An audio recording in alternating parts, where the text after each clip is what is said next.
Good morning. How is everybody today? What's up? Happy Cinco de Mayo or Revenge of the Sith. Is that what today is? May the 5th? Revenge of the Sith? Hey, Judy. Hey, Carla. Hey, Nancy.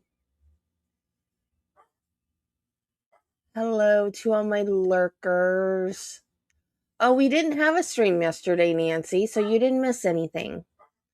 I was at Hollywood Studios for Star Wars Day, and I thought it was going to be this really cool thing with a lot of extra Star Wars characters that we don't usually see and special events. No, none of that. It was just another reason for Disney to make money. Hey, Jen. So it was extra crowded, and there was really nothing exciting extra that happened. $15. It was in a drink.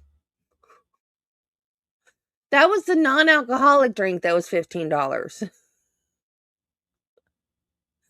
The alcoholic version of the drink was $26.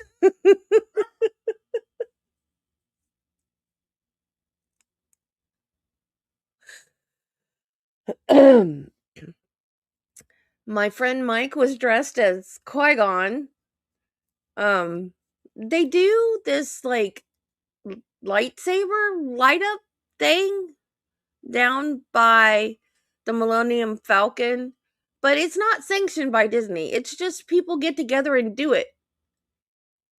And we didn't even stay to watch it because it's just so crowded. It's crazy. And my friend, dressed as Qui-Gon, forgot to pack his wife's lightsaber, and she was pissed at him. So she didn't have a lightsaber. But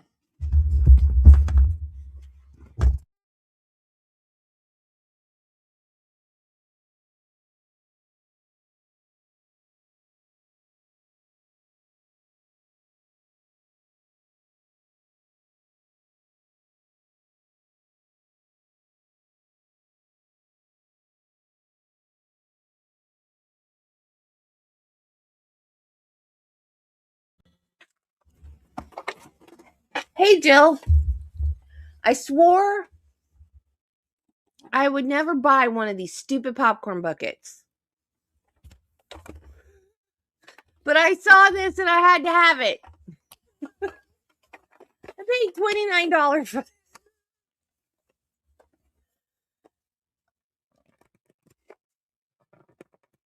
No, it's not a popcorn bucket. It's a popped grains bucket.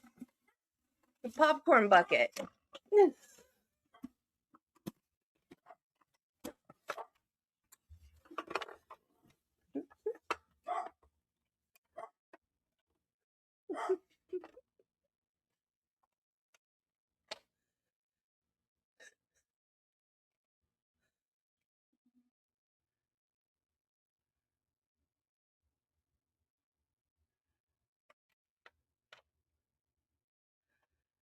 Hey, Elle.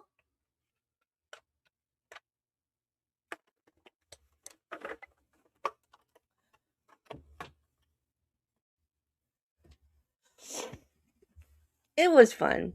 It was fun. But it was, like I said, it was just a normal day with extra crowds.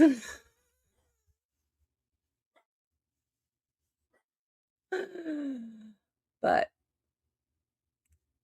it was really, really crowded. I don't know if I'm going to do it again.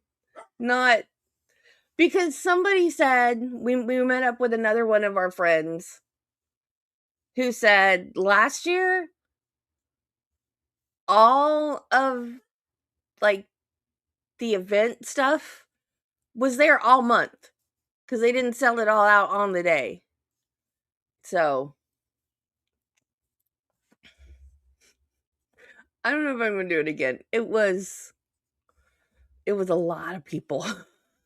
They had people with signs that said keep right. Like on one side it said keep right and the other side it said keep left. So it was like directing traffic. Disney's really good at crowd control. But yeah. I don't think I'm gonna do that again. Okay, let's see. Judy has some really, really neat information today. The pew-pew wound was in Gannon's lower left jaw area, and a projectile was recovered from his skull. This poor child. 3 projectiles were recovered in total from the suitcase by Leo, and a sergeant with the El Paso County Sheriff's Office believes a 9mm pew-pew found in the Lorson Ranch home was used to fire them. Bliss Studio and Gallery, along with platinum powder coating, crafted a statue of Gannon based on an artist's rendering showing the young boy in a cape. That's cool. Money is being raised to ship it to South Carolina. That is so cool. That is so cool.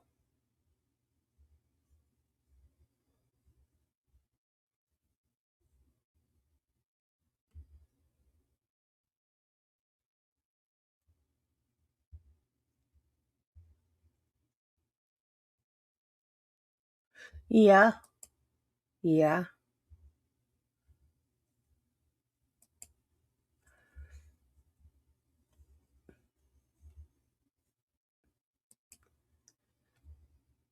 Did you watch the stream?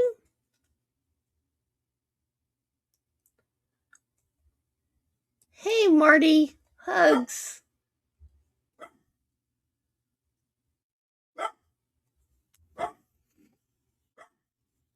Why are you barking now? Yep, Cinco de Mayo fell on Taco Tuesday this year.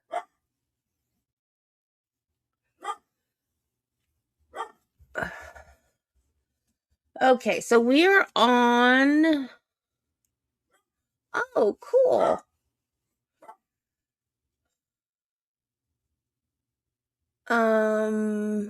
We are on day 8. I cannot think when he barks incessantly like that. Ruff, ruff, ruff, ruff, ruff. He doesn't even change the tone of his voice. It's just ruff, ruff, ruff, ruff. God, Spike, what is wrong with you? My dog is broken. I have a broken dog. Cinco de Mayo is Mexican Independence Day, I think. But we celebrate it.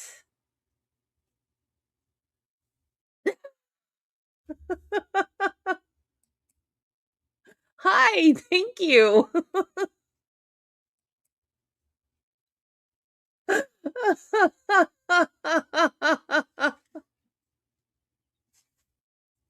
Yeah, it's like Mexican Independence Day. But I guess because I don't know, Texas, Arizona, some American states celebrate it too. Are you done being broken, weirdo? Okay, let's go.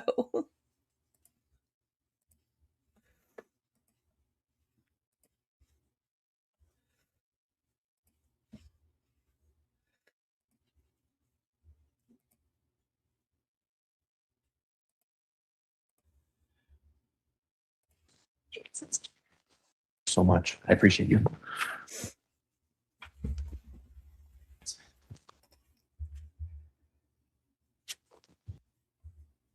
Your Honor, permission to approach the witness. These are slippery. Sorry? Permission to approach the witness. The pictures are Oh, yeah, slippery. go ahead. Thank you.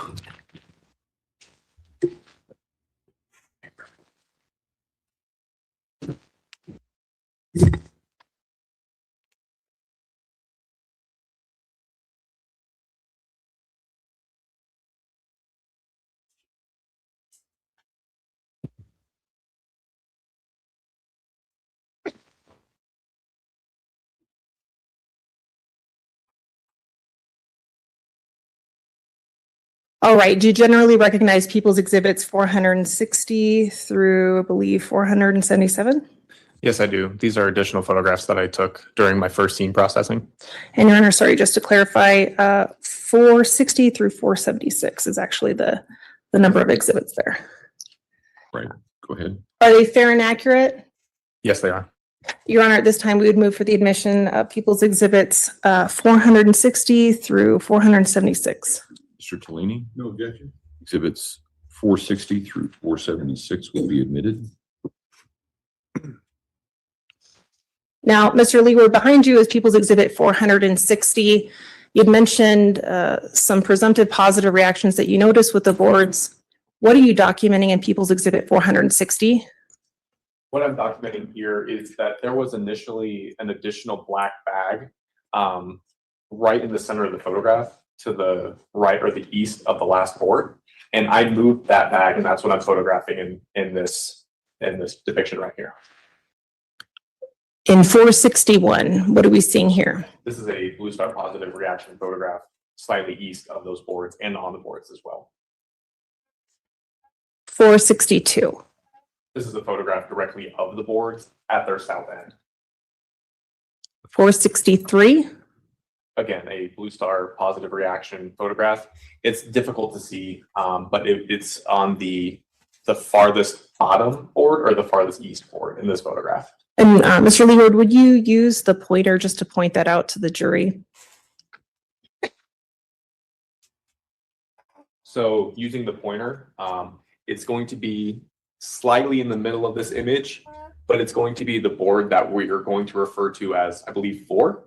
And it's this blue chemiluminescence towards the center on the screen right here. People's 464. This is another photograph of the boards, but as you can see towards the bottom of the image now, I've labeled the boards. I've labeled north, and I've given them arbitrary numbers as 1 through 4. And would you point that out to the jury as well? Absolutely. So I previously testified that that board was number 4. It was actually number 1. I apologize for that.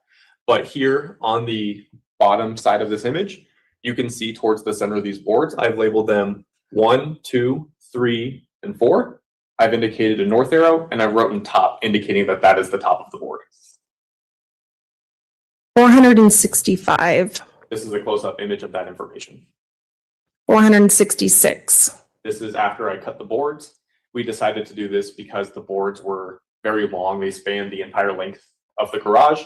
So instead of having to contain all of the board, we cut the samples that we had presumptive positive reactions on. And would these boards now be made available to other members of law enforcement or other people for additional access? Yes, they would.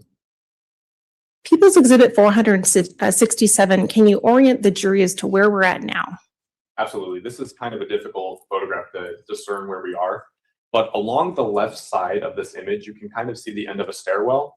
And on the diagram here, in the bottom left side of the garage, we're in the southwest corner, looking directly in that corner.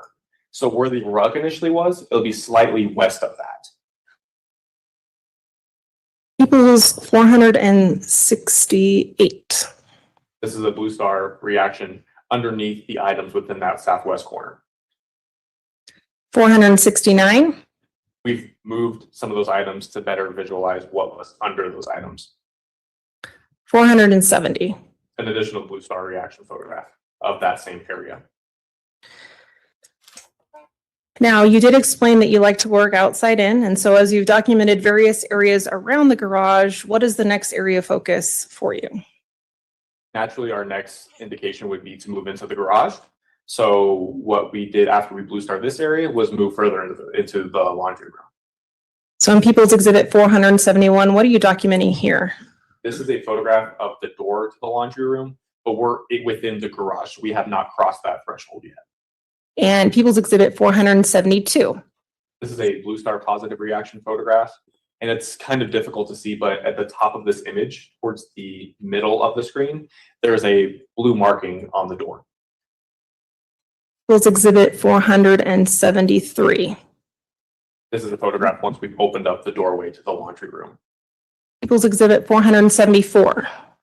This is a photograph of Blue Star positive reactions on the floor of the laundry room. Again, it may be a little bit difficult to see, but it's right on the floor, right as you cross the threshold, and it's towards the center of the image. People's 475. Now we're standing within the laundry room, facing the doorway and looking at the ground towards what would be the entrance of the home. People's 476. Additional Blue Star reactions along that floor between the doors of the home and the laundry room. And Mr. Leeward, would you go ahead and point out those different spots for the jury? Absolutely. So we can see the washer and dryer along the left side of the screen. And we can also see some laundry baskets on the right hand of this image. And we're facing south now. So you can see some of these blue speckles along that walkway between the washer and dryer and the laundry baskets. And are you also documenting that on People's Exhibit 442? I am. So you can see we've alluded that the garage is in the upper left-hand corner. Now, as you move south, you can see the doorway. And this linear stretch that orients north-south, that is the laundry room. And you can see three blue dots indicating the positive Blue Star reactions that I viewed. However, the 3 is arbitrary. It's documenting the location. It's not the number of reactions we saw. And People's Exhibit 400 and let's see.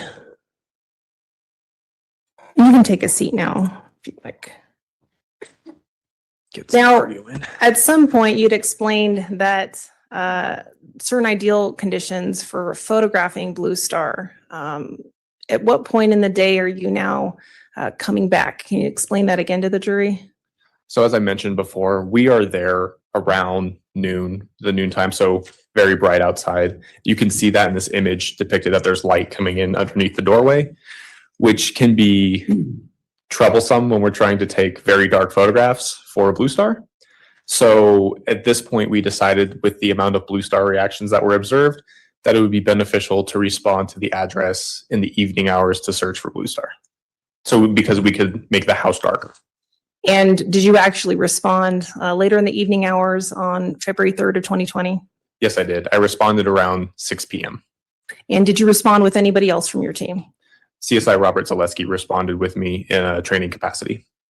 And Your Honor, permission to approach. You may. You. Oh. Sure. I was confused as well.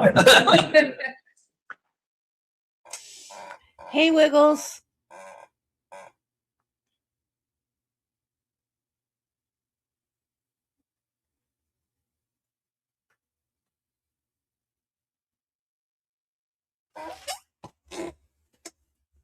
All right, ladies and gentlemen, we're going to take our lunch recess. If I can have everyone back in the jury room, say 1:20, we should be able to start on time at that point.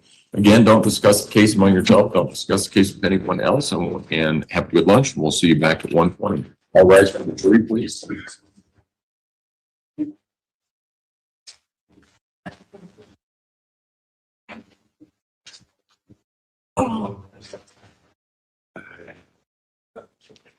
No, we're just going to move into a different. Good stuff. And there's that one that's way Yeah. out in my courtroom. Let's bring that. I got two, we got five, and we just. I don't think we have one that's in the middle. Have ours, and we'll take that. 1:20. Thank you. You may all be seated. Record should reflect the jury has left the courtroom. Is there anything that we need to take up outside the presence of the jury at this point in time? Nothing from the people, Your Honor. Defense? Okay. All right. Thank you. All rise. Court will be in recess then. Thank you.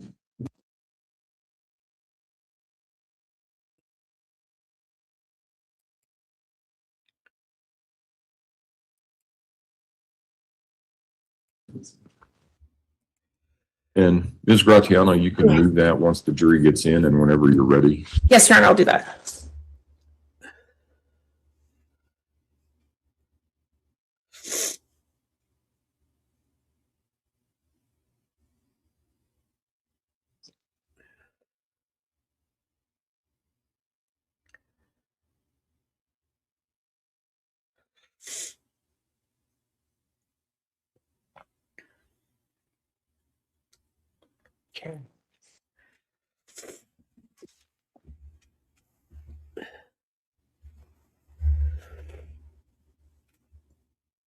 I know the judge moved her.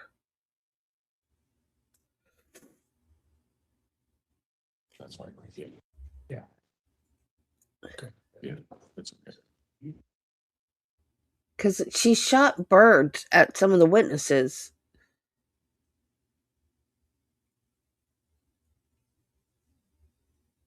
Yeah. Either my memory is faulty or it hasn't happened yet. All rise from the jury, please. And it could be my memory, but I could have sworn that she shot birds at witnesses and the judge moved her.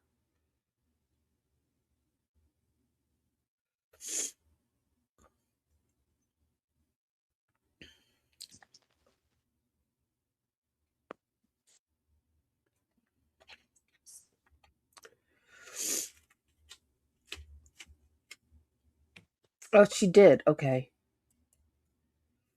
Thank you. You may all be seated. Court will recall 20 CR 1358, People versus Letecia Stauch. Record should reflect the jury has returned to the courtroom.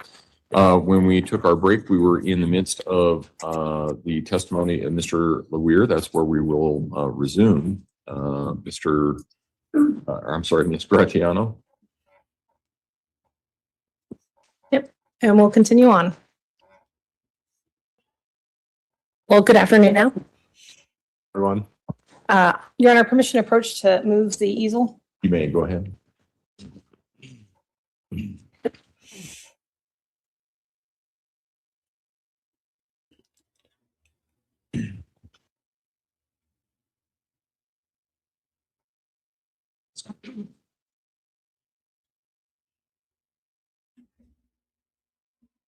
Mr. Lewer, we were at a good point where you've now transitioned to another part of the house.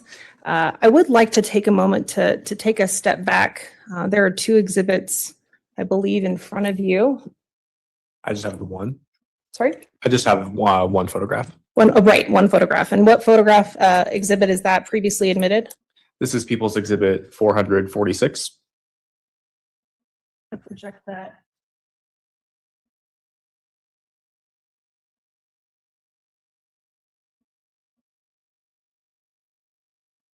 Mr. Lewer, if you can take a moment to point out some specific items that we see in People's Exhibit 446. Next to the boards, you testified about a bag that you'd moved, done some Blue Star on, but can you point out that bag in People's 446? Absolutely. So as you can see in the center of the screen, you see a blue bag next to the boards that I've testified about. This bag appeared to be a softball bag or used for softball materials, but I did not open it to examine what was in there.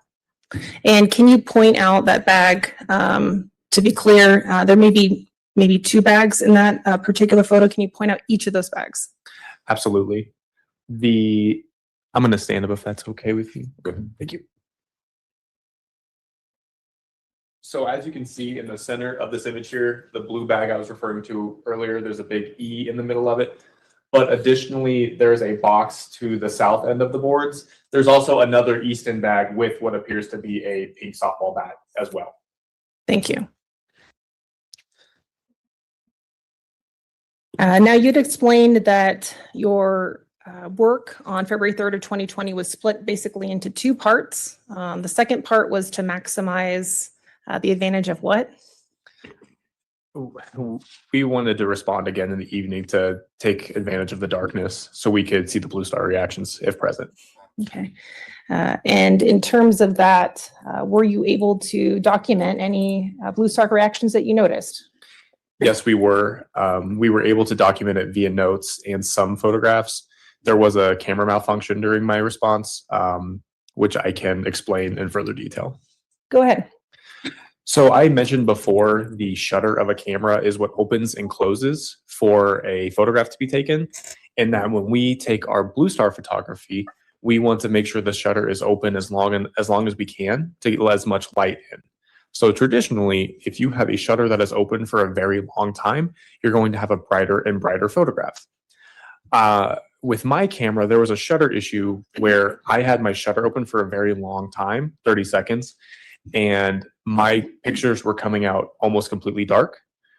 And there was a weird noise that my camera was making. So we equated this to a shutter malfunction. So instead of trying to photograph and continually diluting the blue star reaction, we decided it would be best to make a note of it and sample it directly. Because if we kept trying to photograph the reaction, eventually that would continually dilute the sample, which would make it more difficult for a DNA sample to be pulled from it. So in a long-winded answer, we had issues with the camera shutter. So instead of trying to photograph it, we took swabs and noted it immediately. And the camera was eventually replaced that year as well. So, Your Honor, permission to approach with what has been marked as People's Exhibits 477, 486 through 502, previously provided to the defense. All right, go ahead.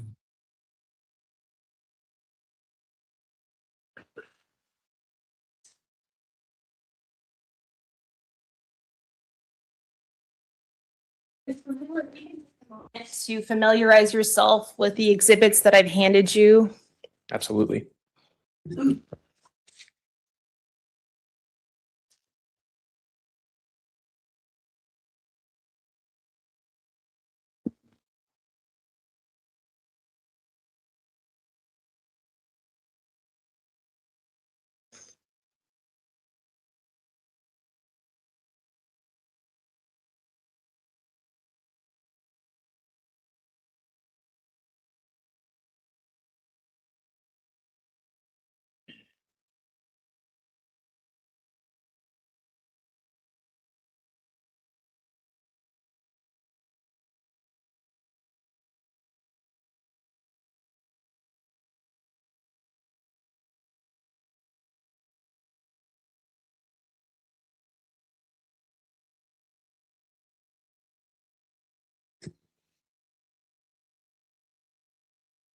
Mr. Leeward, do you recognize those? I do. These are photographs that I took during my second visit or the evening of February 3rd, 2020. And in terms of the documentation that you did, you were able to actually use your camera, but as far as some of the documentation for lighting and things like that, that became problematic with the Blue Star, right?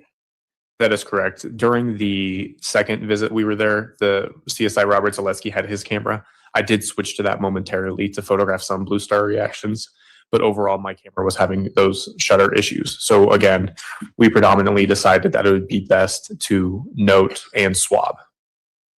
And our People's Exhibits 477, 486 through 502, a fair and accurate representation of what you saw that day. Yes, they are. Your Honor, at this time, we would move for the admission of People's Exhibits 477, 486 through 502. Vince? Exhibits 477 and 486 through 502 will be admitted. Go ahead. Great. Mr. Lee, what we have projected here is People's Exhibit 477. Why did you document this? This is an overall photograph of the storage room that's in the basement. And depicted on the diagram here, we have the child's bedroom in the southeast corner of the bottom half of this diagram. And that storage room just north of it, that's what I'm photographing here. And when we do our crime scene processing, we will take overalls of every room to document how it looks before we begin our processing. So this is one of those photos. In relation to where this location is at, it's in the northeast corner of this room facing east. So when you walk in, it's the wall on the farthest. And as a part of the Metro Crime Lab, fair to say other members of the team also did crime scene work in that room as well? That's correct. Your Honor, if we can mute the screen so I can move forward. Yep. It's chocolate, no.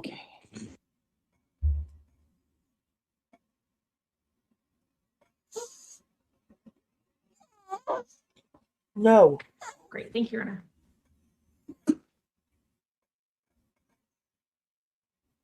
You can go ahead and unmute it. Appreciate it, Your Honor.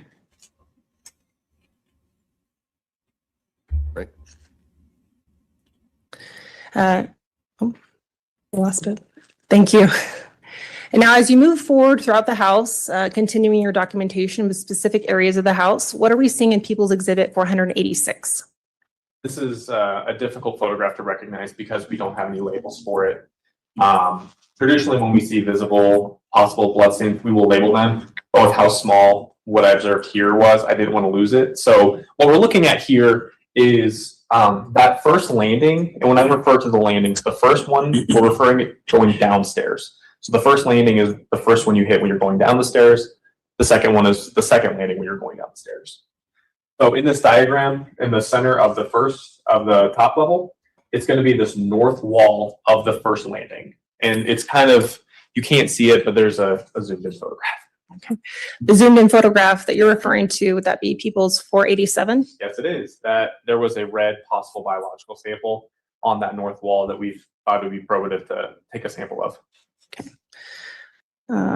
People's 488. Can you orient the jury as to where we are now? So now we are in the southeast bedroom, or Gannon's bedroom. And this is the location. This is right when you're standing in the doorway. So we're standing in the doorway at the top left side of his room on this diagram, facing the southeast corner. People's 489. This is another photograph of that corner. However, now we're standing in the northeast corner facing southeast. People's 490. This is the direct east wall of that corner we were just referring to. And based on what you're looking at here, photographing this particular wall, are there any apparent abnormalities that you're seeing when you look at this photo in terms of blood? Overall, no, but there were observations later made, but at the time there weren't. Okay. People's 491. So this is another photograph of the southeast corner. It is very yellow because we will take a photograph before we do any blue star without any flash photography. So it will come out usually this yellowish hue. So this is the photograph I took before any blue star processing. And then any photographs subsequent to that will be of that blue star reaction in the same exact location. And Mr. Lewer, are you familiar with what object generally is in that corner of that bedroom? I was informed that there was a bed there at one point. And by the time you'd enter that room, had that bed been removed? Correct. I did not observe a bed in that corner. However, I did observe a bed in the southwest corner, so on the opposite side of this corner. People's Exhibit 492. Can you explain to the jury what you've documented here? This is the photograph from that corner. This is a blue star reaction. And this is after I did switch cameras on the second visit or the second processing. But this is a blue star reaction with blue and whitish blue chemiluminescence around that southeast corner. And Mr. Lewer, would you be able to use the pointer to distinguish between the floor versus the wall area? Absolutely. So with this photograph being so dark, it may be difficult to tell. But towards the bottom of the screen here, you can see kind of a white upside down V. To the upper left side of that V is the east wall of the room. To the upper right hand side of that V is the south wall. And then directly below that upside down V is the floor of that corner of the room.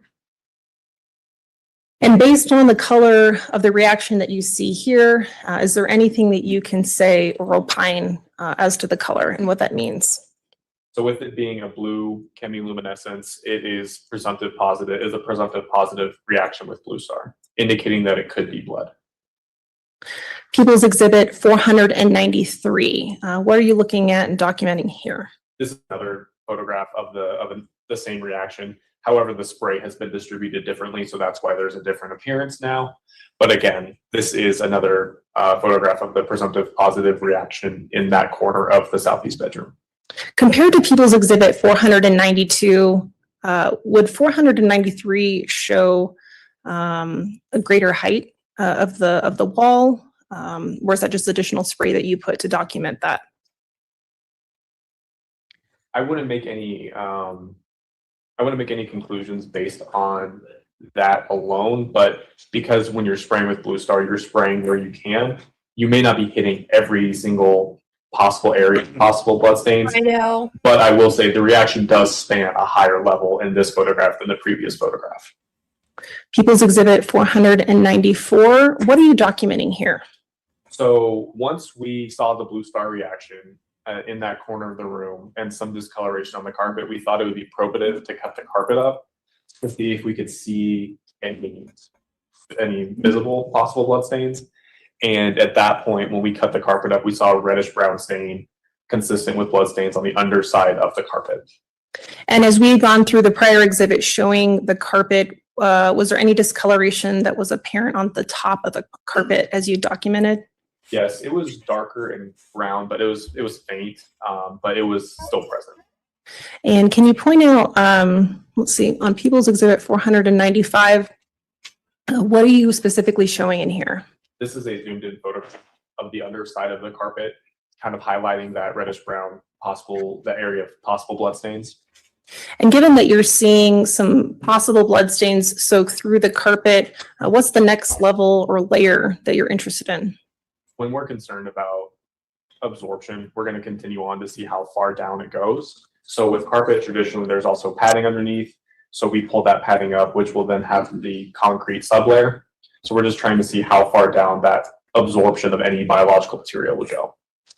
People's Exhibit 496, what have you documented here with regard to the padding and the concrete flooring?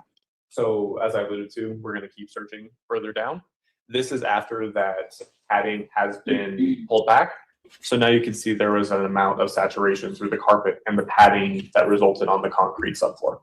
And to be clear, the padding that we see with a large reddish spot, would that, if it laid back down, would that go directly over the corner area of that room below the socket? Correct. Any of the reddish stains you're seeing in this photo would have been superimposed on top of each other. So you're essentially peeling back layers of an onion, so to speak. Absolutely. And People's Exhibit 497, what are you documenting here? The zoomed in photograph of the underside of that carpet padding, highlighting that reddish brown possible blood. In 498? Similarly, we're looking at that same staining on the concrete subfloor now. 499. As we kept pulling carpet back, we observed additional areas of possible blood on the underside of the carpet. And here we're showing how far we pulled the carpet back and seeing additional possible blood stains. People's Exhibit 500. This is a close-up photo, but what are you focusing on here? So this is slightly rotated from the previous image, as you can tell by that cut out L. But now in the center of the screen, you can see sort of a brownish stain there as well. We thought that was consistent with possible blood stains, so we wanted to document and collect that as well. People's Exhibit 501. I do see what you see here is now some layers of measurement that you've applied to the back of the carpet. What are we looking at here?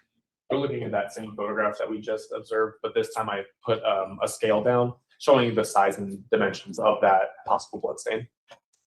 People's Exhibit 502.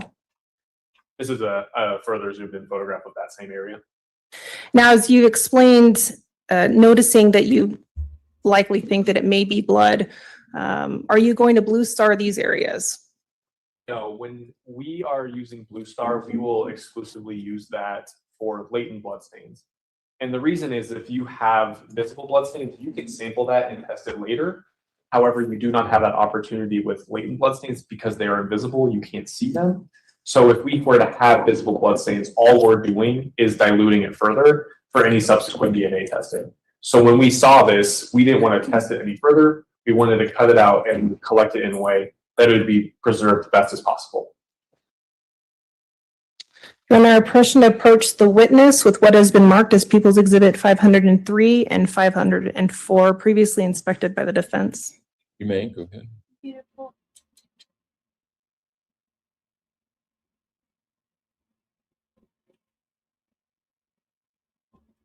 Now, Mr. Lewer, I'm going to ask you to look at what's been marked as People's Exhibit 504 and first here,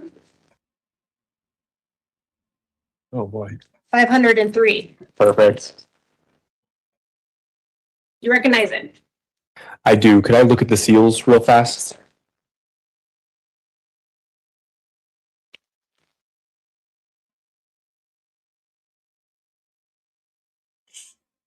He's a good witness. I like him.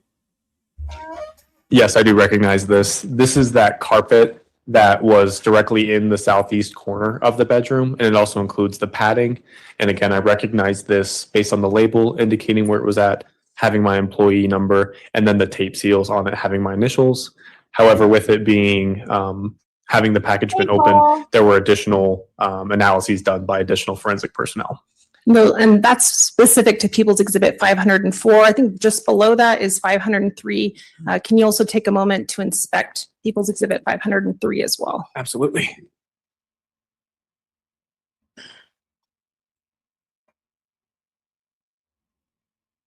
This one was 503. Oh, okay, 504 then.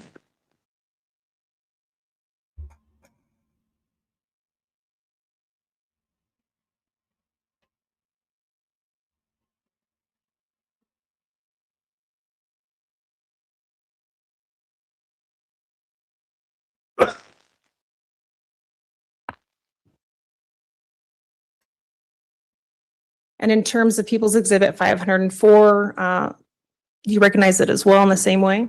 Yes, this is the carpet sample from that second area of possible blood stains we observed.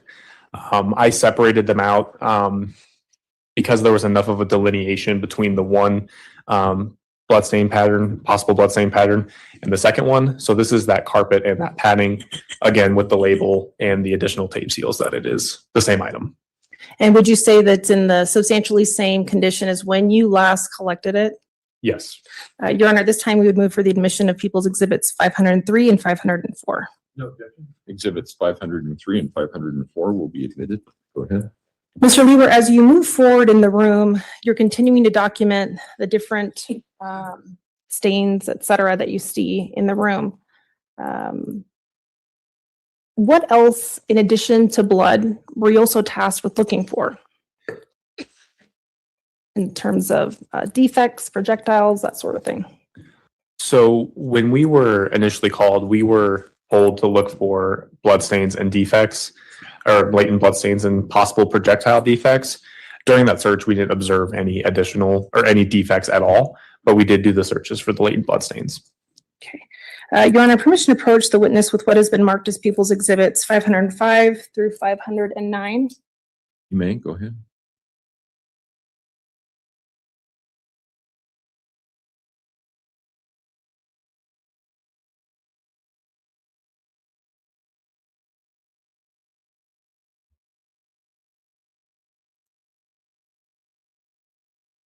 Do you generally recognize those? I do. How do These you are- recognize? Sorry.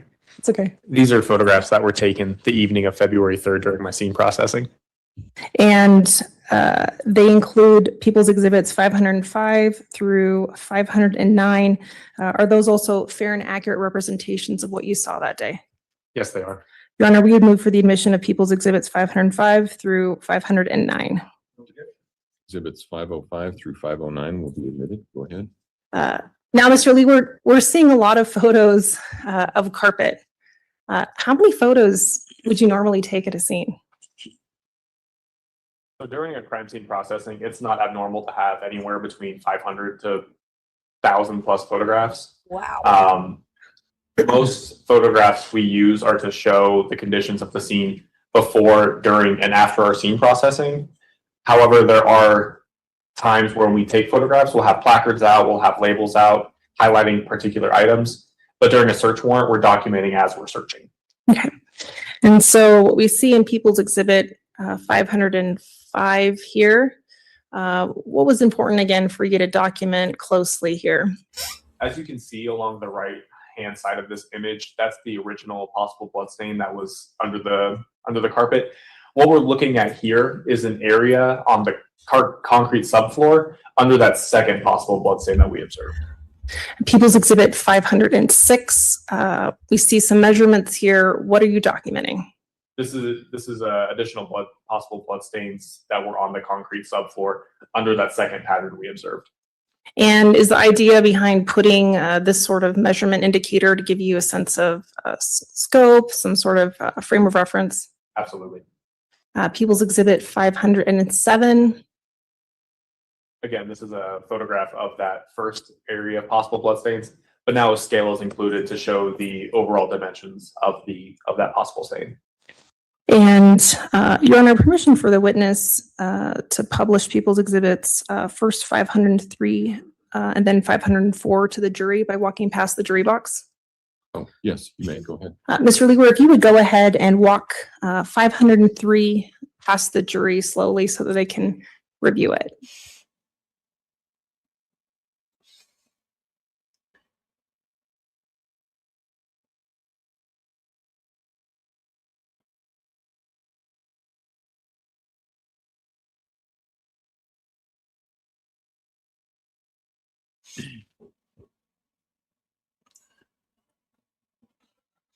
This is People's Exhibit 503. And you can see in my left hand is the carpet, in the middle is the carpet padding, and in the right hand is the original packaging that I placed the padding and the carpet into. And based on the way that it's packaged, you're actually able to show the jury the other side of that carpet as well. Correct. It's placed in this packaging for display purposes. This is not something that the lab itself would do.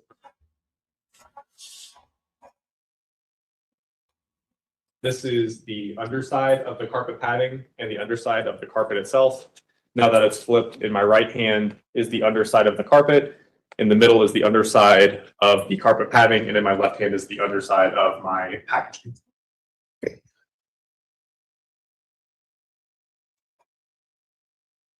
Thank you, sir.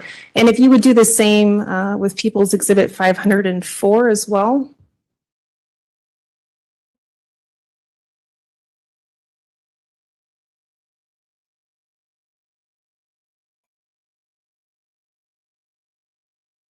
This is People's Exhibit 504.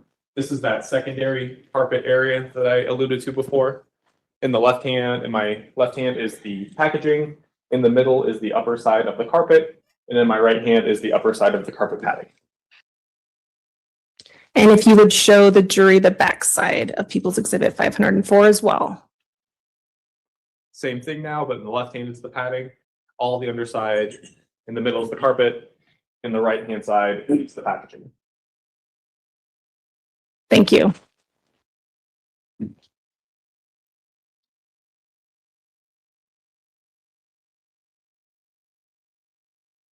We talked about various abnormalities that you would be interested in documenting. And so what we see in People's Exhibit 508, is there anything that's of note for you and why you photographed this? Yes, I photographed this highlighting a chip in what looks like the windowsill. Towards the center of this image, you can see a white windowsill with kind of what appears to be missing paint. This was consistent with being in the area of where the bed originally was.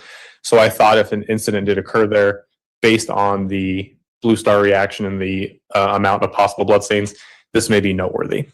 And what we see in People's Exhibit 509, would this be the close-up of that defect that you observed? Correct. I can't determine what that came from. Again, I'm sure we all have nicks like that somewhere in our home, but I thought it would be of interest to photograph just in case. And as you noted, there were various reactions along the wall of Gannon Stauch's bedroom. And there's a particular area of focus that you had with regard to an outlet. Can you explain to the jury what you noted there? Yes. So in that southeast corner where the bed originally was, there was an outlet cover along the east side of the wall, kind of towards the floor trim. With that being said, when we observed the outlet cover, there appeared to be dilute possible bloodstains. So we photographed it and collected that item. Your Honor, permission to approach the witness with what has been marked as People's Exhibit 510, 511, and 512. May, go ahead.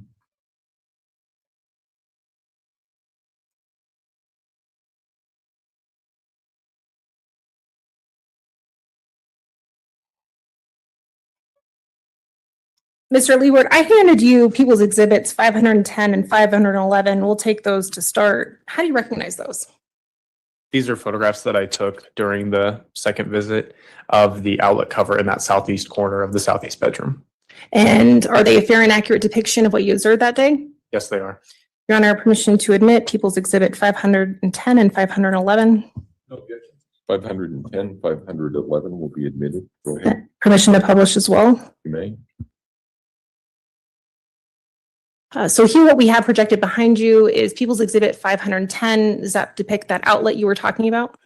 Yes, it does. And as you can see, I've alluded to the upside down white V in the photo many times. This is, again, that southeast corner of that room. And along the east wall, you have that outlet cover towards the center of this image. People's Exhibit 511 for scale. What are you noting here? So I put a scale on there to outline the dimensions of the outlet cover. But then when you examine the outlet cover more in depth, for example, along the right-hand side of that cover, you can see very faint reddish brown staining consistent with dilute blood stains. So I'm documenting the outlet cover as well as any possible stains on that outlet cover. And Mr. Leeward, can you point to those areas that you're noting specifically for the jury? Absolutely. So on the bottom part of this electrical outlet, you can see some what appears to be brownish staining under that first, the bottom part of that outlet.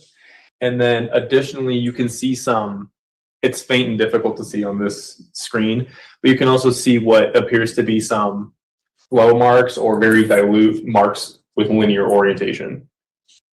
And People's Exhibit 512 is not a photograph. Do you recognize what that is? I do. What is it? This is the outlet cover, again, based on the label with my initials and my employee number. And there are additional seals on here indicating it's been examined by further forensic personnel.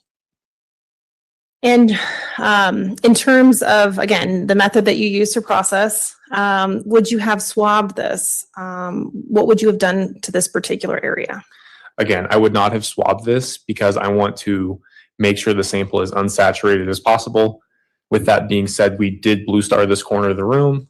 We knew there was a reaction in that corner of the room, so I would note that there was a blue star positive reaction in the outlet cover, indicating that there is presumptive blood present. So there's no further swabbing that needed to be necessary, and it would be handed off to the DNA unit. Now, you had mentioned dilute, some dilute blood stains there. Can you remind the jury what you mean specifically about dilute? Yes, so obviously when you cut your finger, you have very red, thick blood that comes out.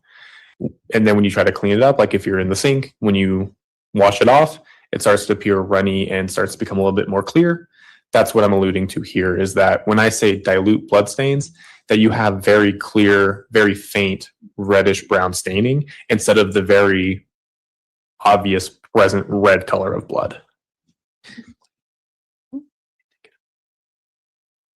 In terms of this, you've sprayed this area with Blue Star. Is there anything that you would have noted as it related to the Blue Star reaction in this area? Is there anything that could have told you or anything that you noticed there? Other than the reaction being blue, indicating that it was presumptive positive for blood, there wasn't anything else that I noted outside of the reaction. And so the volume of Blue Star that you spray, how would you describe it? Is it a fine mist? Are there large droplets? What is it? It's a very fine mist. So it's a standard spray bottle that you receive. It's not like a Febreze spray. It's more of a, you pump a few times, and if you usually will get a reaction after 2 or 3 pumps. So we try to hold off after using as much as we need to see the reaction. And so in terms of, you're noting that there's dilute bloodstain marks, what appear to be that on this outlet cover, would that have been due to the Blue Star spray creating that? Or could that have been done, for example, by something like cleaning? It could be both.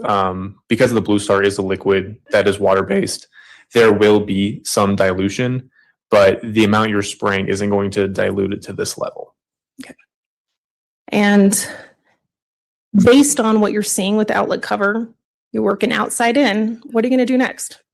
I'm going to take that outlet cover off. I'm going to collect it. I'm going to see what's underneath the outlet cover.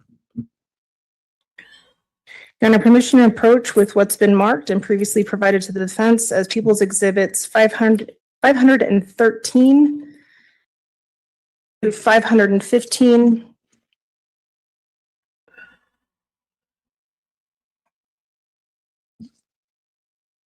516, and 517 as well. Go ahead.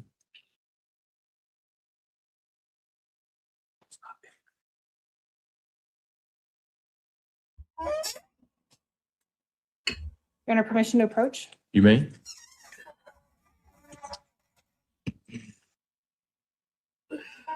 Mr. Lewer, I'm handing you People's Exhibits 513, 14, 15, and 17. But before I get there, Your Honor, based on the foundation laid by the witness, please will move for the admission of People's Exhibit 500. Defense? No objection. 512 will be admitted. Go ahead.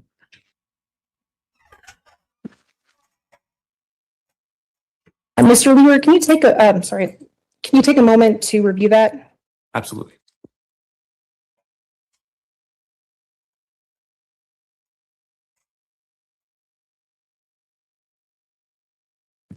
Now, you explained that you collected the cover, which is People's Exhibit 512, but you also mentioned that you're going to work outside in. And so, Your Honor, if I haven't already asked, permission to publish as well, People's Exhibits 513 through 515. You may. Go ahead. Thank you. Oh. Actually, I thought did you ask to admit those? I thought I did without objection, but Your Honor, permission to formally admit People's Exhibits 513 through 515 Through 517. through 517. I just thought I would take them in kind of different chunks or different items. Mr. Tellini? No objection. Yeah. Exhibits 513 through 517 will be admitted. Great. Go ahead. Now, what we have projected behind you is People's Exhibit 513. Can you explain what you did now in terms of processing this area? This is a photograph of the electrical outlet itself with the cover removed, highlighting what could appear to be on the outlet itself. People's Exhibit 514. This is a photograph from a different angle, slightly askew and up to the right of the outlet cover, because we observe wow. the dilute possible blood stains. And this is a good example of that reddish brown color. Instead of a very strong solid red, it appears that there's a clear middle with some of that coloration on the outside.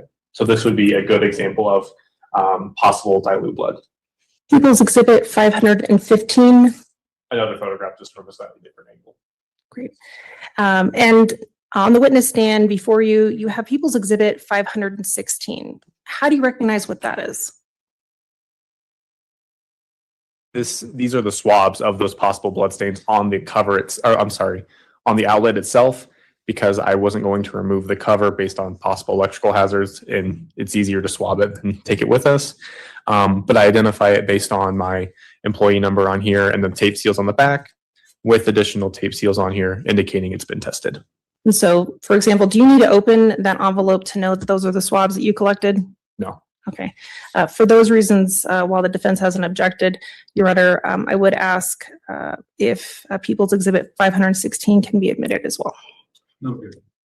516 will be admitted. Go ahead. And sir, I believe you have People's Exhibit 517 as well. How do you recognize what that is? This is a photograph of the room I took after we had removed the outlet cover and finished cutting out the carpet from that corner. Okay. And when you exit or finish processing a room, are you also documenting that as well?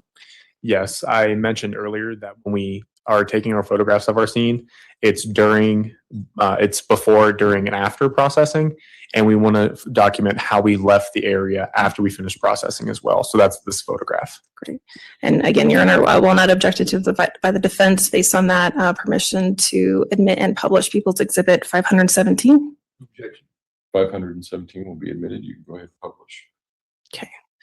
And so here, this is the last documentation of the work that you did in Gannon Stauch's bedroom. Correct. Based on the overall observations that you observed specifically related to that corner, what was the next step in terms of processing the scene at Gannon Stauch's residence where he lived? So now that we had observed what appeared to be a larger amount of possible blood stains, indicating that there was a potential bloodshedding event, there was going to be, it was going to come down to trying to find what could have caused that. So whether it be a blunt force instrument or a firearm or whatnot, it would have to be trying to narrow down and collecting anything that we could regarding a possible injuring item. And where were you directed to document and search? During my overalls, I said I photographed the entirety of the house. There was a firearm, a pistol located in the upstairs master bedroom on a chest of drawers that was of interest now because of the possible bloodshedding event. And Your Honor, permission to approach the witness with what has been marked as People's Exhibits 478 through 483. You may go ahead.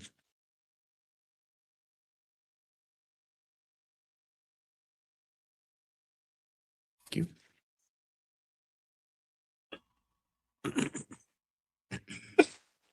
Do you recognize those? I'll take a look real fast. Go ahead.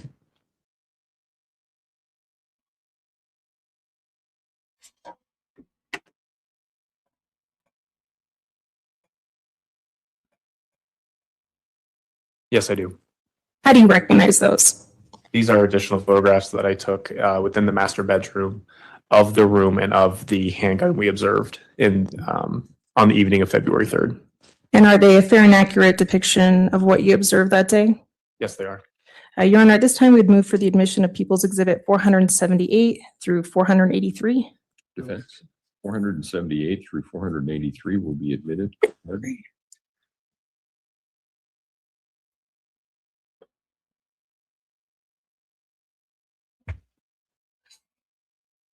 Honor, can you mute the screen just to be safe?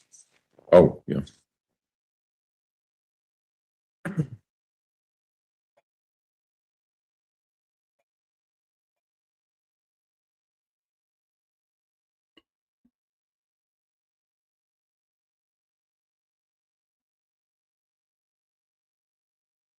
And unmute it, Your Honor. Thank you. Mr. Leeward, can you explain what we're looking at in People's Exhibit 478? This is a photograph of the master bedroom on the main level of that 6627 Mandan Drive. We've alluded a lot to the southeast bedroom in the basement, but referring to the diagram, you can see at the top right hand of the main level, when you walk through the laundry room, if you keep walking south, that is the master bedroom on the main level with the doorway at the northwest corner. All right, and just for the purposes of the record, you're pointing to the diagram on People's Exhibit 442? That's correct. Great. Projected behind you, 479. Again, what are you moving forward in the room for? This is another photograph of the room, but now we're standing in the northeast corner facing the southwest corner.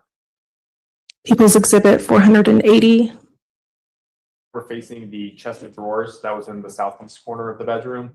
And in the center of the image, you can see a black rectangle. That is the firearm that we collected. People's Exhibit 481. Oh, geez. 481. This is a mid-range photograph showing the firearm itself now. And 482. This is a close-up of the firearm before I've rendered it safe. Whenever we collect firearms on a scene, we will render it safe. We'll check the chamber for any ammunition and we'll remove the magazine, but we want to photograph it in its condition before we do any of that. So this is that photograph. And again, did you collect this particular firearm? Yes, we collected this firearm. Okay. People's Exhibit 483. What are we looking at here? Where is this taken? So now I've placed this on an envelope to show, to have a cleaner area to take the photograph. But as you can see now, the slide is locked back. There is no round or cartridge in the chamber, and there's a scale above the gun helping indicate size. Now, you had indicated that based on what appeared to be some sort of bloodletting event that occurred in Gannon Stauch's bedroom. Is this what allowed you to then seize and take this particular firearm? Yes. You're on a permission approach with what's been marked as People's Exhibit 484 and 485. You may go ahead.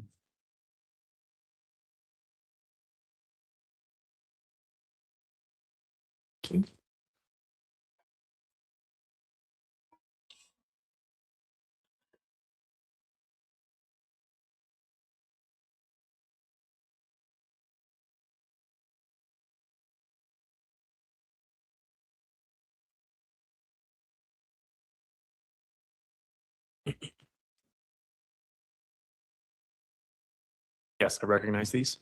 How do you recognize those? So the box that I was holding that contains the firearm that we collected here. I recognize that with the label and my employee number, as well as the tape seals.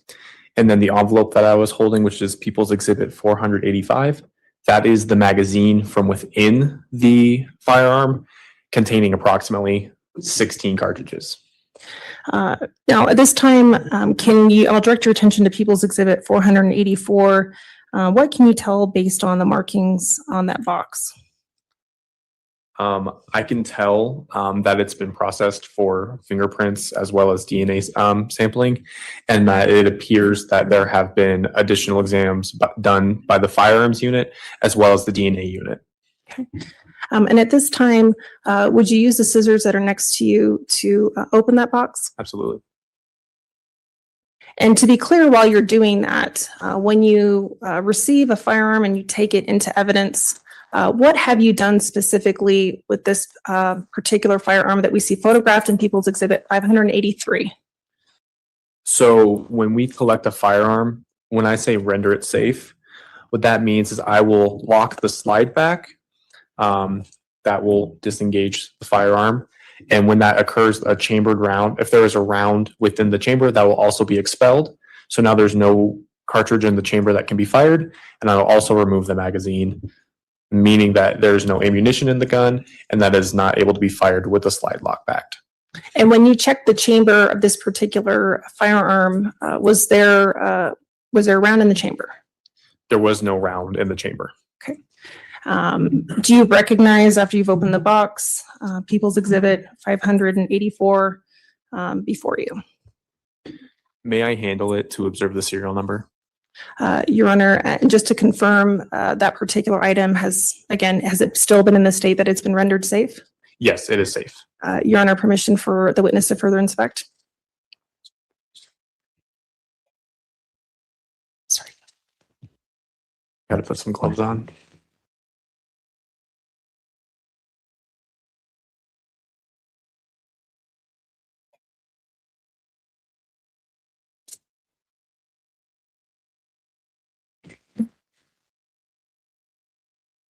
I'm just pointing it in a safe direction. And Mr. Lewer, why are you taking a moment to look at the firearm more closely? I'm sorry, what was that? Why are you taking a moment to look at the firearm more closely? Is that to ensure that is in fact no chamber in the round, et cetera? Correct. I'm ensuring that there is no chamber in the round, that it is a safe firearm, and that it has the same serial number as what is labeled on the label. I guess I should say round in the chamber. Correct.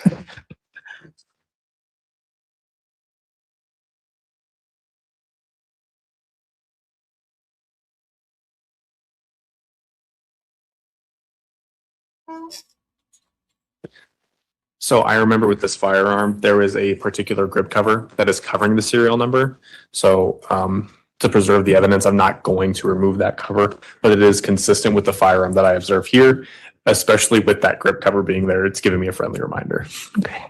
And would you say that's in substantially the same condition as when you last handled it and booked it into evidence? I would. There is a yellow discoloration on it now, which is indicative of something we do when we fingerprint process our items of evidence. But other than that, it is in the same condition. Your Honor, at this time, permission to admit People's Exhibit 404 at this time. 484.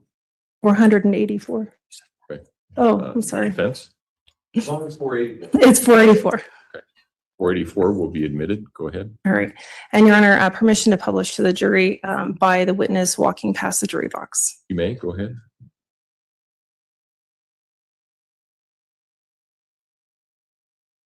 So as I'm walking by, for you guys to take a look at that discoloration I alluded to before. As you can see in the photograph, the firearm is black, but now there's this greenish, white, yellow hue on it. That is a process that we do when we fingerprint process, and that's why there's this discoloration. But again, there's also no magazine here, and there's no chambered round. I would have collected the magazine separately from the firearm. Thank you. No wiggles. And now for People's No Exhibit initiative. 485, how do you recognize that exhibit? This People's Exhibit 485 is the magazine that was collected from the firearm itself. And it's in an envelope. Do you need to open up that envelope to be sure that that's the magazine that you collected? I do not. There are additional labels and seals from individuals within our lab, which would have it be in substantial condition as it was collected. And Your Honor, at this time we'd move for the admission of People's Exhibit 485. Okay. 485 will also be admitted. Go ahead. Thank you. And Mr. Leeward, you explained what you noticed about the magazine and the cartridges. Can you remind the jury what you observed with regard to how many cartridges the magazine appeared to have a capacity for, and how many cartridges you observed as an approximation? Yes. So whenever we have a magazine for a firearm, there's usually an indicator on the magazine saying how many it can be loaded with. That number may not always be true, whereas sometimes someone can force an additional cartridge in. So for the purposes of this magazine, I put an approximately 17 round capacity magazine. And on this magazine, there were window spots where you could see the cartridges. And I could count 16, but sometimes that number is deceiving because one could be hidden in there. So I put there are approximately 16 cartridges within. So in total, it's an approximately 17 round capacity magazine with approximately 16 cartridges within.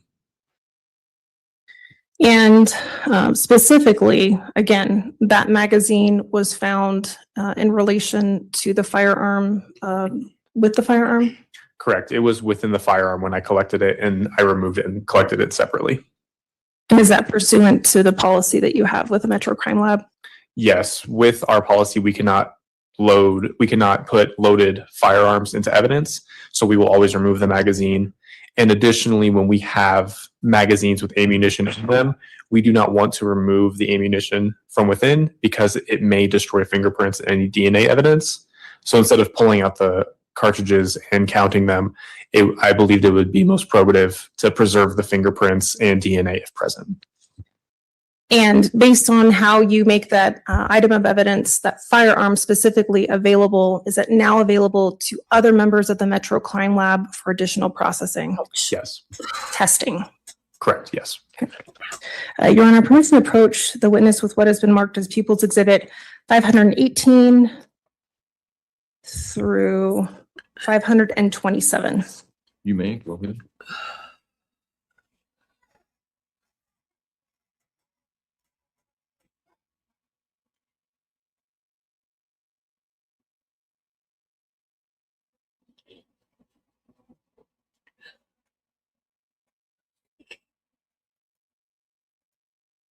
Mr. Lewer, I'll first take 518 and 519 separately.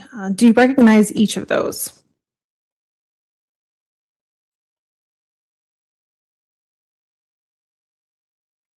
Yes, I do. How do you recognize them? People's Exhibit 518 are the swabs of the blue star presumptive positive reactions I observed in the stairwell between the main level and the basement. And then People's Exhibit 519 are the presumptive positive blue star reactions within the basement level of the residence, which would include the storage room and the southeast bedroom at the base of the stairs. And so you saw a number of photos in the basement level of the residence, some nearby Gannon's room and nearby those stair areas. Those swabs generally taken from those areas? That is correct, yes. And just to be clear, can you also point out on People's Exhibit 442 for the jury where those swabs come from? Absolutely. So I mentioned the camera malfunction before. So again, what was most important was collecting those samples and noting it. One way to diagram where those came from is to include them in my diagram here. So on the main level, or the top part of the diagram here, we're focusing now on the green dots. The green dots in my diagram represent blue star reactions on my second visit, or the evening of February 3rd. So as you can see here, we have one on the first stair set going downward. We have one that looks like it's outside of the stairwell. That was an error on my part. That one was within the first landing of the stairwell. I placed that incorrectly. That is my fault. We have a blue star reaction on the second landing, the second set of stairs going downward, and then on the bottom half of this diagram, now that we're in the basement level, we have one right at the base of the stairs, the floor right in front of the storage room in Gannon's bedroom, and then we have a green dot within the storage room and within the southeast corner of his bedroom. So essentially, we have blue star reactions along the stairwell and then at the storage room and his room as well. And what would have been the path of travel if you traveled, someone were to travel from the basement area to Gannon's room? Can you point out on People's Exhibit 442 what that path of travel would have been? Actually, the most direct path of travel between Gannon's room to go upstairs into the garage would be out his room, up the stairwell, and then directly to the garage. And as you can see here, we have blue star reactions in that general pathway. Thank you.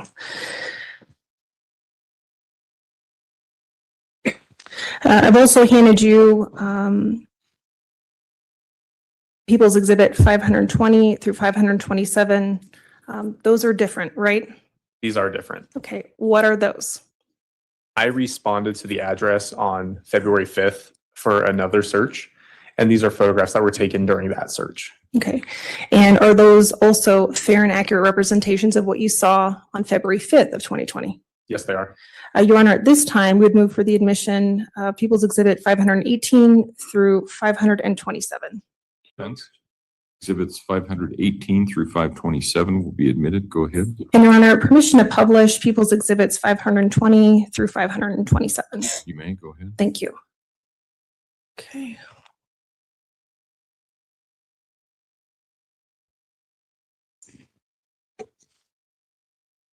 Mr. Lewer, behind you is going to be People's Exhibit 520. Can you point out to the jury what you've documented here?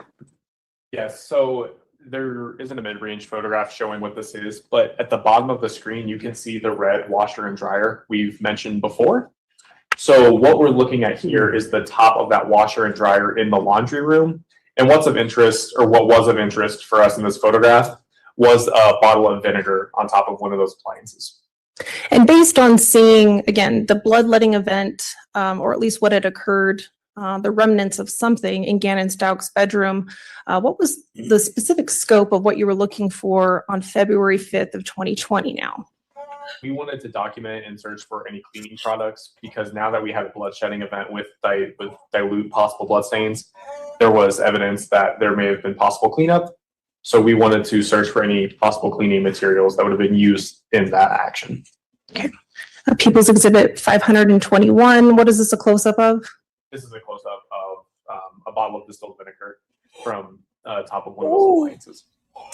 People's Exhibit 522, where are we at? Can you orient the jury now what we see and what room we're in? Yes, now we are in the kitchen, which is on the main level of the home. And now we are looking under the sink because we wanted to pull out any cleaning supplies that would have been for carpet or upholstery, not specifically for any dishes. But this is a photograph of the under sink doors open with some products pulled out. People's Exhibit 523, what are you close-up documenting here? This is just a close-up photograph of the contents that have not been pulled out from under the sink. People's Exhibit 524, what are you documenting here? This is a zoomed in photograph of smoke and odor eliminator, a bottle of it under the sink. And in People's Exhibit 525, what are some other cleaning products that you notice below the cabinet?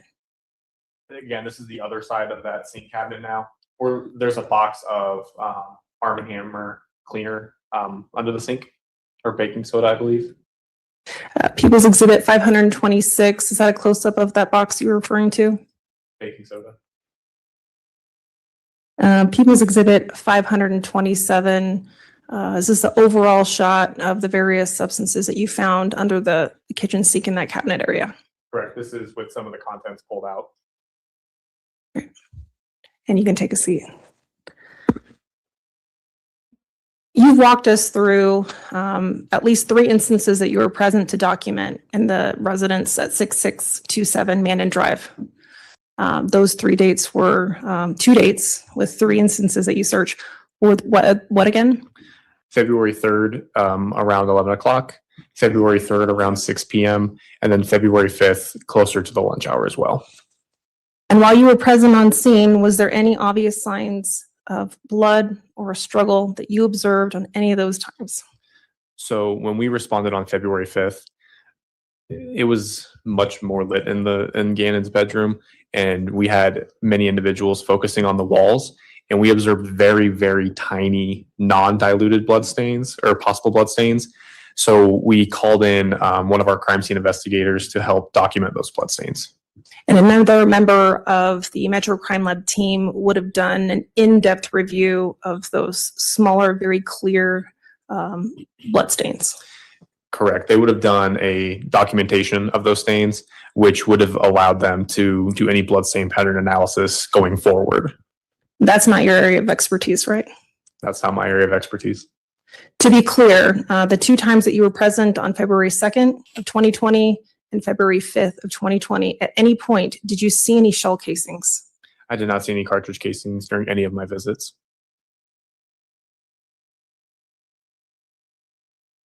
Aside from the gun, did you see any other items such as a knife that would have been misplaced or in another area of the house?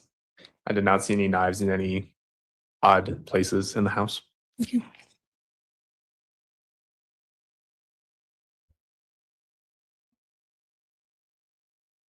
In terms of documenting what you saw and observed in Gannon Stauch's bedroom or other areas of the house, such as the master bedroom, was there any obvious signs of blood-stained clothing? No, I did not see any bloodstained clothing. I did collect a sheet with apparent blood or possible bloodstains on it from the additional bedroom in the basement. I was informed it belonged to the teenage daughters. Ms. Gratiano, do you have a response? Your Honor, he's just testified that he's collected it, but also in his practice as a CSI, he's relying on information from other members of law enforcement in the collection of evidence. And without further foundation, I'll sustain the objection. Specific to that particular item, were you given some additional information in terms of other members of law enforcement, either a supervisor, that had evidentiary value? Potential evidentiary value? Yes. Okay. And in your role as a CSI, in the collection of evidence, are you relying on information and or briefings that other members are providing to you to collect evidence? Correct. There is a level of requiring information from individuals so we can place the scene. For example, if I did not know the southeast bedroom was Gannon's bedroom, we would have started searching in other places. So when we are provided information, it's to help scope down our search, and which can also help with identifying items of evidence. Okay. And so based on a briefing that you had received, did that particular item become of evidentiary interest in the investigation? It did, with there being possible bloodstains on it. Thank you. Your Honor, we'll pass the witness. Cross-examination. Hey, sir, how you doing? I'm doing great today. How are you? I'm not doing too bad. So let's go to that, what we were just talking about. That, was it a sheet or a comforter? It was a comforter on the bed that I collected, and I collected an additional sheet from the closet of that room that had a blue star reaction. And I apologize. oh, I'm sorry. No, I'm so sorry. And that's from, it's from the northwest bedroom. Correct. That's the basement northwest bedroom. And based upon everybody that was there and also based upon what was in that bedroom as far as colors, schemes, clothing, so forth, that appeared to be the bedroom of a teenage girl. Correct. You're aware that Ms. Stauch has a 17-year-old teenage girl by the name of Harley Hunt. I did not know the name, but I knew that a teenage female resided in the home. And there was actually there was a blood stain on that mattress, and that mattress was collected. We did not collect the mattress, but we Oh. collected the comforter because the comforter Know where you're was going with this. superimposed on the mattress. You could say that the possible blood stains were transferred apart, or transferred onto the mattress. So we collected the comforter in lieu of the mattress. Okay, because it looked like there would have been, whatever that blood stain was, would have been the same source of blood, both for the comforter and both for the mattress, in your opinion. Okay. I think I know where he's going. Menstrual blood is different than the blood that's circulating in your body, and there's a test you can tell the difference. So if he's going with that could have been Harley's blood from her period, that doesn't fly because you can tell the difference. It appeared consistent with that, yes. And so you don't necessarily have to collect the mattress, you can just collect the comforter, and that will be enough to tell you whose blood that was. Correct. And then there was also stuffed in the laundry basket of that same teenage girl's room, a sheet. Correct. That sheet looked like it had blood on it. It had a blue star reaction that we documented. Okay, and a blue star reaction would indicate that there may be blood on that sheet. Correct. It would indicate that there is possibly blood present on that sheet. So in the teenage girl's bedroom on that February 5th search, you found 2 items that appear to have blood on them, correct? Correct. No further questions. Redirect?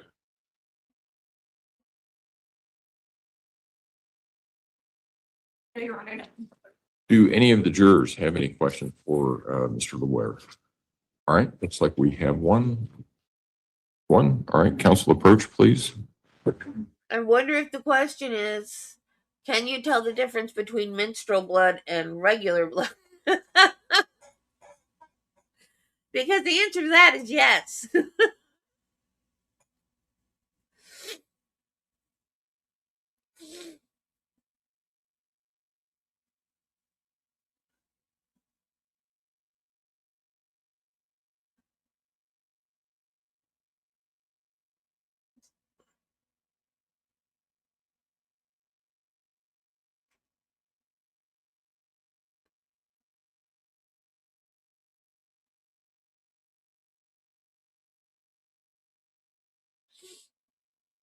The things you guys learn on my channel.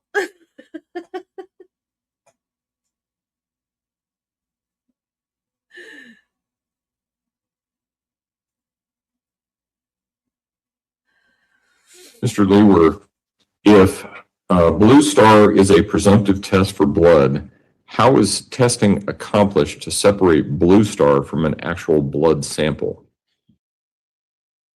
So Blue Star is reacting with the heme component of the blood, whereas when we have a DNA sample, they're looking for DNA within different components of the blood. So the Blue Star itself is not overriding the DNA because the DNA component is still present in the sample. It may have answered this question, but I'll ask it. Does Blue Star impact or affect the actual blood sample? What would impact the sample is how much we're spraying or diluting the sample, but Blue Star does not negatively affect DNA processing further on down the line. All right. I will allow reasonable follow-up as to that question or those questions only. Prosecution?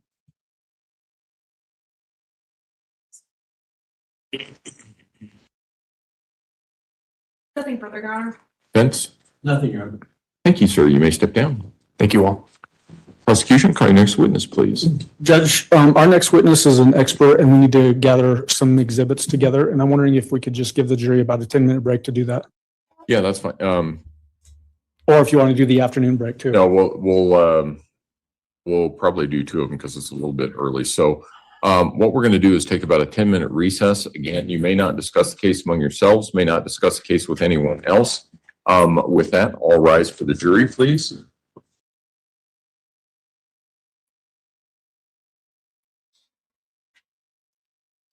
Oh, that's a good way to do that. Somebody was smart.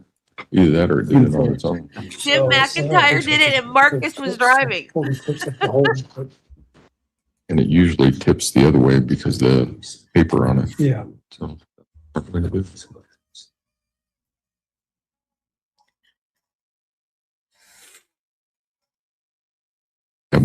they don't work. If they stay up. If they stay up. Just remember the guy that almost got hit in the chin. Oh, yeah. Yeah. Or 3 photos, I should say.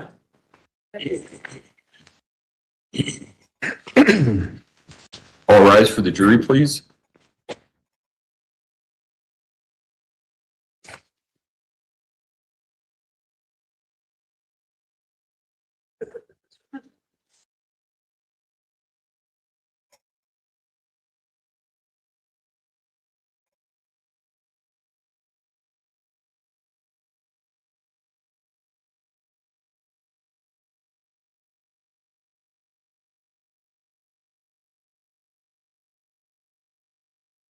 Thank you. You may all be seated. Court will recall 20 CR 1358, People versus Letecia Stauch. Record should reflect the jury has returned to the courtroom. Prosecution, call next witness, please. Thank you, Your Honor. We will call Stephanie Happ. Ms. Hepp, if you would step forward and raise your right hand, please, ma'am.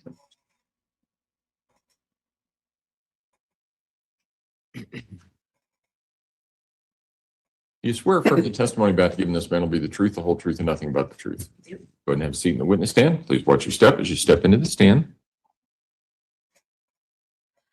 You know, somebody has tripped because he does that every time. Trailer? Somebody Thank you, Your Honor. tripped. Good afternoon, ma'am. How are you? Good afternoon. Good. And you? Good, thank you. Will you please introduce yourself to our jury and then spell your first and last name for our court reporter? Yes. My name is Stephanie Happ, HAPPSTEFANIE. I am the senior firearms examiner with the Colorado Springs Metro Crime Lab. So what education do you have that allows you to do that job? My education consists of a bachelor's of science in chemistry with an emphasis in criminalistics. I received that from the Metropolitan State College of Denver. During my degree program, I was required to complete an internship, and I did so with the Jefferson County Sheriff's Department's Crime Lab for a period of about 2 years. While I was with them, I had the opportunity to work in all the different areas of their laboratory, so I got a good understanding of a variety of different forensic analyses. I had training in latent print processing and examination, crime scene investigation, controlled substance analysis, and question document analysis. After my time with them, I spent a short period of time with the Colorado Bureau of Investigation, and then I was hired in my current capacity in October of 2007 as a firearms examiner, and that's where my firearms training began. That first year was very much like an apprenticeship where I simply shadowed the senior examiner so that I could get an understanding of the types of things I would be asked to do. After approximately a year, I was accepted to the California Criminalistics Institute, where I completed an additional year of intensive study in all the different types of firearms-related analyses. I had training in serial number restoration, shooting incident reconstruction, a variety of armorers courses that were designed to teach me how to identify how different types of firearms should work and how to identify abnormalities if there were any present. I spent a large period of time focusing on the microscopic tool mark comparison process as it relates to firearms as well as other types of tools. At the conclusion of that year's period, I returned to the crime lab and I completed a series of competency and proficiency tests and became established as the primary examiner for the lab. To date, I've had over 1,000 hours of training with respect to all those different types of firearms related analyses and thousands of additional hours of research and study in the lab. Thank you so much for covering all that. Easiest question I've ever asked. Have you been qualified as an expert witness? I have. How many times? To date, it's been 145 in both local and federal courts. So when you say local, do you mean the 4th Judicial District here? I do, as well as the 18th. So up in Arapahoe, Douglas County areas? Douglas, yes. Okay. Your Honor, based on her excellent answer on her qualifications, I would move to have her qualified as an expert witness as a firearms examiner. Defense? No objection. Witness will be so qualified. Go ahead. So let's get some groundwork stuff out of the way, just so that we're all talking the same language. You mentioned tool marks. Tell the jury what we mean when we talk about tool marks as it relates to firearms. Tool marks as it relates to firearms. In this particular instance, we would be talking about the firearm acting as the tool. And that firearm has a series of components, like the barrel, for example, that impart different markings on the surfaces of the fired ammunition components, like the cartridge cases and bullets. So the tool marks are produced by the firearm on the surface of the bullets and cartridge cases. And then when we're talking about a cartridge or a bullet, tell the jury what we are talking about there. I'd be happy to. Would it be all right to use the demonstrative piece? Yes, did you bring your demonstrative? So yeah, go ahead and bring that. It's just a demonstrative of a bullet components.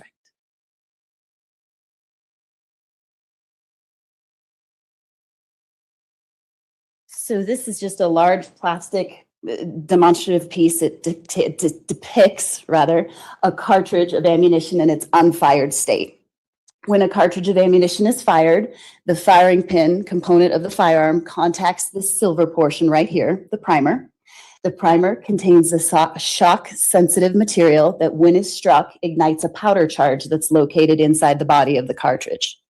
As that powder charge burns, there's a very rapid buildup of gases, and it's those gases that are responsible for forcing the bullet down the barrel of the firearm and almost simultaneously forcing the action of the firearm open so that the cartridge case, or the empty piece after it's been fired, can be extracted and ejected or kicked out of the chamber of the firearm, readying the firearm to be loaded the next time. So the cartridge ends up in two pieces. We have a bullet or a projectile. Sometimes fragments or pieces of the bullet and projectile are recovered. And then we have the cartridge case.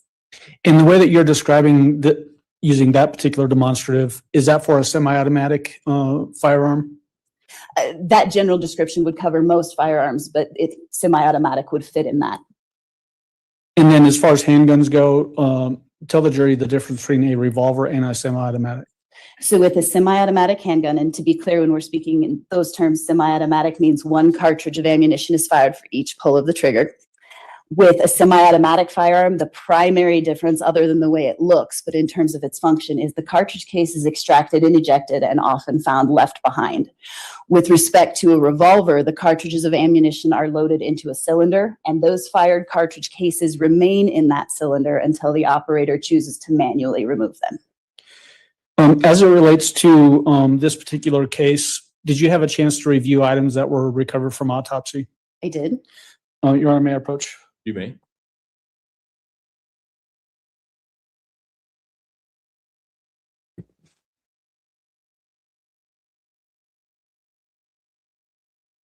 I'm going to start out by showing you People's 89 that was previously admitted by Holly Smith, a crime scene technician from Florida.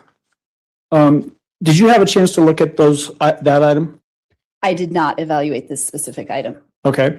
Those little plastic red tips, do you recognize what those are? They appear to be consistent with the polymer plugs that are incorporated into various hollow point designs of bullets. Did you send over some pictures to give us an example so that the jury understands what we're talking about, the polymer plugs? I did. And, at this time I'd ask for permission to publish 2 demonstrative photos of Hornady rounds of ammunition that show that polymer plug. Has the defense seen these? Yes, they have. And Is there an objection? No. All right. Go ahead. we're pulling them up now. So this is the first, just please describe what we're talking about there. Sure. This is an actual live cartridge of Hornady ammunition. You'll see the projectile or the bullet is the copper colored portion sticking out at this side here. The cartridge case is the silver or nickel colored portion on this side here. You can see in this profile picture, the nose of the bullet located right here has a material that's placed inside. This particular type of bullet is referred to as a hollow point bullet. It's a bullet designed to expand when it comes into contact with tissue. That expansion is to facilitate staying within the target at the time it enters. It's also to facilitate a larger wound tract.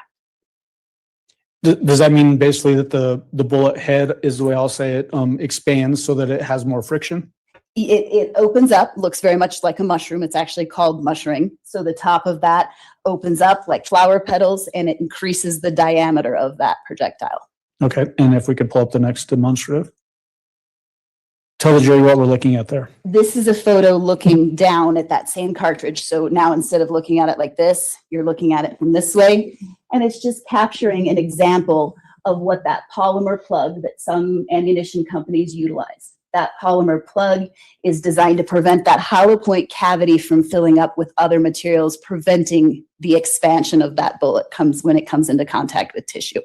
And then the item that I put on the, that I just handed you, People's Exhibit 89, those plastic red tips, is that consistent with what we're looking at in this demonstrative exhibit that would prevent the round from being plugged as it's fired through something? Yes, they do appear to be consistent with that. Okay. I'm going to retrieve that.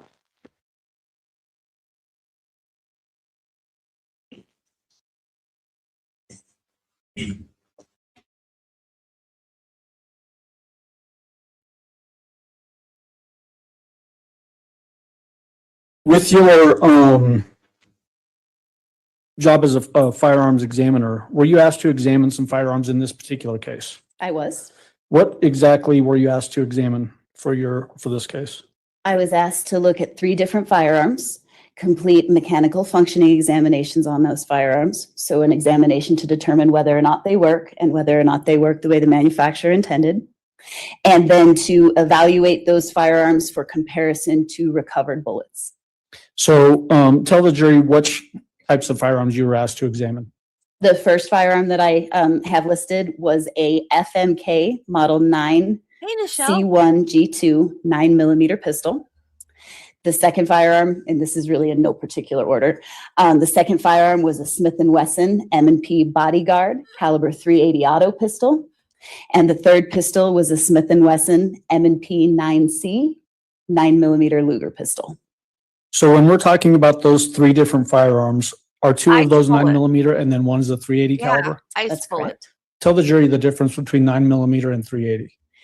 The primary difference is going to be the size of the cartridge that those fire. The .380 auto is going to be a lower velocity, smaller cartridge. Okay. And then as it relates to, I just put the box and an envelope up there, People's 484 and 485 that were just admitted through crime scene investigator Christian Lure. Did you have a chance to look at those items? Yes, I did. Is that the same as what you just described as the Smith & Wesson M&P? I'm sorry, not the Smith & Wesson M&P, the Smith & Wesson model M&P 9C 9mm? Yes, it is. Is that one of the, so that's one of the weapons that you tested? It is. What did you determine as it relates to whether that was a functioning firearm? I was able to determine that this was an operable firearm capable of causing serious injury or death, and I did not note any abnormalities in its function. Okay. So when you test that, do you actually test fire that weapon? Yes, I do. Or may I approach with people 713? May.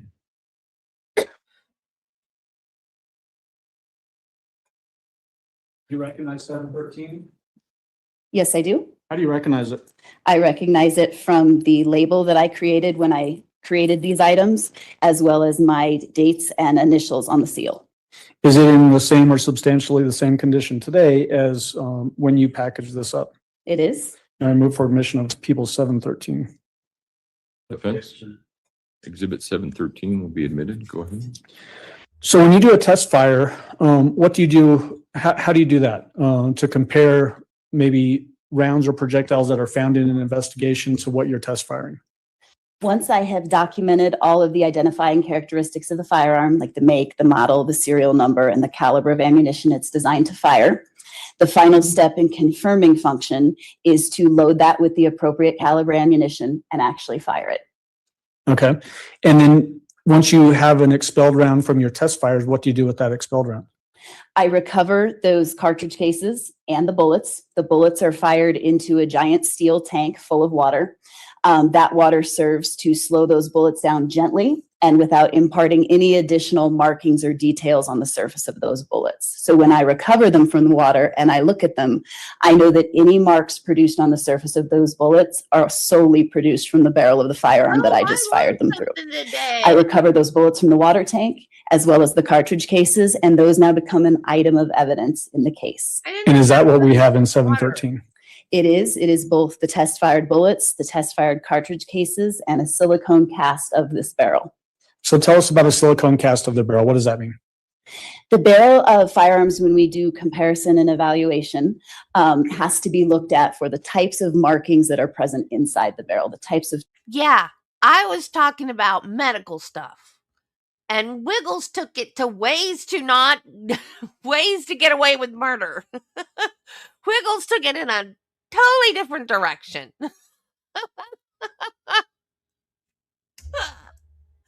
Wiggles took it in a completely different direction. I was talking about medical stuff.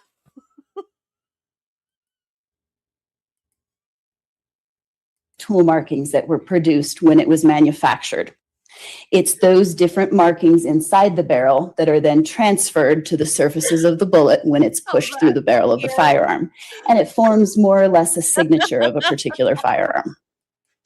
I cast the barrel of these firearms after I complete my test firing so that I can evaluate those markings and determine if they're going to be suitable for comparison and identification purposes. Does this process allow you to potentially compare a projectile that kills somebody to your test fire to see if the gun that you test fired is the same gun that was used to kill the person? It certainly could be done for that purpose. It's also very often done for the purpose of eliminating a gun as a possibility. So let's talk about eliminating. You mentioned those other two firearms that you tested, that 380 caliber handgun, the Smith & Wesson Bodyguard, and then the FMK model 9C1G2. Did you test fire those weapons? I did. Were they functional weapons? Excuse me. Yes, they did operate as they were intended. And were those capable of causing serious bodily injury or death? They were. Did you test or compare the test fired rounds from those two guns to projectiles that were recovered in this investigation? I did perform that evaluation. Were you able to determine whether those were used to fire those projectiles, or did you eliminate those weapons from being used in this case? I was able to eliminate both of those firearms as potential sources of those bullets. Okay, I'm going to approach and show you People's Exhibits 103 and 88.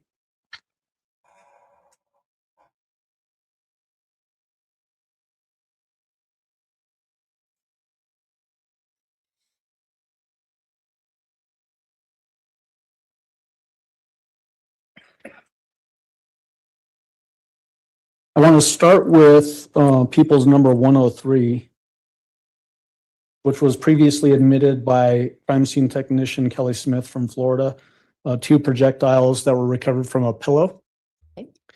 Had you had a chance to look at those two items? I did. Were you able to compare your test fire rounds from this particular firearm sitting up there with you today to those particular projectiles? I was. What does that analysis tell us? In this particular instance, I was able to conclude that one of the bullets in People's Exhibit 103 was fired in the Smith & Wesson pistol, 9mm pistol, People's Exhibit 484. The other bullet had similar general characteristics, but due to the damaged condition of that particular bullet, I was not able to make a conclusive identification in that instance. So let's talk about that just a little bit. If like you described there, that it damage, what can cause damage to a projectile that would make it difficult for you to conclude that it came from the same weapon?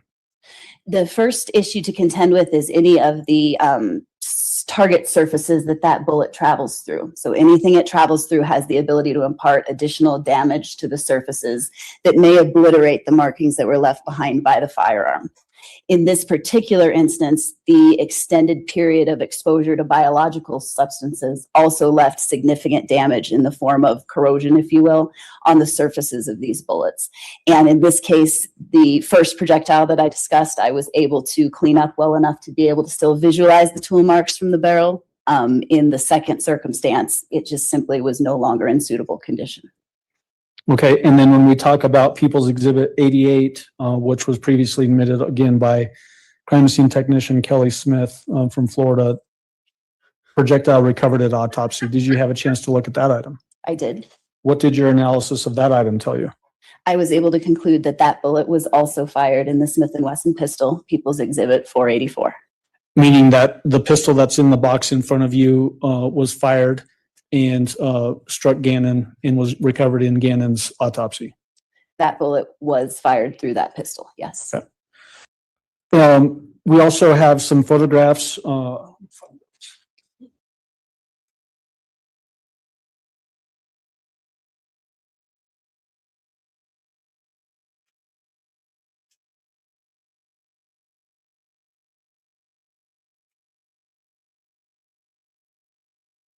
Before you got on the stand with the photos.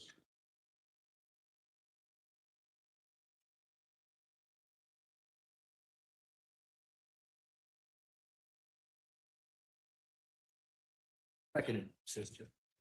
Matt, are you looking for any of these up here?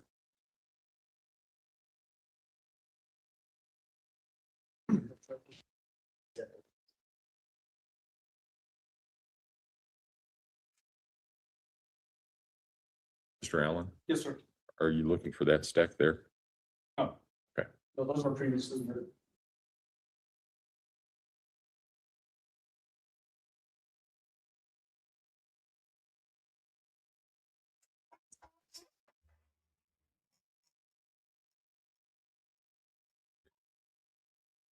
All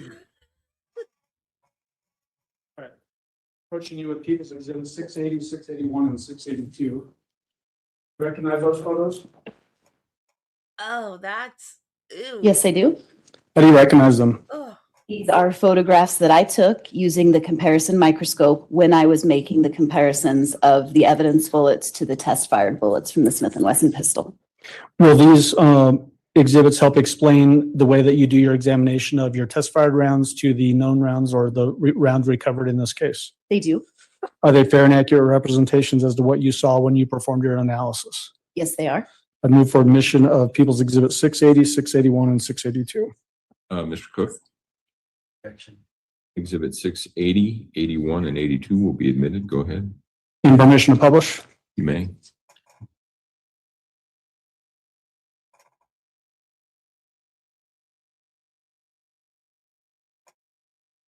What?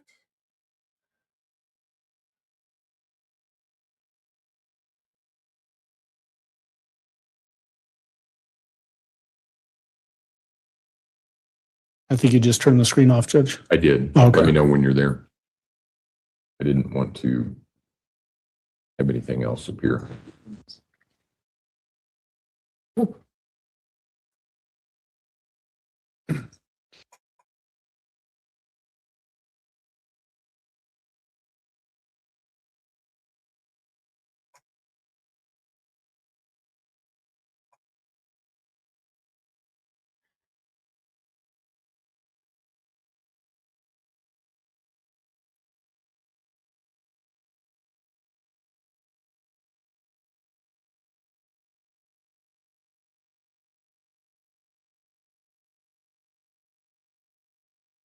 That's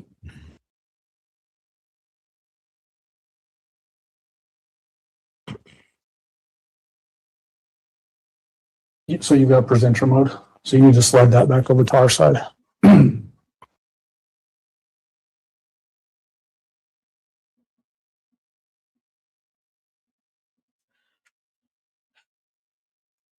Judy, have they found Samantha It's, yeah, Guthrie yet? Isn't that her name?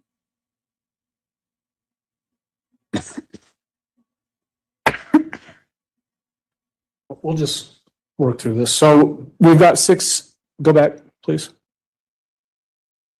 Oh no, Nancy Guthrie. There we Samantha go. or Savannah. So this, Carter. the main picture I didn't know in the names. center of the screen, my eyes are getting bad, so I can't read the exhibit number when it's smaller like that. Does that say 680? Yes, it does. Okay, so tell the jury what we're looking at in People's Exhibit There's 680. like So 3 People's Exhibit stories. 680 is a photograph of one of the bullets that I received for comparison purpose. To me, at the time, it was known as item 727. This photograph is taken using a camera that's hooked up to the comparison microscope. The comparison microscope is simply a large scope that has one set of eyepieces to look through and 2 stages. So when I mount items on those stages and look through the eyepieces, I can see both of those items simultaneously side by side. And I can increase the magnification at varying levels as I work through the analysis to look at those different tool marks that are present. In this instance, what you're looking at here is the hollow point bullet expanded. So when we talked about the mushrooming effect, that's what you see here. This is the nose that opened up, and this is the base of the bullet here. That's because your leader has ADHD.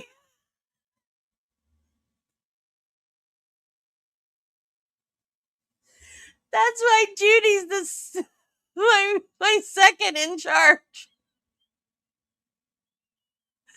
She's the one that keeps us in line.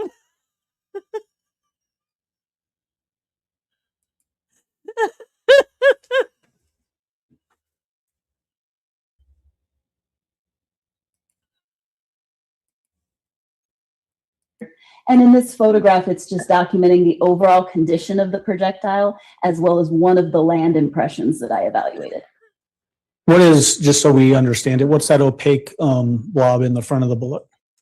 This material right here is just a sticky wax substance that I use to hold the bullet in place so that I can turn it and rotate it on the microscope as I work through all the different surfaces.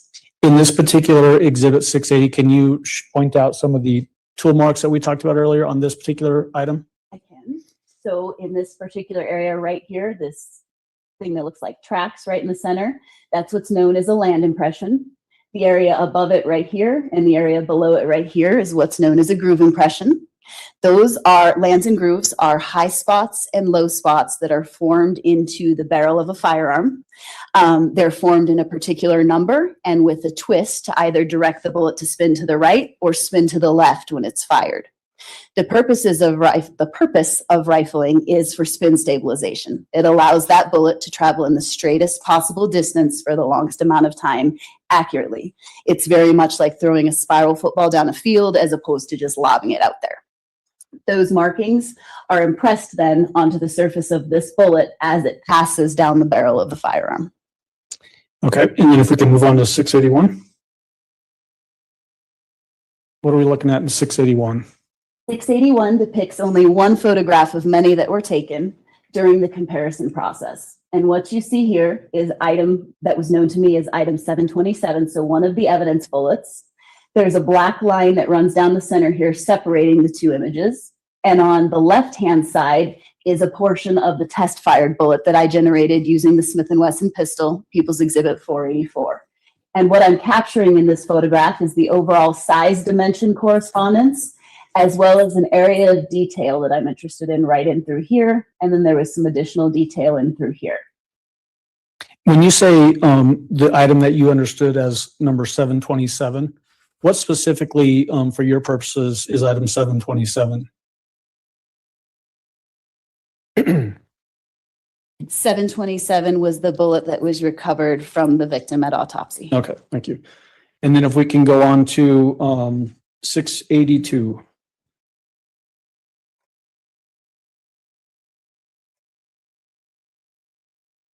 Tell the jury what we're looking at in 682. People's Exhibit 682 is essentially the exact same photograph that you just saw previously. Test fire on the left, evidence bullet on the right, only now it's a much higher magnification of this area of the projectile here. And I'm looking at these lines that run through the center line and correspond to one another. As I work through my comparison, I look at all of those different surfaces of the bullet, either observing the agreement or disagreement that's present so that I can render my conclusion. Was there agreement or disagreement in these 2 images? In these 2 images, there was agreement not only here, but additional agreement that was captured up here and in other areas. As you evaluate those photographs for yourself, keep in mind that this photograph is taken of a curved surface, and the camera sits right above the curved surface. So there's only a small area that's in focus when I'm completing this evaluation.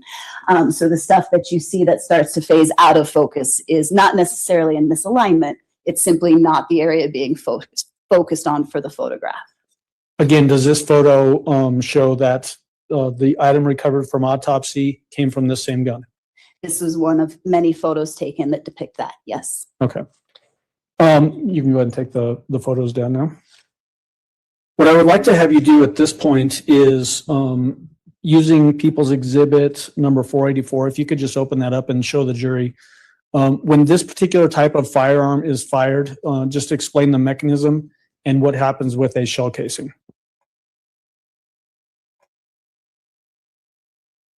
So I'll first point out that People's Exhibit 40 is secured not only into the box, but it has a gun lock running through the action of the firearm. So in its current state, I can see the chamber is open, there's no ammunition present, and it is completely safe. It could not be fired in this condition. So what you're looking at is a pistol that is not fully open or closed. When this firearm is loaded for use, the magazine is inserted into the grip located right here. It's the piece that the lock is running through. The slide, which is this top portion up here, is pulled to the rearward position and allowed to move forward again. And when that occurs, the slide pushes a cartridge of ammunition from the top of the magazine into the chamber of the firearm, or this rearmost portion of the barrel. That action also cocks this firearm and it's readied for firing. To actuate firing, the operator would pull the trigger of the firearm and that would send the firing pin into the primer component, into the primer component of the cartridge and detonate that primer component so that firing can occur. The bullet will travel down the barrel of the firearm and the action or the slide will be forced rearward so that that cartridge case can be extracted and ejected and the next round can be placed in the chamber of the pistol. So when that particular type of firearm is fired, it kicks the shell casing out like in your demonstrative exhibit of your bullet? It does if it's operating properly and if nothing is impeding movement of that slide. When a shell casing is kicked out of a firearm like that, do they pile up in a nice, neat little pile? Not necessarily. It very much depends on what surfaces those cartridge cases may hit as they exit the firearm. For example, if you're in a room and there's furniture or walls or ceilings present, those cartridge cases may hit those surfaces and they can bounce all over the place. Conversely, if you're outdoors and you're standing on a nice fluffy bed of grass, as that cartridge case exits the firearm and lands in the grass, it may rest where it lays. So its terminal point may be very consistent. Is there any such thing as a disintegrating shell casing? Meaning that if a firearm is fired like this, that a shell casing doesn't come out or it just disappears? I'm not aware of one just disappearing. I'm aware of them perhaps not coming out of the firearm, but not disappearing. Okay. So that's all I have. Thank you.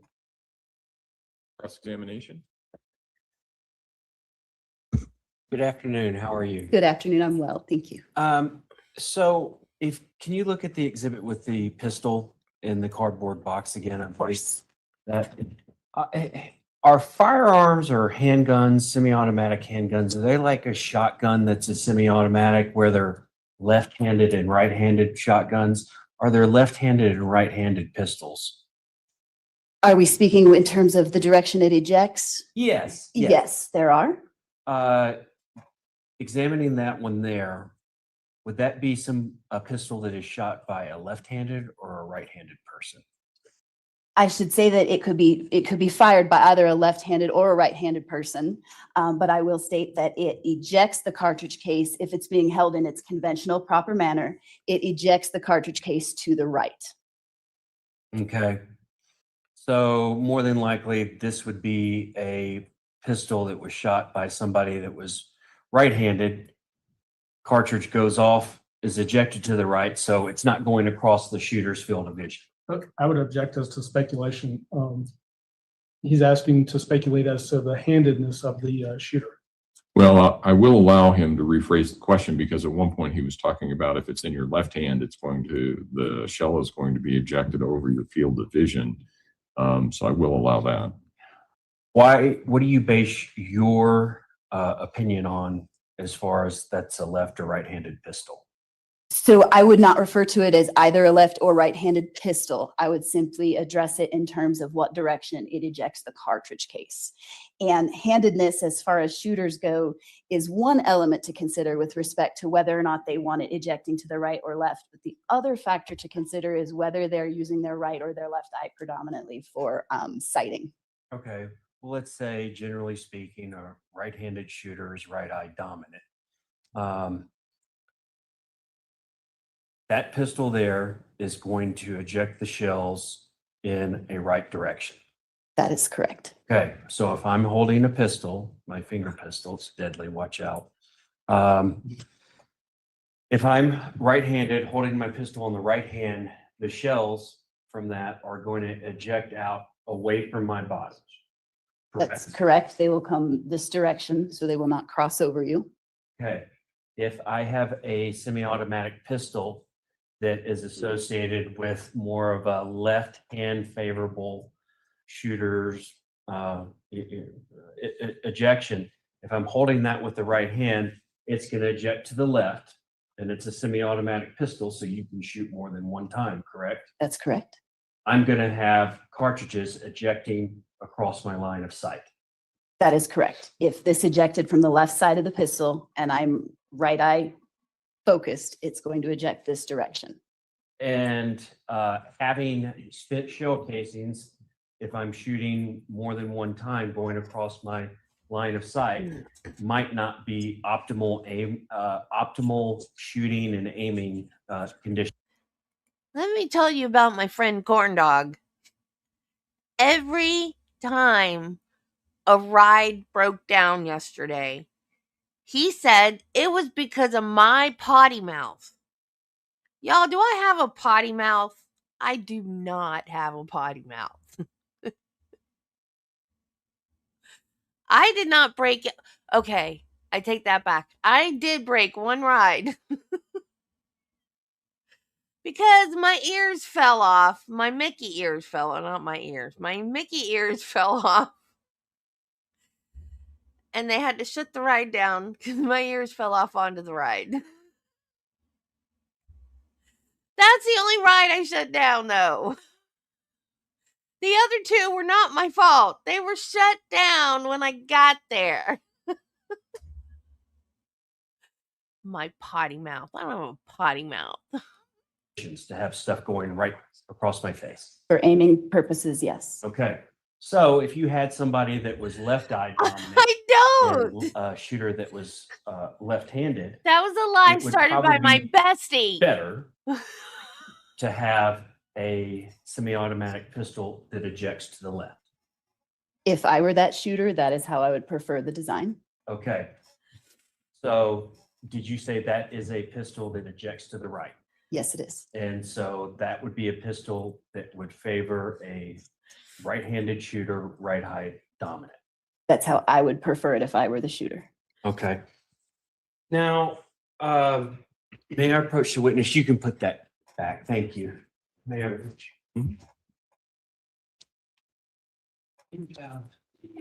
That's what it is. I'm going to show you what's been previously marked as People's Exhibit 713. So the two, if you can look at this, you have the actual bullet, the part that comes out of the shell. There's three of them there. Are those two that were recovered from the pillow and one that was your test fire, or are those all three test fires from the different pistols? These are all three test fires from the one Smith & Wesson pistol. So they're all three samples from the same pistol. Okay, so and that was the 9mm Smith & Wesson? Correct. Okay, so you did three test fires from there. Do you have the bullets, or can you get the exhibit with the two bullets that were pulled from the pillow? That would be Exhibit 103. Sure. Well, I'll take your word for it, Judge, because I can't find it. Yeah, there it is. Yeah, Exhibit 103. Now, Where is one of the bullets in this that was pulled from a pillow? There were two bullets. Both of them. So this one here and this one here. This one here and this one here. Yes. And which one was the bullet that came from the deceased boy? That one is People's Exhibit 88. Okay. All right. And it looks like there's a lot of, it looks like there's deformation or the bullets fragmenting in all three of them, correct? They are definitely deformed to various degrees, yes. Okay, but the one that was pulled Not out that of I the know of, Paul. individual looks to be more deformed than the bullets that were pulled out of And I'm the pillow. both. Yes, I would say the nose is more fully expanded and there's slightly more deformation in that one, yes. Okay. And if you know that's great. If not, that's fine. Would you expect two 9mm hollow points? It looks like they were Hornaday, manufacturer of the shells. Would you expect those bullets to actually penetrate through the pillow? If they went through nothing else, Yes. just the 'Cause I'm pillow, broke. Yeah. I would Gotta get a expect mini a one. 9mm of this design to go through the pillow. Okay. And is it your information that the two rounds that came from the pillow, it I looks like love in the your name, report, it Michelle. says source or it mentions pillow. You were Do you named know if after a they good went through woman. anything else other than the pillow? I do not. I can simply state that they have hard impact damage that suggests something other than the pillow came into contact with these items. Okay. Do you think that these two bullets,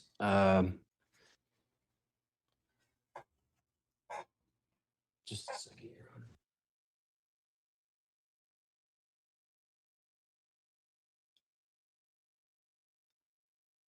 Do you have any idea what that could have been? That the two bullets that were not pulled from the individual, what they could have impacted based on the history and what information you were giving for this analysis? I would say Oh, based on cool. the history I and didn't get that information, one. I got a no. Mando shirt. Based on some of the trace evidence that I observed present on the bullet and stuck in the bullet, there was evidence of it having passed through biological substances. So there was evidence of possible bone and possible hairs present on the surfaces of those bullets. Okay. So can you tell the distance that the two bullets that were recovered from the pillow, how far away those bullets were when they were, or how far the shooter was away when those bullets were fired? I cannot, in this instance, I did not have the opportunity to evaluate the pillow and there was no distance testing performed. Okay. And were you aware that the pillow was actually taken into evidence and recovered? I was aware of very little more than these were recovered from the pillow. Okay. Would it have been a benefit to you and your analyses to have had the pillow where the bullets came from, to examine it and possibly do separate test fires into that pillow? The only time that would have come into play for me is if there had been testing requested to determine how far away those surfaces were when they were shot into. Okay. Was any of this biological material from the two bullets that were recovered from the pillow, was any of this biological material tested or collected to be submitted for DNA analysis or any type of work like that? It was most certainly collected by me when I evaluated the bullets. I preserved that evidence in case additional testing was warranted on them. I am not aware if any further testing was undertaken after I collected it. Okay. But you felt it was important enough to at least collect it and preserve it. Certainly important to preserve it, especially considering that my handling would have obstructed it and destroyed it during my process. So it was important to preserve that in case it became necessary for testing down the line. Okay.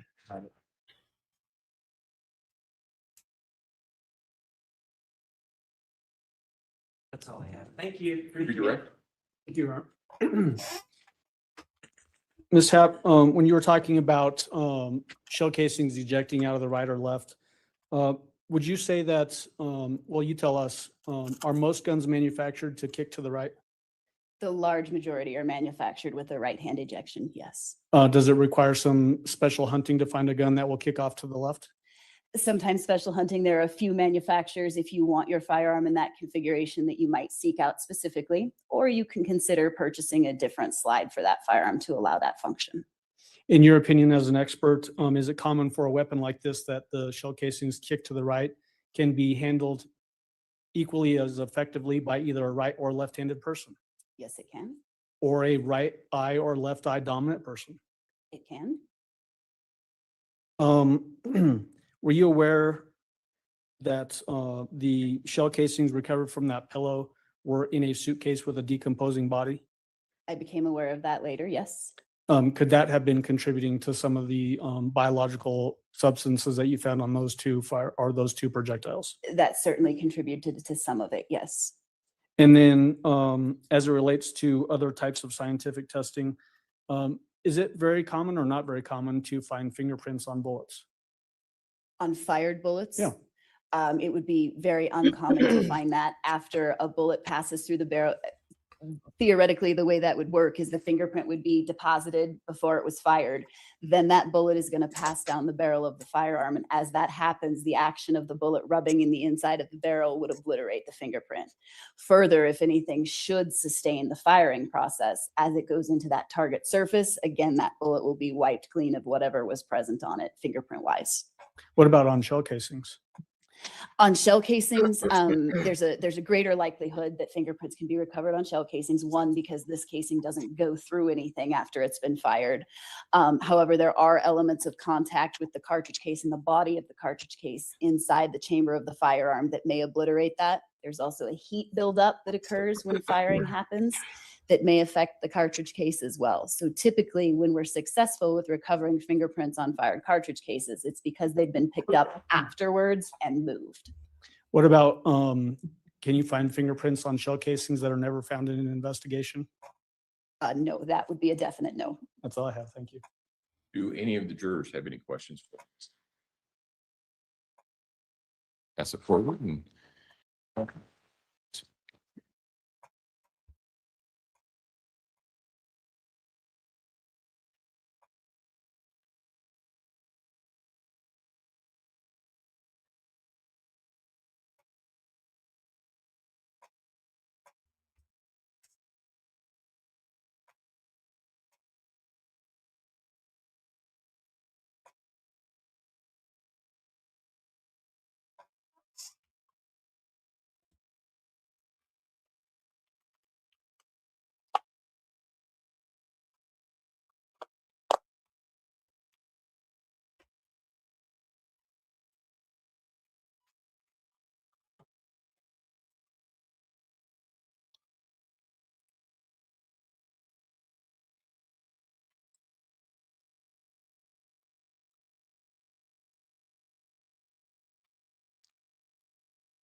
Ms. Happ, did any of the three pistols you examined eject from the left?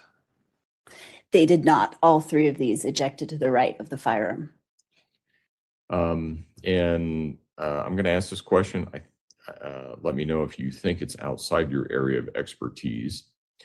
If someone is left eye dominant and a shell ejects across your field of vision, would that cause someone to miss?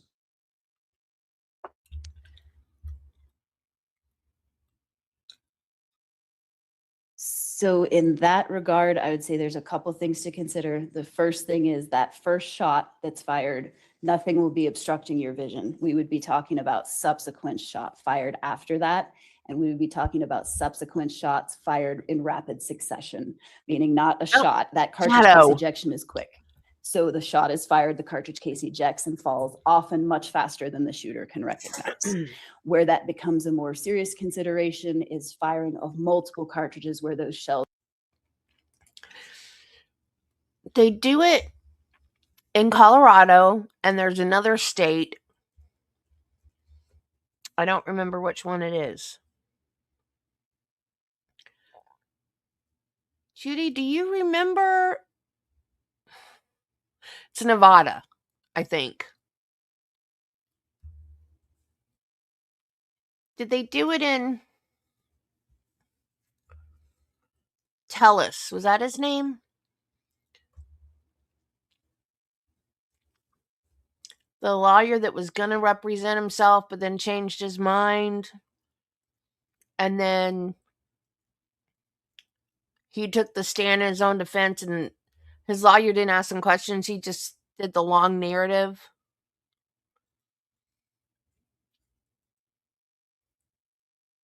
I think that was the one. The other trial I watched where the jury was allowed to ask questions. But yeah, it's weird because you're not used to it.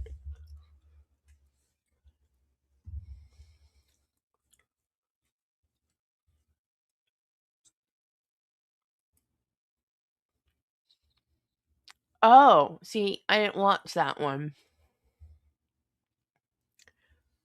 because of the subject matter. Because it breaks my heart that that happened to that family. It's ridiculous. Yeah. It's just weird. Would you stop with the flowers? Wiggles did not make those for you. They're mine.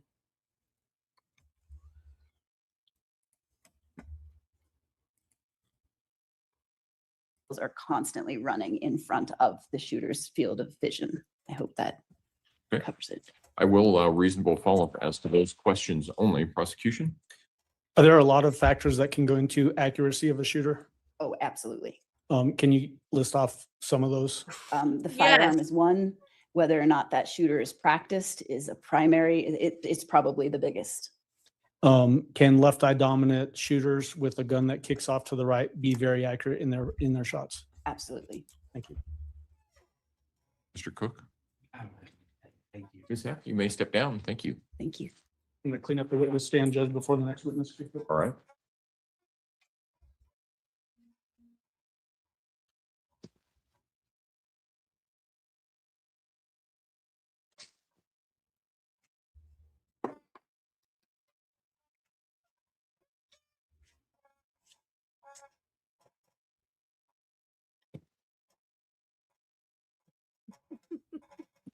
Right, you can call your next witness, please. Thanks, Judge. We'd call Brooke Bell to the stand.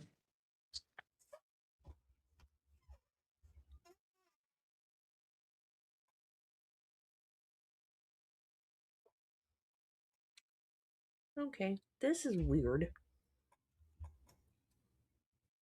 Ms. Bell, if you would step forward and raise your right hand, please, ma'am. Do you swear affirm the testimony about to give this matter will be the truth, the whole truth, and nothing but the truth? Yes.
What are you doing?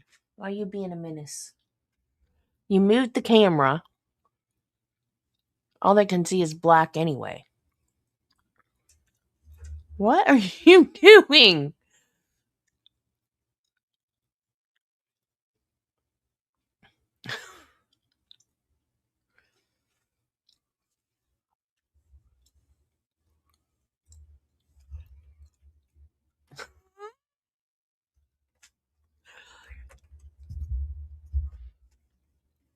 You moved the monitor.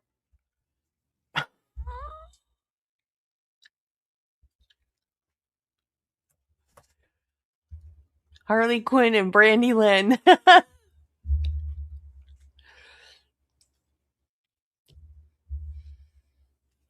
No, she was just rubbing her head on the camera.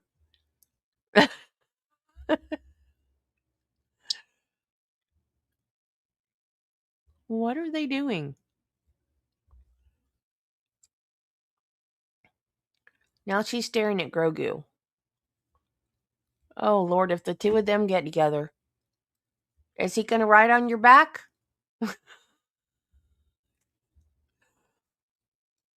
Do I need to crochet a saddle for Grogu? Do I need to crochet a saddle for Grogu to ride on your back, Shadow? Why are you staring in the corner? Is there a greebling up there? What you doing?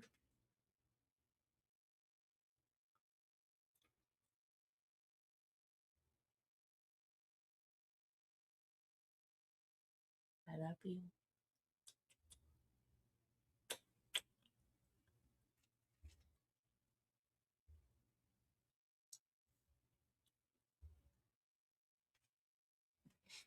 What are they doing?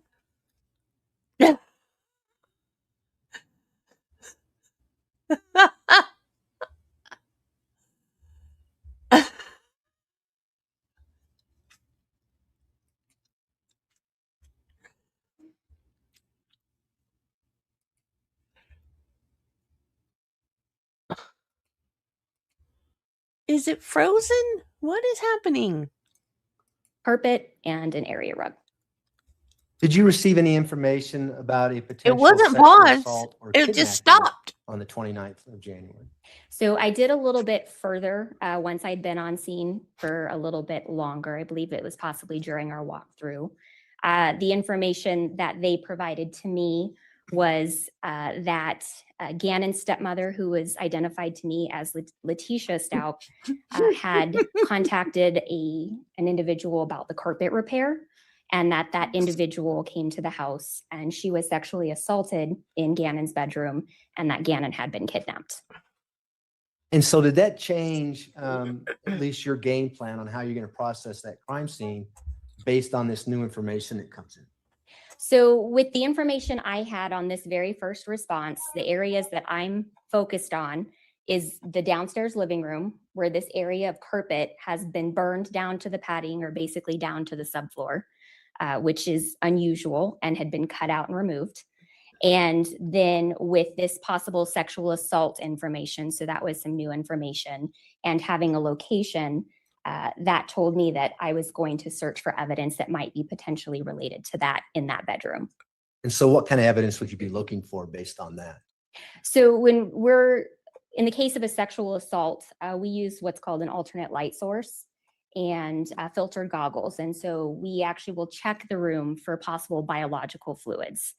Certain biological fluids will fluoresce or glow under ALS. And those tend to be biological fluids such as urine, saliva, and then semen.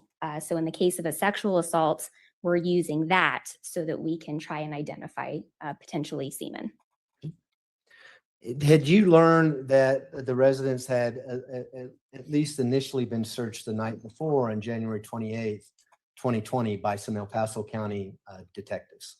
Yes, I had been informed that they had conducted a separate search prior to the involvement of the Metro Crime Lab, and that there were some evidence items collected during that search. And so were you at least the first time a CSI lab personnel entered the residence to conduct the search?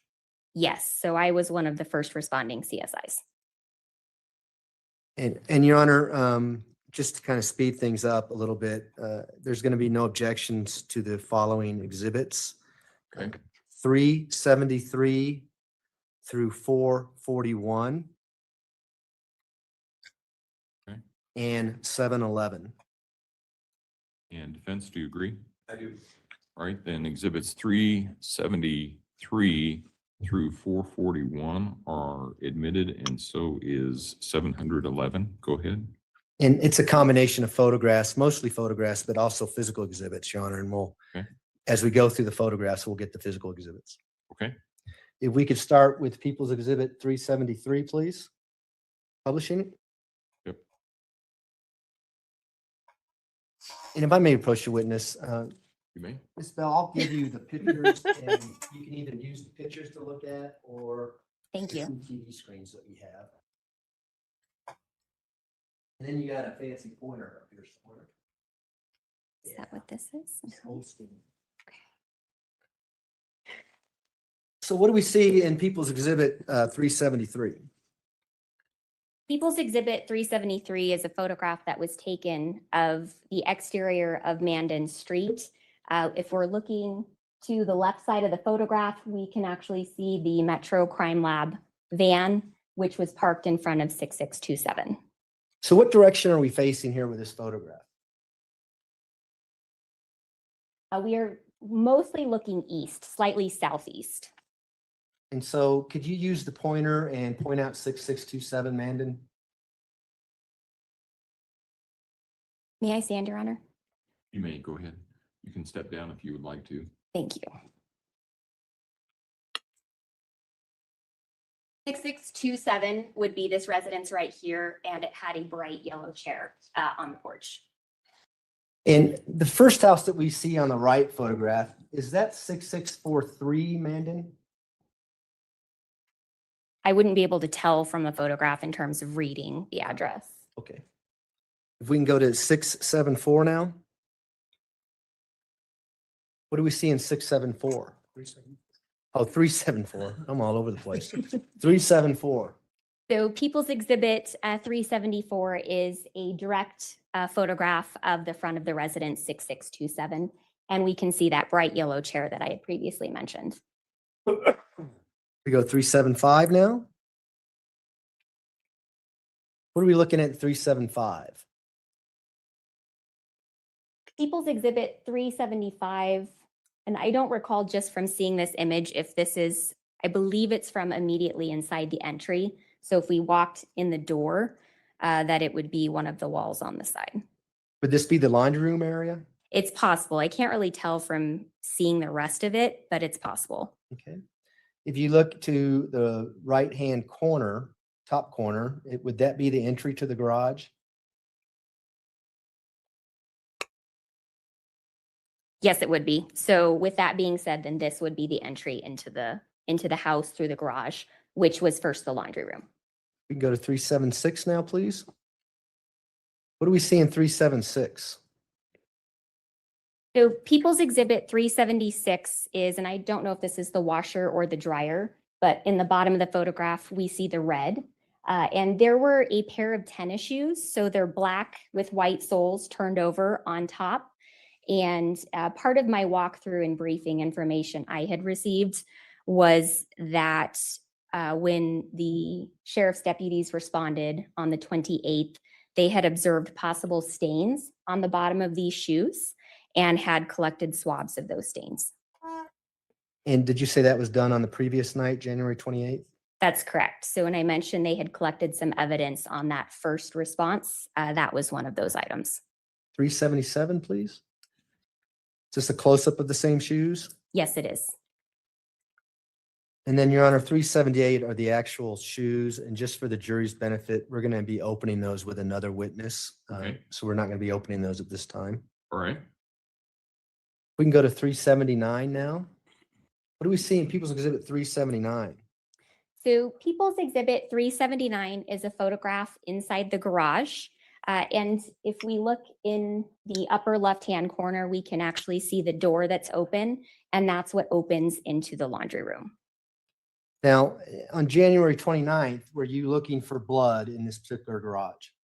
Not initially. However, it was brought to our attention when a deputy had responded that while we were working on documentation in the basement, that he had located some stains that he believed to be possible blood stains. We can go to 380 now, please. What do we see in People's Exhibit 380?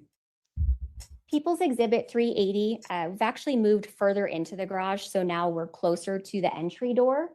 And there are actually 3 sticker What? scales present in this photograph that were placed to identify those possible blood stains that were located by the deputy. Could you please point those out for the I jury? will, yes. And Mr. Young, could you find a reasonable breaking point in the next 5 minutes or so? We could stop now if you like, Judge. Okay. Whatever you. You can go ahead and answer that question and then we'll take that Okay. break. And is it okay? May I stand again? Thank you.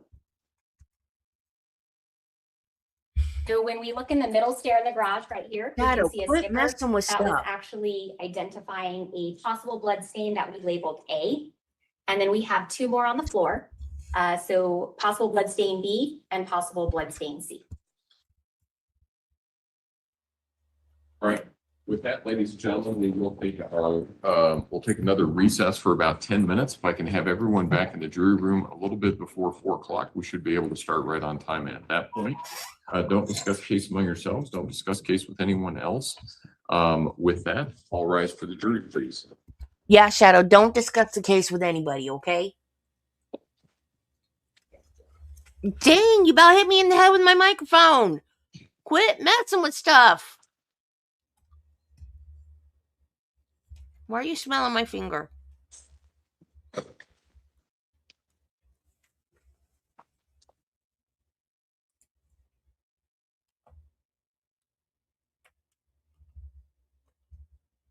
I turned the keyboard off. Is that why you're stomping on Thank the you. May keys? all be seated. Record should reflect the trying to jury get it has to do left the something? courtroom. I turned it off. I'm not stupid. Juror 12, third one over in the front. Yeah, well, she's in seat 13, but she's juror 12 because we only have 9 in the back. So, okay. Okay, in light of that, let's bring the jurors in then. Don't leave. You don't have to leave. You don't have to leave.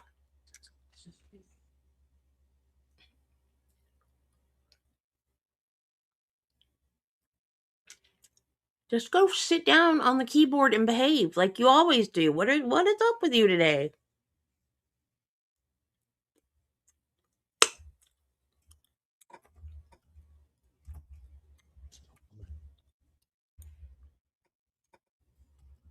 Good girl. Why was that so hard?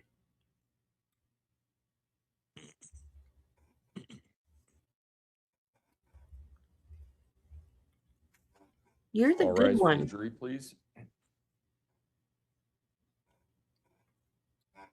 You're the good pet.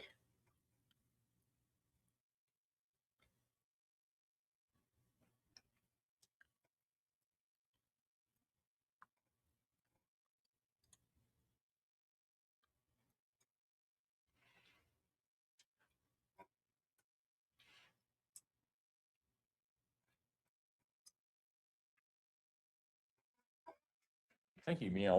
You may all be seated. Court will recall 20 CR 1358, People versus Letecia Stauch. Record should reflect the jury has returned to the courtroom. Okay, I won't When touch. we took our break, we were in the midst of the direct examination of Ms. Bell. That's where we Yes. will resume. I need this. So, Ms. Bell, we still have People's Exhibit 380 up on the TV screen. With regards to these placards, A, B, and C that you just pointed out prior to the break, are they in direction from the door to where there are looks like some 2x4s on the ground there? So if you're referring to the lower left corner of the photograph, yes, there are some long 2x4s in that area of the garage.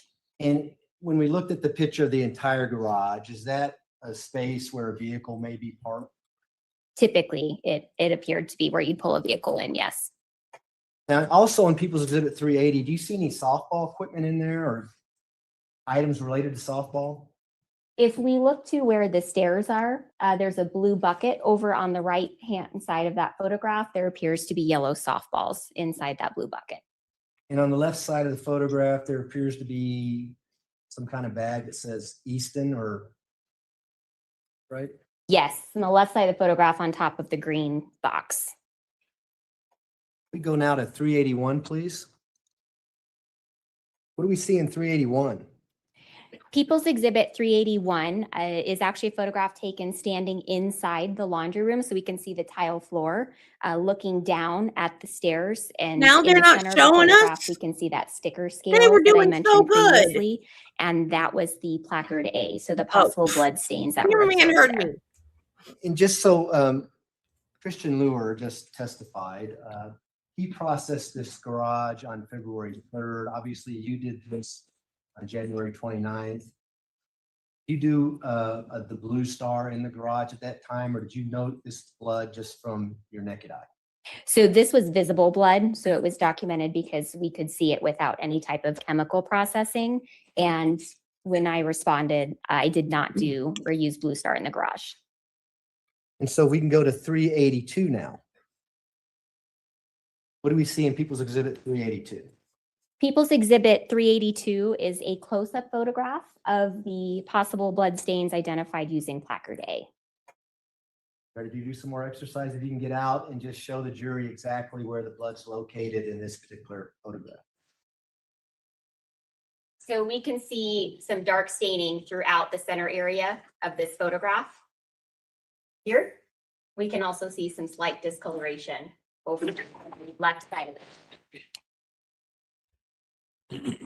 I know we're going to talk about how you swab these, but why don't we do it with placard A so you can kind of just show the jury what you did to collect this blood so that it could be tested So at a later time. So to collect a sample of any biological fluid, we have a package that is sealed of 2 sterile cotton tip swabs. So that's opened at the time that we're ready to collect the sample. We open a new package of distilled water and then just dampen the 2 cotton tip swabs. And then those are both rubbed at the same time over Debbie. the stains and then placed back into that packaging and sealed into something we call a coin envelope. So it's a smaller envelope. And did you use 3 separate swabs for both A, B, and C placards? Yes, I did. And they're separated when you package them? Correct. So when we place them in those individual coin envelopes, those are sealed separately from each other. And then the big envelope is sealed, and then whoever gets into that envelope would have to sign something to know that someone's been in there. Is that how it works? Correct. So when we create an evidence barcode label, and I believe in this case, all 3 of those swabs were placed in a larger envelope under the same evidence barcode and sealed by the crime scene investigator. And then any subsequent testing that occurs on evidence within that package, the evidence item or the packaging is noted, and then additional tape seals are added and signed by that analyst when the analysis is completed. And Your Honor, for the record, the swabs from placards A, B, and C is People's Exhibit 386. All right. We can go now to 383, please. What do we see in People's Exhibit 383? People's Exhibit 383, is a little bit of a different perspective, a little closer, where we can see, again, the 2 sticker scales that were on the garage floor. We're close to those 2x4s that were previously mentioned. 384? People's Exhibit 384 is now a close-up photograph of the possible blood stains identified using placard B. Could you point those out with a pointer, please? Yes. So in this photograph, it's really concentrated toward the center, but the discoloration is in this general area and then extended into the upper left portion of the photograph. And is that the area you swabbed then that we talked about earlier? Yes, that would be the area that representative samples were collected. 385, you could probably stay there for this one. What do we see in 385? People's Exhibit 385 is now a close-up of the stains that were identified using placard C. And I will point those out again, just directly above the actual sticker scale and then a little higher toward the center of the photograph. Now, are these particular more visible, these blood, are they droplets or what are they? So these appear to be more consistent with possible transfer stains to me, but these are a little bit more visible in this particular photograph than what we saw in B. If we look at the photograph, there's different photographs at different angles of B and C, and B is a little more visible in a different angle, and that just has more to do with the flash that occurred when that photograph was taken. What's a transfer stain? So a transfer stain is when blood is deposited on a surface from another surface. Kind of speaks for itself, right? It's just transferred onto an object. You can resume your seat. Thank you. If we can have 387 now, please. What do we see in People's Exhibit 387? People's Exhibit 387 is a photograph that was taken in the backyard on the east side of the house. And of significance in the backyard is the trash dumpster, so we can see the green in the center of the photograph. And were you made aware that these trash cans were searched on January 28th, Yes, I was. 2020? Yes. Let's go to People's Exhibit 388. What do we see in People's Exhibit 388? People's Exhibit 388 is a photograph taken in the basement, and this area was referred to in most of our reports as the basement living area. So this particular photograph, I believe in terms of orientation, we're looking southwest in the basement. In the area that you alluded to, I know we have some other pictures of it where there were potential burn marks on the carpet. Could you just point that out for the jury so they could have some context with this picture? Yes, I'm going to stand up to do that. Sure. So in the upper right corner of the photograph, we have a couch here. And directly in front of that couch was an area rug, and we can actually see that here. And on top of it, in this particular photograph, you can see a rectangular section of carpet that matches the rest of the carpet throughout the residence. Okay, thank you. 389. What do we see in 389? People's Exhibit 389 is now standing in that living area portion of the room. So in the lower left corner, we can see that area rug that I had previously mentioned. And then we can also see the corner of the couch that it was in front of, and that's over on the left side of the photograph. In the center of the photograph, so we're looking east toward that love seat chair. There's 3 blankets, and they were kind of in a pile, and those blankets had burn debris on them. You can go to 390 now. What do we see in 390? People's Exhibit 390 is a close-up of those blankets that was located on the floor in front of that love seat, and we are able to see some of the charring and burn debris. 391. What do we see in 391? People's Exhibit 391 is now in the search phase where we're actually looking at the items that were identified. So one of the blankets has been spread out, and we can see that there's a scale in this photograph showing where some dark burned debris is. And did you spread this blanket out to take this photograph? Yes, And did you collect this blanket as evidence? this blanket was collected, yes. We can go to 392. What do we see in 392? People's Exhibit 392 is just a close-up of the previous blanket in the area where we saw that scale of the burned debris. And did you have any information as to whether or not these blankets were used to put the fire out or help put the fire out? I don't know that I had specific information how these were related. 393. What do we see in 393?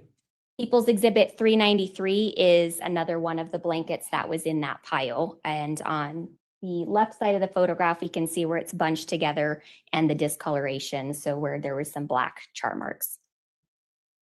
We can go to 394. People's Exhibit 394 is a photograph of the third blanket. We can see that there's a scale, and that was also very bunched around some burned debris. And did you collect all these blankets, all 3? All 3 of them were collected, yes. We can go to 395 now, please. What do we see in 395? People's Exhibit 395 is the couch that is located that I had pointed out in the first photograph when we were talking about the living room. So for context, that area where the removed carpet is directly in front of this couch. And on this couch are 3 teal pillows. Can you also see some what appears to be damage from hot wax, that kind of thing on this couch? Yes, so over in the left side of the photograph, which would have been the west portion of the couch, there was some damage consistent with what appeared to be wax on the couch, as well as some charring or scorch marks. And so for the record, we see a remote control there. Is it just next to that remote control in front of it? It would be in front of and then to the left of that black remote control. We can go to 396, please. What do we see in 396? People's Exhibit 396 is looking toward the southwest corner of the living room. So just for context, we can see the TV in the upper left, and the couch, for reference, would be over on the right side of the photograph. And there's an additional teal pillow in that corner on the floor. 397? What do we see in 397? People's Exhibit 397 is more of a mid-range photograph, but we've actually turned that pillow over. And in the center of the photograph, it's actually going to be in the right corner of the pillow. There was more of that kind of burned, charred material. We can go to 398 now. Is that what you're talking about as we see in 398? So 398 is a close-up with the scale. And yes, you can better see some of that burned material. And did you collect this item as evidence? This pillow? Yes, this pillow was collected. And for the record, Your Honor, that's 399, People's Exhibit 399. We can go to 400 now. What do we see in People's Exhibit 400? People's Exhibit 400 is actually being positioned against the west wall in the living room. So the couch, for reference, is what's on the left, and that love seat is over on the right. In the lower right-hand corner, we can see some of those blankets we talked about previously. But in the back center of this photograph, we can see an open door where we see boxes and bins, and that was a basement storage unit. And can we see the staircase there to the left of that in the center of the picture, but it would go off to the left to go upstairs? Yes, you can slightly see the banister or the hand railing, and that would be the staircase that leads to the upper level. And so as you look at that storage room, if you go to the right, would that be where Gannon's room was? Yes, so there is a hallway behind that wall, and his door was over to the right and actually shared a wall with the storage room. We can go to People's Exhibit 401. What do we see in People's Exhibit 401? People's Exhibit 401, we've now moved close to the entry to the storage room. So again, we can see the boxes and bins and then the concrete floor. And then, as mentioned previously, there's a short hallway on the right side. So the door to Gannon's bedroom would be over on the right. People's Exhibit 402. What do we see 402? People's Exhibit 402 is a photograph that's taken standing in the entry to the basement storage room, so the bins and boxes previously mentioned. In this photograph, we're actually looking toward the southeast corner, and an item of interest that was observed in the southeast corner, which we can see in the center of the photograph, is a small section of carpet. With regards to the boxes that we see in People's Exhibit 402, is that what it looked like on January 29th, 2020?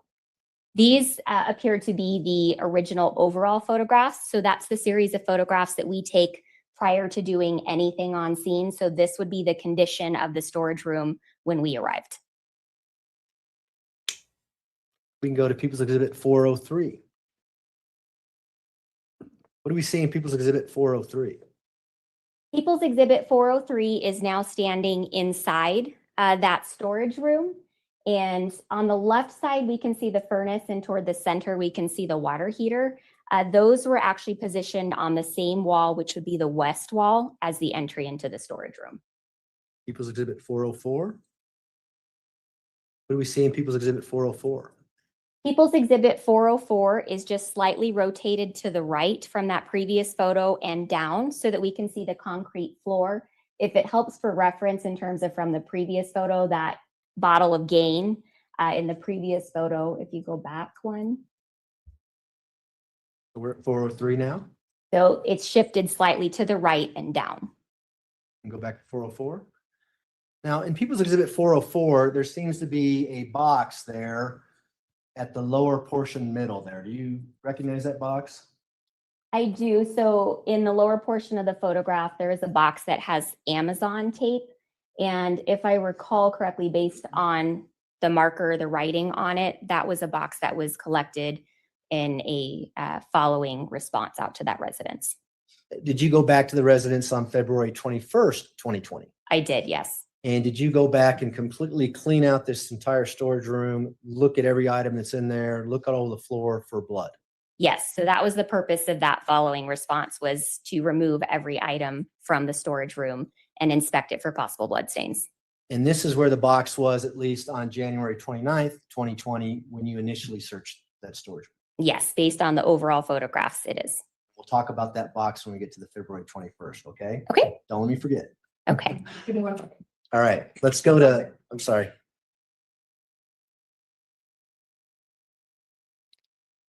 Ready? Okay, if we can go to 405 now, please. What do we see in People's Exhibit 405? People's Exhibit 405, we're actually looking at the north wall of the storage room. So for orientation, based on where I'm standing, the entry would actually be back and to my right. And of interest in this particular photograph on the left side is a gun box, the M&P bodyguard. And then also of interest in this photograph, kind of toward the northeast corner, we can see the corner of a red suitcase underneath a box. And then just to the right of that, we can see a small section of carpet again. Did you do the best you could to take pictures of all the suitcases in the storage room? So in this series of overall photographs, these are the photographs of all of the items in their position when we arrived. So nothing was moved in order to be able to take better photographs. That wasn't the question he asked you. You may not, I don't know if you recall this or not, but the pink suitcase that we see in the center of the photograph, was that suitcase there on February 21st, 2020, when you went back and searched the entire storage room? I don't recall offhand without going through those photos and looking closer. Don't let me forget about that one either. Okay. There's another item.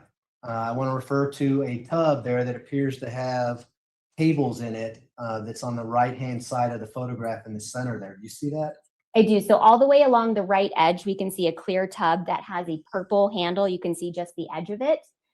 So that was another item of interest that was located and collected on a following response on the 21st. And at least on January 29th, 2020, that's where that tub is when you're out there processing the storage room. That's correct. And did that tub later have blood on it? It had what appeared to be possible blood stains on it when I observed it. You don't like it when I say blood, right? Unfortunately, we're not allowed to say that because we can't confirm it. But based on our training and experience, that was the reason it was collected. It appeared consistent with blood stains. And is that why we talked about that Amazon box earlier as well? Correct. So there were possible blood stains observed on that box. Okay. We can now go to People's Exhibit. What are we at? 406, please. What do we see in People's Exhibit 406? So People's Exhibit 406, we've rotated slightly to the right from the previous photograph. So we're now looking at the southeast corner of the storage room. For reference again, in the lower left-hand corner, we see that red suitcase that I mentioned previously. It's very difficult to see, but just a tiny piece of the carpet in the lower left corner. And the previously mentioned clear tub with the purple handle. And if it helps again with reference, the wall over on the right side is actually the wall that would be shared with Gannon's bedroom. We can go to 407 now. What do we see in People's Exhibit 407? So People's Exhibit 407 is at the point where we've started removing some objects from the basement storage room. So we can now see that red suitcase a little bit more clearly. And there are some carpet fibers sitting on top. And then directly behind it, slightly to the right, we can see a larger section of carpet that I had mentioned that was mostly covered in some of those previous overall photographs. And as you're searching the storage room on January 29th, 2020, as well as February 21st, 2020, did you ever see a large olive green suitcase in the storage room? I don't recall seeing one. Did you ever see the suitcase that Gannon's body was recovered in? No, I did not. Have you ever seen it under the bridge or at any time? I've not seen it at all. If you would have saw that in that time, would you have photographed it as you You would have photographed seen these it. suitcases here? Well, everything was Grammar is photographed as I important. observed it during that time. And obviously the suitcase was found sometime later, but I was never shown what that suitcase looked like. And do we also see the tub that you said had presumptive blood on it in this photograph? So that clear tub with the purple handles, yes, is over on the right side of the photograph. We can go to 408 now, please. What do we see in People's Exhibit 408? People's Exhibit 408 is now a closer photograph of the top of that red suitcase. And toward the back area is actually where we can see some of the carpet fibers and carpet debris. I'm going to jump ahead a little bit, but did you later find some carpet that had been cut to kind of cover that area where the burnt carpet was? Yes, yes, they did. Did you eventually collect the carpet that we see in People's Exhibit 408? Yes, so during the search portion of this storage room, that section of carpet was actually pulled out of that room and opened. And just point for the jury where the carpet is in this photograph, just so we all know where it's at. So your red suitcase and then kind of the carpet fibers and debris toward the back. And then the large folded section of carpet is directly behind it in the center of the photograph up top. Great, thank you. We can go to 409 now, please. What do we see in 409? People's Exhibit 409 is a close-up so that you can better see some of the carpet debris and carpet fibers on top of that suitcase. And then to the right side, we can see a part of that carpet. 410? What do we see in People's Exhibit 410? People's Exhibit 410 is when that section of carpet was pulled out of the storage room. It had been rolled and folded. And when I opened the folds, concealed inside was a smaller piece of carpet that had possible blood stains on it. And can you point that out for the jury just so we can distinguish between the small piece and the large piece? So the large portion of the carpet was this entire section. And then Jury the doesn't small know the section concealed difference inside, between large and right small. in the center, where we can see some very visible staining. Can we go to 412 now, please? What do we see in 412? People's Exhibit 412 is a close-up photograph of the possible blood stains observed on that smaller piece of carpet. And then we do have a scale in the photograph. And you collected the smaller piece of carpet, I take it? Both sections of carpet were collected, yes. And the small piece of carpet, Your Honor, would be People's Exhibit 413. The large piece is People's Exhibit 711. All right. We can go to 414 now. What do we see in 414? People's Exhibit 412. 412, right. It's helpful to have these photos up here. People's Exhibit 412 is that smaller section of carpet that we just saw the photographs of with the visible stains. It's now been turned over. And what's of note in this photograph is that we can see some additional stains on the top surface in the lower right corner and in the center, and that the actual entire section of carpet is discolored in comparison to the rest of the carpet underneath. And could you tell whether or not looking at these stains on either side, what kind of stain it is? You alluded to transfer stains when we were in the garage. Not necessarily, at least on the upper side of the carpet, due to the texture of the carpet. Looking on the other side, the fact that it's gone through, typically we might call something like that a saturation stain, where it is actually gone through the carpet. So is that what we're talking about as we see in 411? Yes. So that's more of a saturated stain? Potentially. It's difficult to say, but it is consistent with some type of transfer or saturation stain. Now we can jump ahead to 414. What do we see in 414? People's Exhibit 414. So this large section of carpet that I removed that had the smaller one with the visible stains, when I opened that entire section of carpet, there were two corners that had been cut off and were missing. This People's Exhibit 414 shows a section of carpet. So when we go back into the living room, and I had mentioned that there was a section of carpet placed over the area that had been cut out.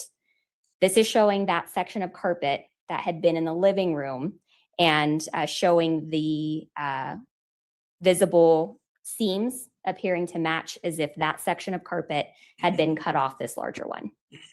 Going back to the red suitcase with carpet fibers on it, the carpet's found right next to that. Yes, so that's that very big folded one. That's that piece of carpet. Would it be consistent with someone cutting the carpet over the suitcase in the storage room? I don't know where it would have been cut, but having the carpet fibers on top of the suitcase just indicates to me that that carpet had been moved or manipulated. Okay. We can go to 415 now. What do we see in People's Exhibit 415? So People's Exhibit 415, we are now seeing that area in the basement living room in front of the couch. So for reference, the couch is in the upper right-hand corner. You can see the remote and those burn marks on the couch that we had talked about previously. We can see a patch of carpet has been cut out in a square or rectangle. And then we can see the black padding underneath. And it might be difficult to tell in this photograph, but the shape and characteristics were pretty consistent and appeared to be burn and char marks in that padding. 416?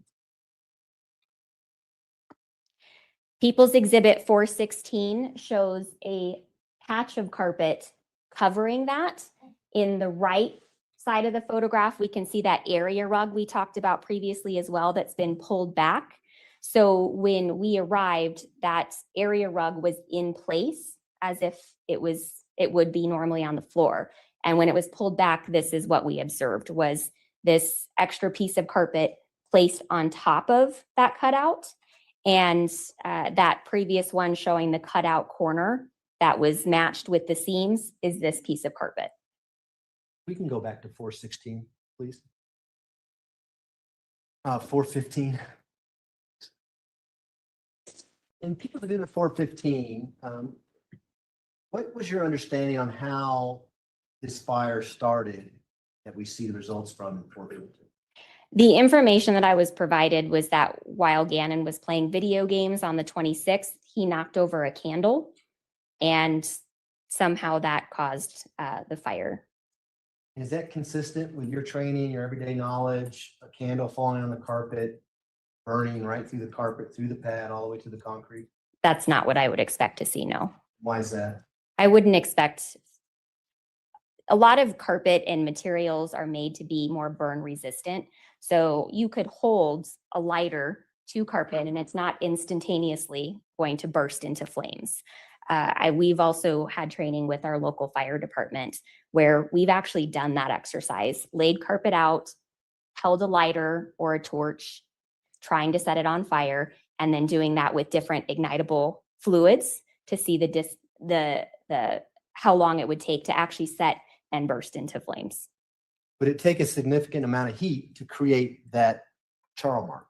It would, and it would have to be a sustained heat. So not just a quick, without some type of ignitable source. Now, with regards to this area, She made did that you- up? The jury's heard about Blue Star. I so we don't didn't need to get catch into that in the Did you first Blue trial. Star this area. I mean, the first to time see I whether or watched not it. There's areas that you needed to swap. Yes, so on that first response, because this is the area of the primary disturbance and things out of the ordinary, that's the room they requested I do Blue Star in, and it was done in this area, yes. And did you swab that area based on the results of your Blue Star? There were swabs collected from a few areas in the living room, yes, based on a presumptive positive. Can you point out the general area where you swabbed? If I remember correctly, the area on the carpet that I had a presumptive positive reaction was in this section, which would be the lower left portion of that cutout square. And same process as you did in the garage, sealed, so others could test that swab at a later time? That's correct, yes. Now, before we leave the January 29th search, did you also go into Gannon's room on the 29th? Yes, we did. Did you smell anything when you went into Gannon's room? So as a part of the walkthrough with one of the detectives who had been there the previous day on the 28th, he had mentioned an unusual, and that's how it was described to me, an unusual odor in Gannon's bedroom near the center and an unusual odor near the light switch. So I did detect an odor in the room, but it wasn't one necessarily that I could place. I couldn't characterize it as something that was familiar to me is traditional bleach or cleaning products. Also of note was that there was odor of urine, so pet urine throughout the basement, including in there. And did you know they had a couple dogs that lived in the house as well? I did. I don't know if it showed the photographs, but in the area next to the basement living room along the south wall, there were 2 dog crates, and there were actually dogs in them at the time that I was there. And so in between January 29th and February 21st, had other members of your lab, the Metro Crime Lab, gone out to search this residence? Yes. Had you gone out there on different occasions as well? I had been out there a total of 3 times, but I wasn't with each of the CSIs for each time the Metro Crime Lab responded. And so on the January 29th and February 21st, you did a report based on what you did at that residence. That's correct. And others would do reports based on what they did, for instance, on February 3rd or February 5th, that kind of thing? Yes, so I did respond on February 3rd, but I did not complete a report. CSI Lewer was the primary CSI who responded, and I came to assist. And based on items that were located during that search, we also called an additional CSI Alyssa Beresford, to come out and assist with some documentation. So I assisted both of them, but since I didn't do anything independently of them, I didn't complete a report for that response. So let's now talk about the 21st, February. What new information did you get with regards to why you needed to go back and search the residence again? The basic information that I was provided was from Sergeant Hubble with the El Paso County Sheriff's Office, that he wanted to remove and search all of the objects in the basement storage room for possible bloodstains. And I don't know the specifics to why, but I know that a meeting had occurred prior to my going out that day between the Sheriff's Office and the FBI, and there was some interest in some saws in the garage. Saws? Had there been a board found that may have had some blood on it out in the Palmer Lake area? Yes, so right before responding, I had also been informed that a particle board had been recovered near Larkspur off Highway 105, I believe it was, and that there were possible blood stains on it. And I was shown a photograph of what was recovered by one of our DNA analysts, and we observed that a corner or a small section of that particle board was missing. And so they also asked that we search the garage to see if that possible corner was in there. And did you find a possible corner for that particular board? No, we did not. And before we move on, Your Honor, 417 is the swabs that were taken from the basement carpet that CSI Brooke testified to earlier. So we can now go to 418. Now we're on February 21st, 2020. What do we see in People's Exhibit 418? So People's Exhibit 418 is a similar photograph to one we've seen before, just at a later date of the entry to the basement storage room. And we can see it looks significantly different. It's more organized. I can see more of the floor in this photograph. So someone went through and stacked all the boxes neatly, it looks like, and there were items moved around differently than what they looked like on January 29th. It certainly appears far more organized than when I saw it the first time, yes. We can go to 419 now. What do we see in 419? People's Exhibit 419 is an additional photograph inside that basement storage room. We can see again part of the floor and see that the boxes are a little more organized. And we see a tub there that appears to have cables in it on the top left corner of that photograph. That's correct. So that is that tub we've discussed previously, the clear one with the purple handles on top. 420. What do we see in People's Exhibit 420? People's Exhibit 420 is same angle as the previous shot, just rotated up. So now we can actually see the top portion of that tub that we had mentioned before on the left side of the photograph. 421. Now what do we see in 421? People's Exhibit 421 is when the tub has been removed and placed in the basement living room so that we can inspect it better with flashlights to search for possible blood stains. And did you do that? I did do that, yes. 422. What do we see in 422? People's Exhibit 422 is a photograph that I actually took during the evidence processing portion. So this was taken, I believe, a few days later in the lab with the evidence barcode label and is an overall photograph of the item. For the record, People's Exhibit 423 is this plastic tub that we see in People's Exhibit 422. All right. 424. What do we see in People's Exhibit 424? People's Exhibit 424 is photograph. These are photographs taken in the lab. And what I've done in these is added the adhesive sticker scales that were used for those blood stains on the garage floor just to highlight them. And these are going to be close-up photographs showing stains that were visible on this tub. So just to the left of this marker, we see what? So between the purple handle and the sticker scale, we can see some visible stains consistent with possible blood stains. 425. What do we see in 425?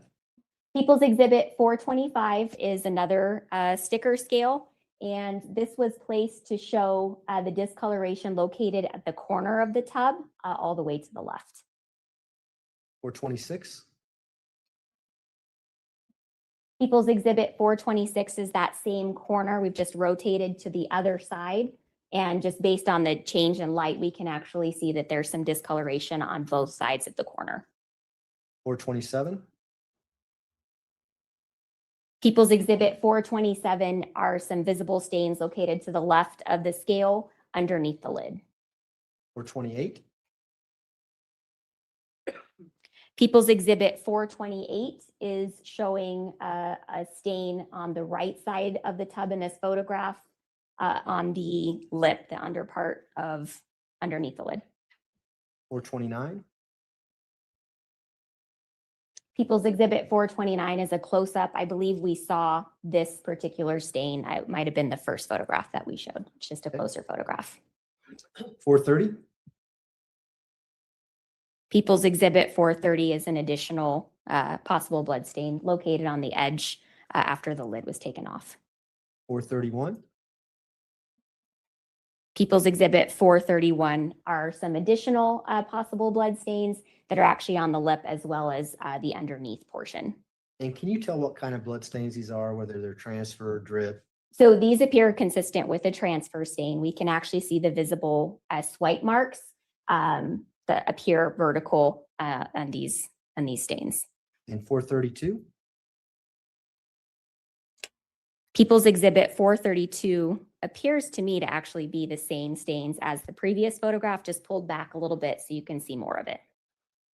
Now, do you know whether or not this tub actually went to a serologist, Sherry Holes, to do the swabbing and prepare it for DNA testing? So this item was transferred directly to a DNA analyst. I believe I thought it was Donna Minogue, but if it was Sherry, I would have to double check the chain of custody. But you didn't swab these blood stains. No, so at the request of our DNA unit, they were photographed and then they wanted to collect the samples for their testing. Okay. Now we can go to 433, please. What do we see in 433? People's Exhibit 433 was the cardboard box we've talked about a couple of times now with the Amazon Prime tape and some of the Sharpie marks on it. And inside that box are 2 Apple iPhones. And on 2 sides of this box were stains that appeared to be possible blood stains. 434. Go ahead. People's Exhibit 434 is a photograph taken in the lab. So we can see the evidence barcode label that was created. This is an overall photograph. And in the upper left portion of the corner to the left of the Amazon Prime tape, we can see 2 areas of stains. Your Honor, for the record, 435 is the actual Amazon box that's in evidence. Okay. 436. What do we see in 436? Oh my God, it's People's like watching Exhibit paint 436 dry. is a close-up of those 2 stains mentioned previously to the left of the Amazon tape. And would these be transfer stains or some other type of stain? They appear consistent based on some of the movement to be a transfer stain. 437. What do we see in 437? People's Exhibit 437 is an even closer photograph of the lower stain to the left of the Amazon tape. And People's Exhibit 438. People's Exhibit 438 is actually the opposite side of the Amazon box and was some visible possible blood stains located there. Transfer stain? It appears consistent with with a transfer stain with that movement and kind of feathering effect that we see. So if this is in fact blood, would that be consistent with a bloody object rubbing against the box? Yes, it would. People 439? What are we seeing in People's Exhibit 439 now? People's Exhibit 439 is inside that basement storage room. We can see the concrete floor and we can see Sharpie marks on the floor. So after all of the items had been taken out of the storage room, we did do Blue Star on the basement, and then the areas with the presumptive positive reaction were actually circled with Sharpies. And did you photograph the blue star in the basement? So there was an attempt made and we had a bit of a camera malfunction. And when that started happening, that's actually when I decided to go ahead and circle the areas where we had that reaction. The reaction was observed by 4 individuals, but that way we could have a visual of the areas that had that presumptive positive blue glow. 440? What do we see in 440? People's Exhibit 440 is again a photograph of the floor of the basement storage room where we can see the circled Sharpie marks. We can actually still see some of the spray from the liquid Blue Star as well. But for point of reference, in the upper left corner, we can see kind of the 2x4. So that's actually where the entry was. So this actually spanned across the storage room to the northeast corner, kind of where a sump pump was located. Could you use the pointer again and just kind of point out where the circles are? I don't know, maybe we can, I need to go over there and turn the lights down on that switch. It's up to you. It's the green buttons there, Which one? both of them.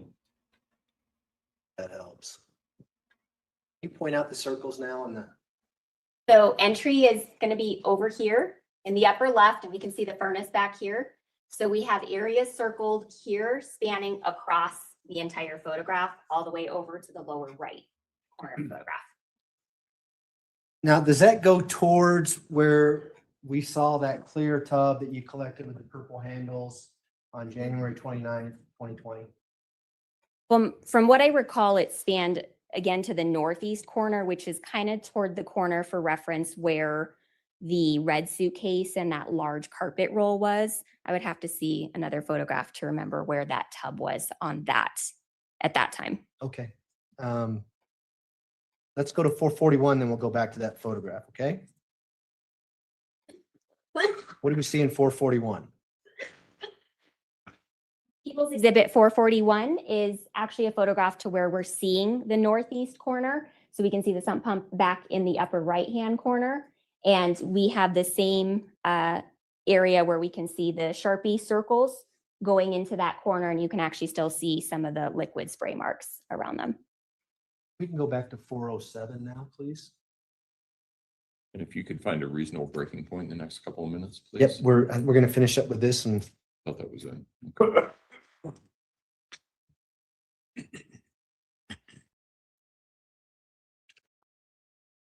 okay, we have 407 up now. There's the red suitcase that you alluded to. Do you see the tub there? Yes.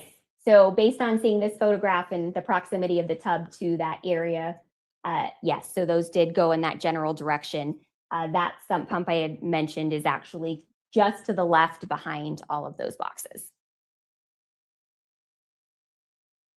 Those are my questions, John. Thanks. Okay. Ms.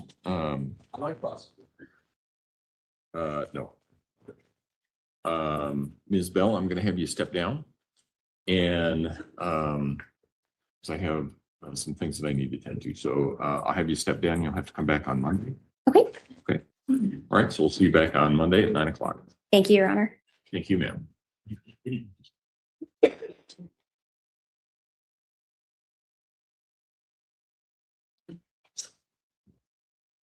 John, do you mind if I go slip those like that? Yes, please. I was going to ask somebody to do that. Ladies and gentlemen, we will take our weekend break. Again, I'm going to go through the long instruction. that you Don't probably are tired overshadow. of, but I still need to read it anyway. You've probably already guessed that there's been some public or media interest in this case. There could be more in the coming weeks. You must guard against that, as you will be required to decide this case based on the evidence presented and the instructions that I give to you. Again, you can tell your friends and family that you are on this jury and how long you think it will go. You can ask for their help in avoiding exposure to stories or even opinions from others regarding this case. But you cannot otherwise discuss anything about this case with anyone, and you should not listen to any opinions regarding this case from someone else. You can still blog or communicate with others, just not about this case. You can't do any blogging about your jury experience or communication with other jurors. You can still watch TV. You can still go on the internet. You still can patronize Amazon, but you just can't do anything about this case. If anything regarding this case comes through your feed, change the channel, turn the page, do not give it any attention. You are not allowed to look at, read, consult, or use any Unless material you're of a any true kind, crime including any fan, newspapers, magazines, then it'll television, pop and up in radio your feed. broadcasts, dictionaries, medical, scientific, technical, religious, or law books or materials, or the internet in connection with your jury service. I want to emphasize that you must not seek or receive any information about this case from the internet, which includes all social networking, Google, Wikipedia, blogs, and other websites. You are not allowed to do any research of any kind about this case. So I'm going to dismiss, or I'm going to send all of you, almost all of you, home right now. We have, as you know, we're referring to all of the jurors by numbers, and you guys are probably going crazy because your numbers keep changing.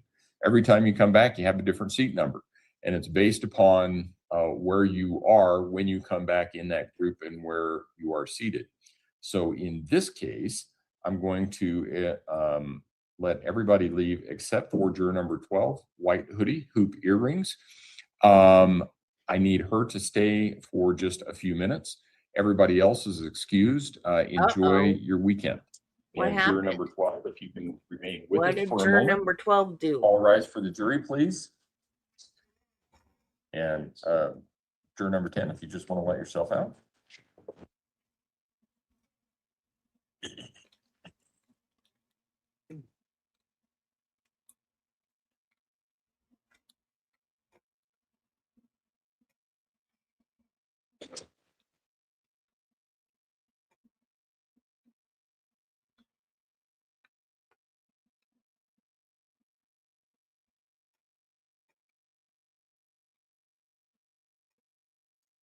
Thank you. You may all be seated. Record should reflect that all of the jurors except for juror number 12 have left the courtroom. If we did our work right, I have the right juror. If we didn't, I apologize. I think you probably know why you might be here. Are you the juror that communicated to Mr. Combs that you knew one of the witnesses? Okay.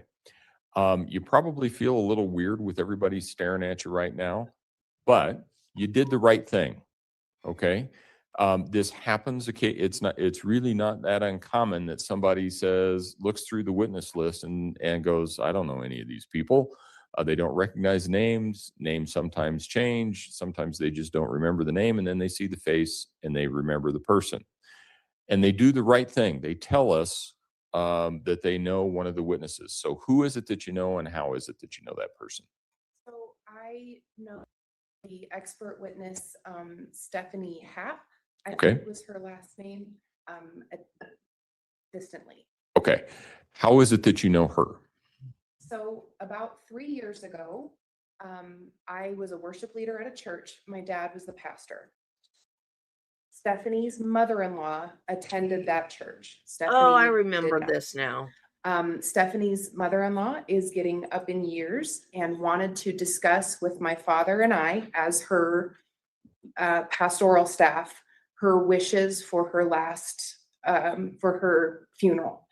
And she wanted to do that while she was still alive. So about 3 years ago, this person that attended our church gathered my father and mother and I at what turned out to be Stephanie's house, and along with her other children, to discuss her end of life wishes. So for about a couple of hours, we were in that home discussing funeral arrangements. And then we all greeted one another warmly and I left. Okay. Then, as it turns out, last October, this same church member of ours had an adult daughter who passed away from stomach cancer. Because I was part of the clergy of this thing, Janice asked me to sing at her daughter's funeral. So I did that. And at that funeral, I saw Stephanie, greeted her, gave her a hug, told her I was very sorry for her loss, and we've gone our separate ways. So those are the 2 times that I have seen and spoken with Stephanie. Okay. So, yeah, I have to ask this question. Did you, and I know it's going to sound kind of foolish, but did you or did she mention anything about this case to you during either one of those instances? Do you or would you be able to judge her testimony just as you've been able to judge everybody else's testimony in this case? Absolutely.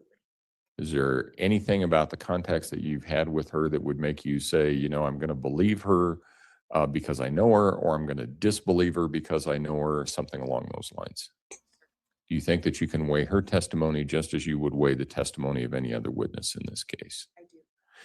Do you believe that you can still remain fair and impartial? Do you believe you can still remain a fair and impartial juror in this case, even though you've had some contacts with one witness and not others? I do. All right. Here's what I'm going to do. I'm going to send you back to the jury room. I want you to wait there for a couple of minutes while I talk with the lawyers, and then I will get back to you. Okay. And what you can tell the jurors, if somebody asks, you can tell them that you had a discussion, or we had a discussion here, because you disclosed rightly that you recognized one of the witnesses after you saw them, and we had to ask you about that. Don't tell them who the witness was that you knew. Don't tell them what our conversation was, anything else like that. But at least this way they'll know what the conversation was, and they will know that the right thing to do in a situation like this is to say, hey, I know one of those witnesses, and let us know. Okay? All right. All rise for juror 12, please.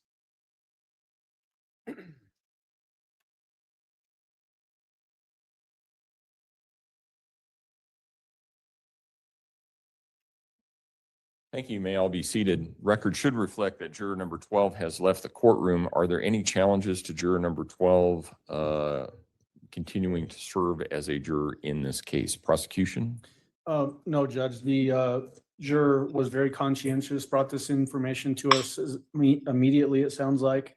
Talked about 2 passing interactions that she had with Ms. Happ some years ago, and indicates that she can still be very fair and impartial in this case, and is not going to give her any special deference or anything like that.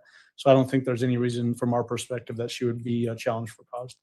Defense? I'm going to move to have her excused for a couple of different reasons. One, I'm not alleging any bad faith or anything on the part of this juror, but it appears that it's more than a passing connection. This would sound, at least what I was gathering, it sounded like she was hoping to do end of life planning for Ms. Happ. I thought it was her mother, that there was a couple hour long meeting at the house, that there is a connection with a shared church, a religious connection. Part of the issue is, Your Honor, this is not just a lay or perceiving witness. This is an expert witness whose opinion these jurors are going to have to determine the basis of their opinion and how they value their opinion and so forth. So it's not just whether she would give her more credibility. It's also how she would weigh her expert opinion on this. And it's expert opinion that is key to this case. Ms. Happ has identified the gun in question that she testified about as being the gun that actually killed Gannon Stauch. Furthermore, they're going to have later evidence that is going to put Ms. Stauch's DNA on that gun. And so this is the key connection of all the other, there's everything else is there's a lot of circumstantial. I mean, this is pretty direct tie with Ms. Stauch to the weapon that this witness is saying actually killed Gannon Stauch. So based upon that, I would say it's a little bit different situation because it's an expert and it's her opinion that she's going to be judging, and she does everything she can with her. Further, Your Honor, I can say that that juror was one of the ones that we had a lot of debate on as far as whether or not to use a peremptory challenge on. It was down, she was our last one. It was her and another juror. Whoever we used our last peremptory on, it, the choice was between her and that juror. Had we known that she had this kind of connection with this expert witness, we would use a peremptory challenge on her. We're, I think, more than or close to halfway through this trial. We have 6 alternate jurors on this case. I think that it's a cleaner to excuse her at this time with our thanks and move one of the alternates on. And that way we can go forward. All right. I want to think about this over the weekend. I'm also going to review her questionnaire again as well, and also the seating and strike chart to see where we were, or to see how the peremptories shook out. I don't know, since she was not excused, whether that will help me a whole lot, but I want to look at 2 of those things, and then I will make a decision before we start trial on Monday. Okay. We'll go from there. Yeah, we just have one other issue to bring up. Go ahead. Judge. Are you ready for it now? Yes. Yeah. Okay. It's come to our attention. Hold on just a Okay. second. She can go ahead and go, and we'll see her back on that. Okay, Mr. Allen. It's come to our attention that during the, I think mostly the afternoon session of witnesses today, that the defendant has been flipping the bird potentially to witnesses or to our family that are here for Gannon. And there have been pictures that have been passed to me during this process. One, it's disrespectful to this court. It's disrespectful to this process. And I would ask the court to admonish her to refrain from acting this way in the future during the pendency of this case. Okay. I've not seen any of that, but on the other hand, the defendant is to my far right. I can see her some on a screen, but I'll just take it as is. Ms. Stauch, what you need to understand is that I can control the conduct of an awful lot of people in the courtroom, including yours. And don't do that. Don't show that kind of, don't be making disrespectful gestures to witnesses, to people, to family members, anything like that. You need to understand that if that continues, I can have you removed and the trial will continue without you. And you will sit in a holding cell in this building. And every time we take a break, I'll bring you back up to ask whether or not you can conform your conduct to what I'm requiring. If you choose to act in a disruptive behavior or disruptive fashion, I'll just have you removed and we'll continue on without you. And then we'll check and see if you want to come back and behave in a respectful manner. So I'll just leave it at that. And we will see where we are on Monday. All right. All right. Court will be in recess. You can leave everything here. The only thing that I for sure want to have locked up is the gun and the ammunition. I don't ever leave that out. So that we need to make sure gets into a locker somewhere or into an evidence closet somewhere. Is she Other than laughing? that, we'll see everybody 9 o'clock on Monday morning. All rise.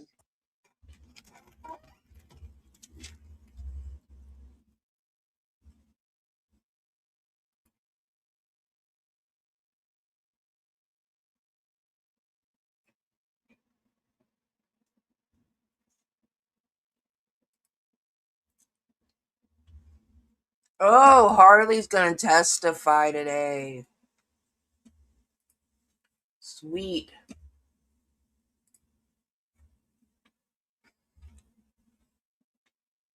The court hear from Dr. Torres directly as to what her position is with regards to the raw data. Okay.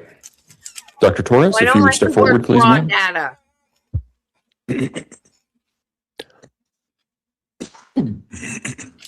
Good morning. Good morning. In regards to this raw data, I have it here, all of the information associated with the MMPI-2, the 2 times that we administered, we being myself and Dr. Gray, as well as So it was done twice. it was also done by Dr. Leach. Okay, go ahead. Essentially, we've provided this information to Mr. Tellini's expert. We provided that on February. Hang on. You can watch it again.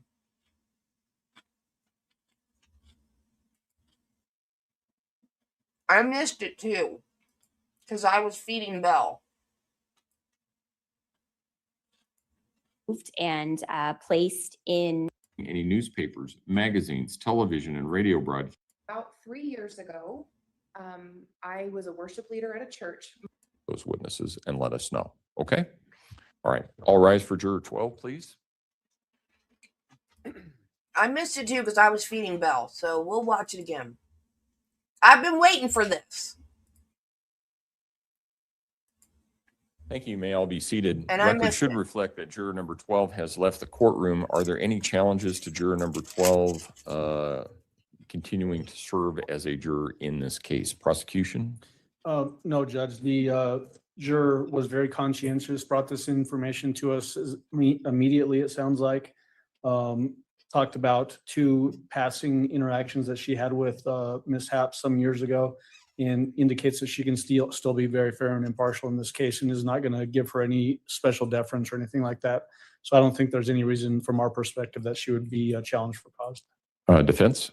I'm going to move to have her excused for a couple of different reasons. One, I'm not alleging any bad faith or anything on the part of this juror, but it appears that it's more than a passing connection. It sounded, at least what I was gathering, it sounded like she was hoping to do end of life planning for Ms. Happ's. I thought it was her mother, that there was a couple hour long meeting at the house, that there is a connection with a shared church, a religious connection.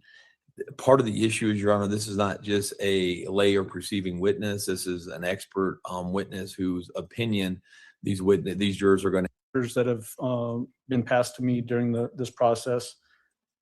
One, it's disrespectful to this court. It's disrespectful to this process.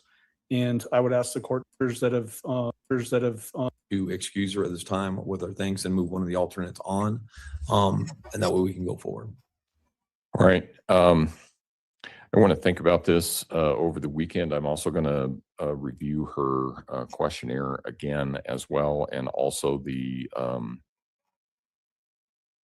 seating and strike chart to see where we were, or to see how the peremptories shook out. I don't know, since she was not excused, whether that will help me a whole lot, but I want to look at 2 of those things, and then I will make a decision before we start trial on Monday.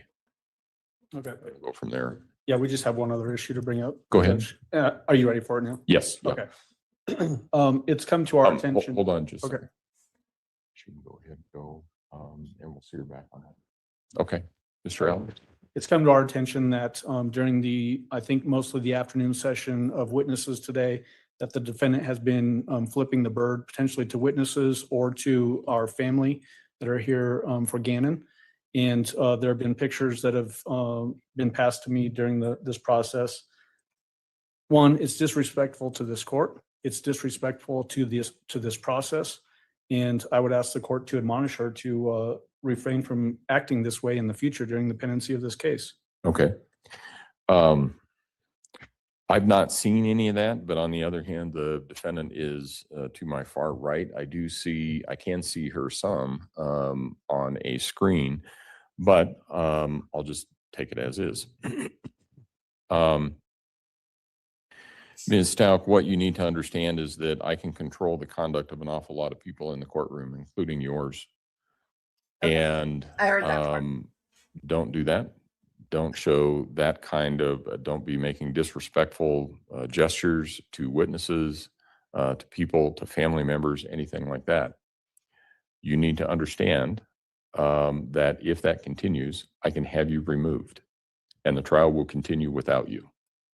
And you will sit in a... I was thinking she started over here and then the judge moved her over there.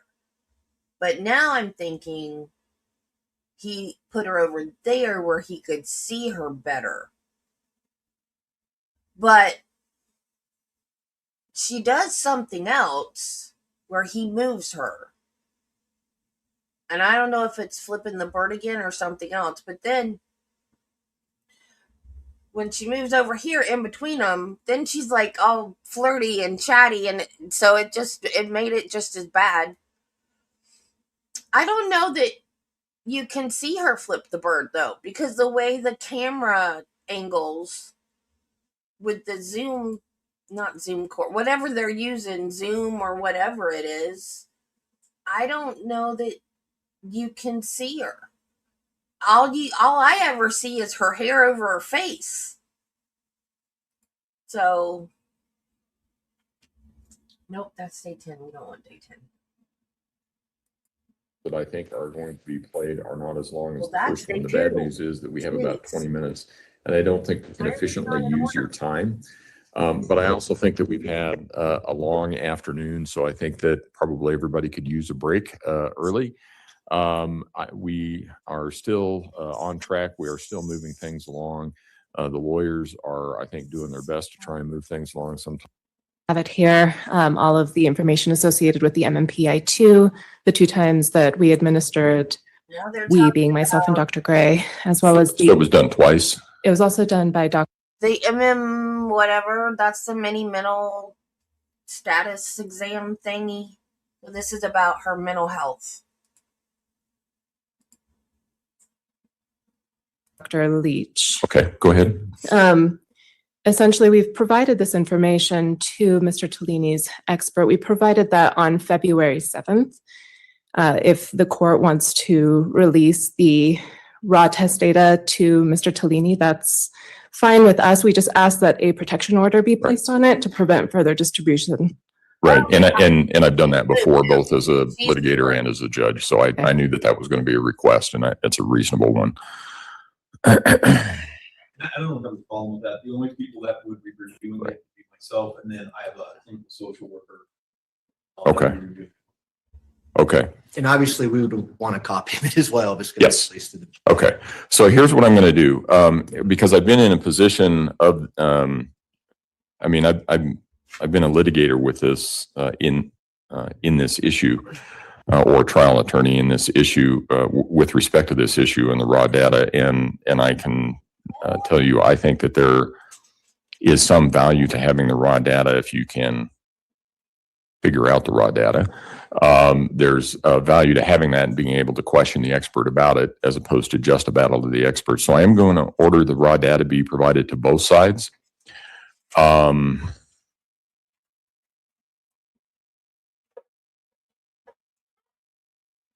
Since it's going to be provided to both sides, I'm going to require the prosecution to upload it sealed, so that nobody has access to it through the electronic filing system. In addition, I'm going to enter the following protective order, and that is that the information is not to be otherwise copied, disseminated, distributed, or given to any other persons not associated with this case or not in the defense counsel's office or the prosecution's office. Both sides will need to take sufficient steps to make sure that it is not disseminated, published, or anything like that. And once the case is done, because you guys are going to upload that in a sealed fashion, and it will be preserved once this case is done, both sides will have to provide back the copies that they've gotten for destruction and certify that they provide us with all the copies that they have. And that should resolve all of the issues regarding dissemination of the raw data. Are there any other concerns that you have about that? None at this time. All right. Thank you, Dr. Torres. Thank you, Your Honor. Your Honor, I have a concern. Go ahead. Just based on the history of this case, we've attempted to file other matters sealed. And for whatever reason, someone in the pipeline makes a decision that it shouldn't be sealed, and then somehow it gets released to the public. I'm concerned that that might happen here. And so my preference would be for the court to upload it with instructions saying it's sealed, just as a precautionary measure. Give it to us. We'll upload it. And Appreciate then, that, Judge. Thanks. we'll make sure that it's sealed, and it won't be unsealed without court order. And that should take care of that. Okay. Thank you, Dr. Torres. Thank you. If I may approach, I'll hand you the Okay. manila folder that Dr. Torres Okay. handed me. All right. Am I dismissed, Your Honor? Let me double check here.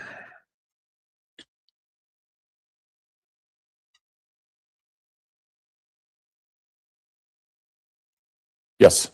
Thank you, Dr. Torres. Talk to you later. All right. Then, Mr. Allen, I'm going to direct this question to you because you made the comments on Friday. You had indicated that you had received some information, and I thought you said some photographs regarding the defendant's conduct, which potentially could be construed as extending the middle finger or flipping people off, including a witness, perhaps family. Do you have those photographs? I can get them printed. Basically, it was just screen captures from what was being broadcast on WebEx, which I think the court may also have the same things that I saw.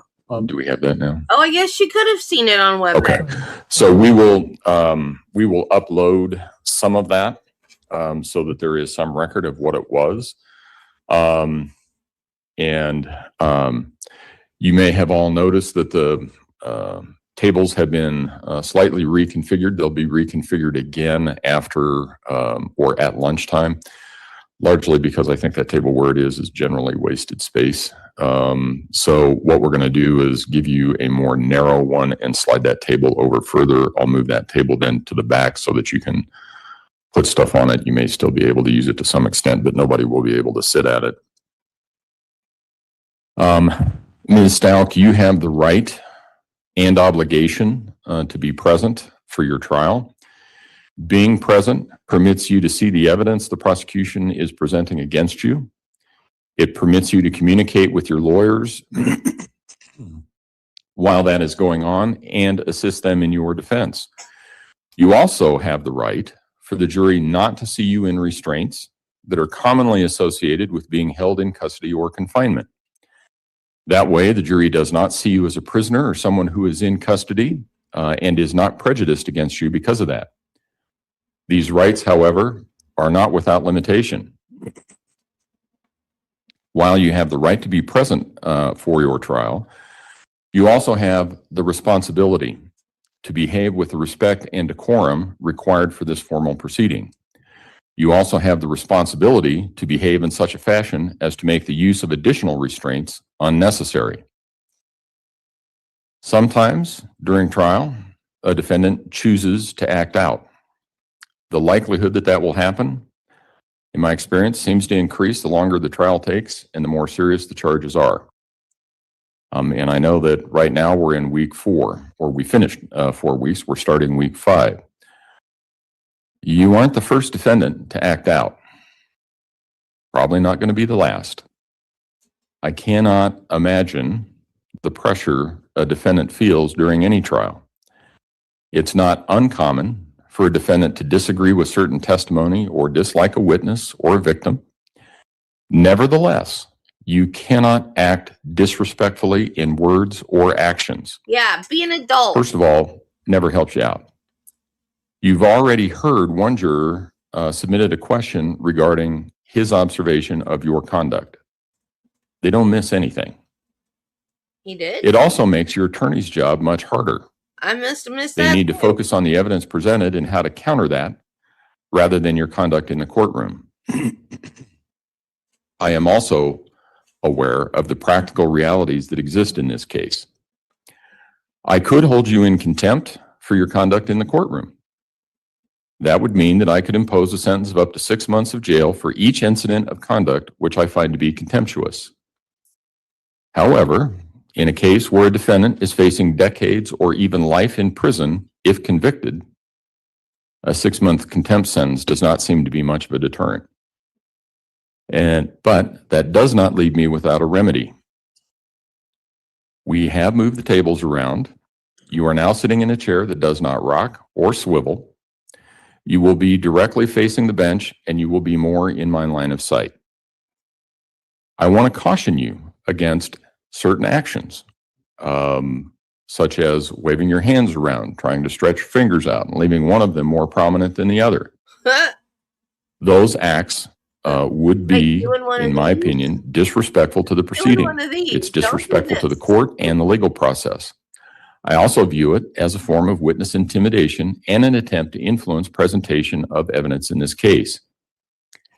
If that conduct occurs again, It would be a violation of the decorum I expect in this case. Everybody that's sitting in the gallery sees signs that have already warned them of the same kind of conduct. You can't do it either. I may then impose other remedies. I could simply have a bolt installed on the underside of the table and have your hands cuffed to that bolt. You wouldn't be able to use your hands. The jury wouldn't be able to see the handcuffs. It would be uncomfortable.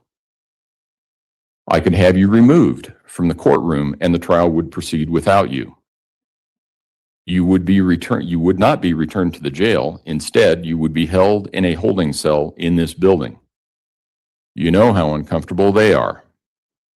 You would then be transported back to the courtroom at every break to see if you had changed your mind and agreed to behave in a respectful manner a courtroom requires. And you would be brought over for the next day of trial and we would start all over again. So with that, is the prosecution prepared to proceed? Yeah, we are, but there are a couple matters that I think we can address before the jury comes in. Okay, and we will start up with, is Ms. Bell back there somewhere? She's in the hallway, Your Honor. That's actually the first item I wanted to talk about. I did get a chance to talk to Mr. Cellini. There were some areas of her testimony that in my haste I didn't cover. And so rather than recovering her before he starts his cross, I'd like to cover about 5 to 10 minutes at the most from this February 21st search. Mr. Cellini doesn't have an objection to that. Okay, all right. The second item is more sensitive, and I would propose that we approach for that, Mr. Cellini and I.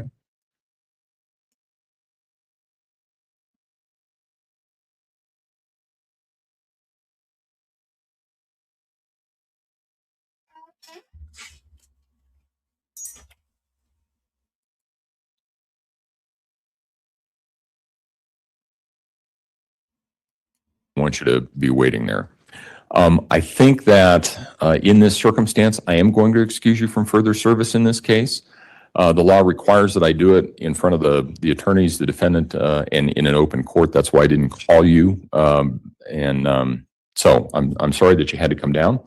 I do have a final instruction for you with a caveat. The instruction is that your service in this case is being concluded. You no longer have any further obligation in this case. You may now talk to anyone you wish, including the attorneys and parties about this case. You may tell them as much or as little as you like about the case. Whether you do so or not is entirely up to you.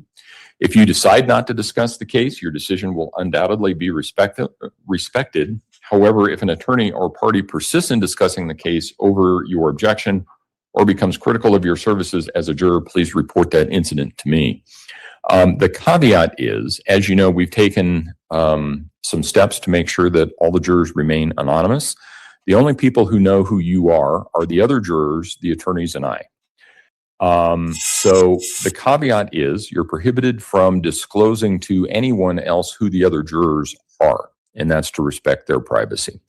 But again, at this point in time, you can talk to anybody. Aside from that, you can talk to anybody that you want. You can tell them as much as you like or as little as you like. In addition, Mr. Combs has, do we have that printed off yet? Okay. Mr. Combs has some information for you. If you have questions about that, give us a call. It's a difficult case. I know that those are services that we offer to every juror in every case. I also have a certificate of appreciation for your service. It's not much. It is all that we can offer. It is important, however, because it does serve as a symbol of your service in this case. In addition, El Paso County has a policy whereby if you are called down and serve as a juror, and then you are called in the next 12 months, you can call the jury commissioner and explain that you were on a jury in the past 12 months, and they'll excuse you without you ever having to come down. Remember those questions when I asked when we first started, have you ever been on a jury in the last 12 months? So this certificate has my name on it, the case number for this case, and the date of your service. You give any one of those three things to Commissioner Maestas, she should be able to look up your service and excuse you. So with that, make sure that you have everything out of the jury room. Any notes that you have, you need to give to Mr. Combs. They will be immediately destroyed. We're not going to distribute them, do anything with them. They're destroyed immediately. So just make sure that you have everything. And again, thank you for your service. And I know that you might have a feeling that you didn't get to sit all the way through, and you made it this far. You put this much time and effort into it. What I want to tell you is you did the right thing. That's what this process is all about. So I don't want you to feel bad about that. Okay. You did the right thing. Okay. All rise for the juror, please.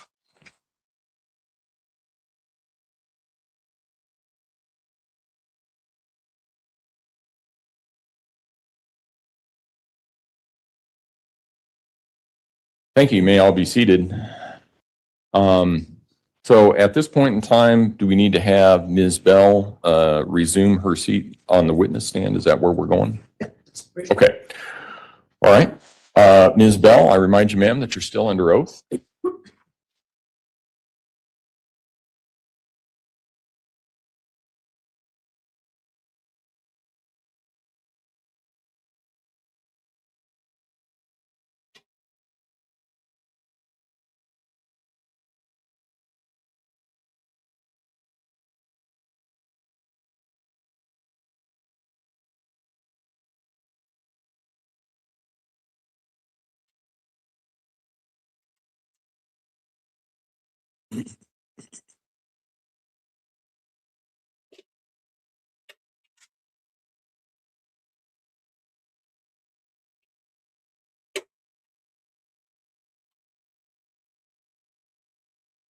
All rise for the jury, please.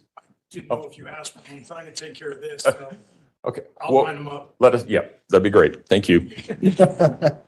All for 'em.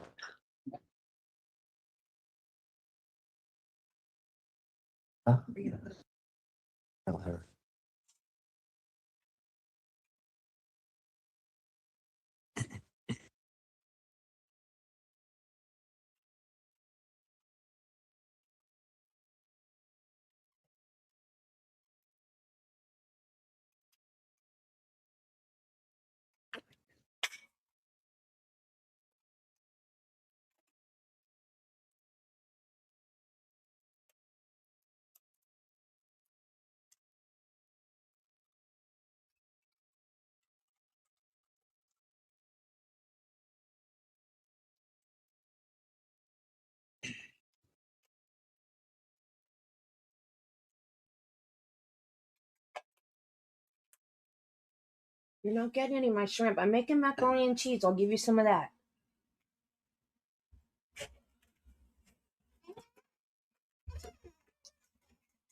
All rise for the jury. Yep, there we go. I said no.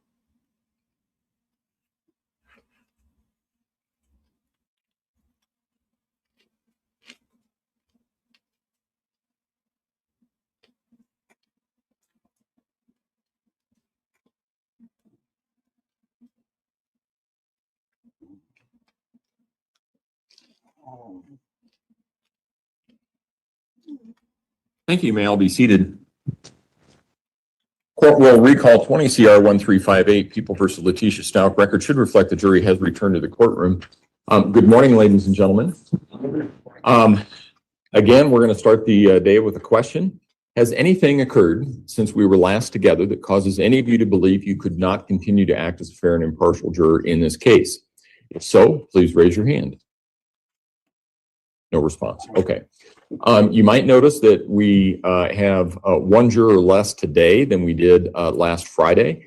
You shouldn't draw any conclusions or anything from that. That juror was no longer able to serve in this case. So it does bring up something I want to talk to you about a little bit. And that is you guys can rearrange. I know that I always feel bad for the people that are sitting down there in the pit. So if you want to, you guys can stay in the same seats that you're in if you want to do that. That's fine. It doesn't matter to me one way or the other. The other thing that you can do if you want to talk about it, you could all move down. That would put you up on the same level with everybody else. And our juror number 20 could move back into that back seat. You would be higher up. It's also up to you. I give you that option. If you want to stay the way that you are, that's okay too. But this way we have a little bit more room to play with. So I'll just leave it at that. When we took our break on Friday, we were in the midst of Ms. Bell's testimony. That's where we will resume today with that. Mr. Young? Thank you, Your Honor. Good morning, Ms. Bell. Good morning. There's a couple questions that I forgot to ask you on Friday, okay? So I want to cover those with you this morning. Is that all right? Yes. Back on both searches on January 29th, 2020, as well as February 21st, 2020, did you locate any shell casings in the residence? No cartridge cases were located during any of my searches. If you would have found expended cartridge cases, would you have collected those? Yes, they would have been collected and placed into evidence. During the course of the February 21st, 2020 search, did you also collect several prescription medication bottles? I did. I believe it was 5 prescription bottles. And do you know those? Do you have your report with you? I do, if I may refer to it. I figured you might, since you probably didn't know I was going to ask you these questions. And it's BATE page 0398. It's 2 of 6 of your February 21st report. Correct. Yes, I do have that. What items did you actually collect and submit into evidence? I will do my best to say these names and not butcher them. But I collected a prescription bottle of Perrigo, I believe is how you pronounce this, that was prescribed to Letecia Stauch. I collected a prescription bottle of colchicine that was prescribed to Eugene Stauch. I collected a prescription bottle of lisdexamfetamine that was prescribed to Gannon Stauch. I collected a prescription bottle of amoxicillin prescribed to Harley Hunt, and a prescription bottle of doxycycline, which was indicated it was for a canine. And did you collect and submit into evidence every prescription bottle you found in the entire residence? The ones I collected on that day, I don't know that every single prescription bottle was collected and submitted into evidence. Did you see a prescription for hydrocodone while you were doing this search on February 21st, 2020? I don't recall offhand without reviewing photographs. If you would have saw a prescription of that, would you have collected it? I believe I would have, since the other prescriptions were collected. Those are my questions, Your Honor. Thank you. Cross-examination? Ms. Bell, how are you this morning? I'm doing well. How are you? I'm good. So refresh me again, how many searches did you do in residence? Myself personally, Yes. I was involved in 3 of them. And the first, what was the date of the first one? First one was January 29th. And to your knowledge, was the resident secure between the time that Gannon went missing and when you did your search? Secured in what I mean, way? were other members of the family there? Were people coming in and out? When I arrived on that day, I know at some point that Eugene Stauch returned back to the residence and remained on the upper level while I was working in the basement. And then throughout the other ones, I couldn't say for sure. It's my understanding that they were in and out of the residence. And so before you got there on the 28th or on the 29th, how many people were in and out of the residence, like say the day prior? Do you have any knowledge of that? Of family or Family. of law enforcement? Of family, non-law enforcement. I was made aware that Gannon's biological mother had been in the house the day prior, at least, or the evening prior. And beyond that, I don't know which family members had been in and out of the residence. Or are their friends showing up to offer aid or anything like that? You're unaware? That I'm not aware of. I wasn't at the door to see who came to the door. Okay. And in regards to the carpeting, you had indicated that you've done some kind of testing with the fire department and with fire resistant material being put in the carpet. Yes, so that was experimentation that was done several years ago. So not on specific carpet from this Okay. residence. And that's was my next question. Do you know, was any of this carpet tested to see if it actually is fire resistant? I'm unaware if any additional testing was done on this carpet. Okay. Or any testing to see how long you'd have to put a flame to cause the type of fire damage that we saw. That was Correct. done? I didn't do any of that on this carpet, and I don't know that it was done. Okay. Thank you. Redirect? No, thank you, Your Honor. Do any of the jurors have any questions for Ms. Bell? No? All right. Thank you, ma'am. You may step down. Thank you, Your Honor.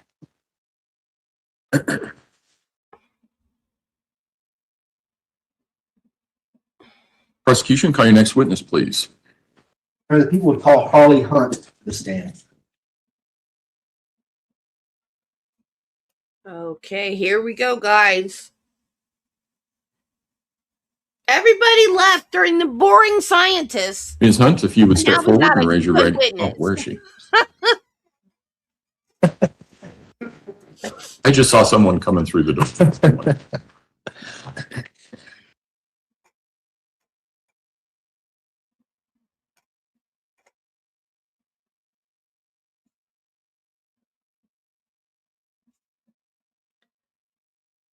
Need an app like EDB so I can text everybody and say, Harley's on the stand.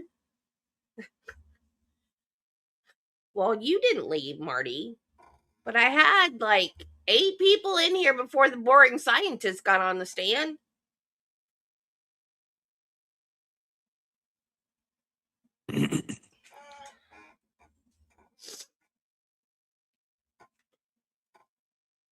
All the important people are here. It's okay.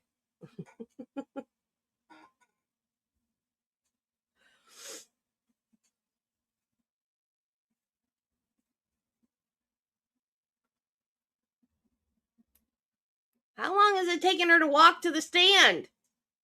Jeez, Harley. You're what, 18? Walk faster.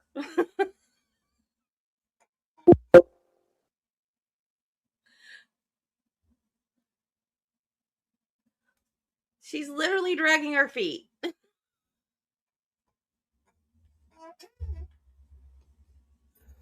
I was told to be right out of here.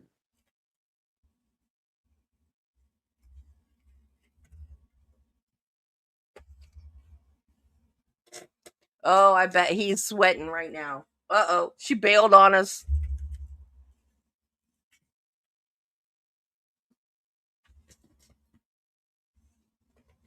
Yep, that's what I said. All the important people are here.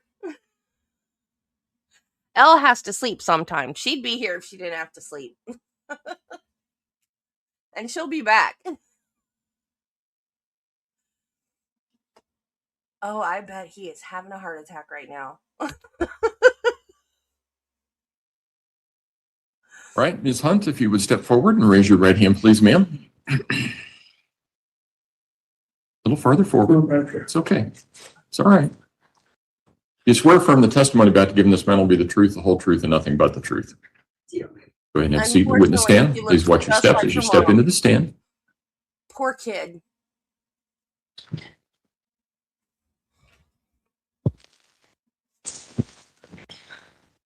She's a little mini Leticia. Good morning, Ms. Hunt. Good morning. Oh, she's crying Could you already. please introduce yourself to the jury and spell your last name for the record? Harley Hunt, Hunt. Very difficult for you right now.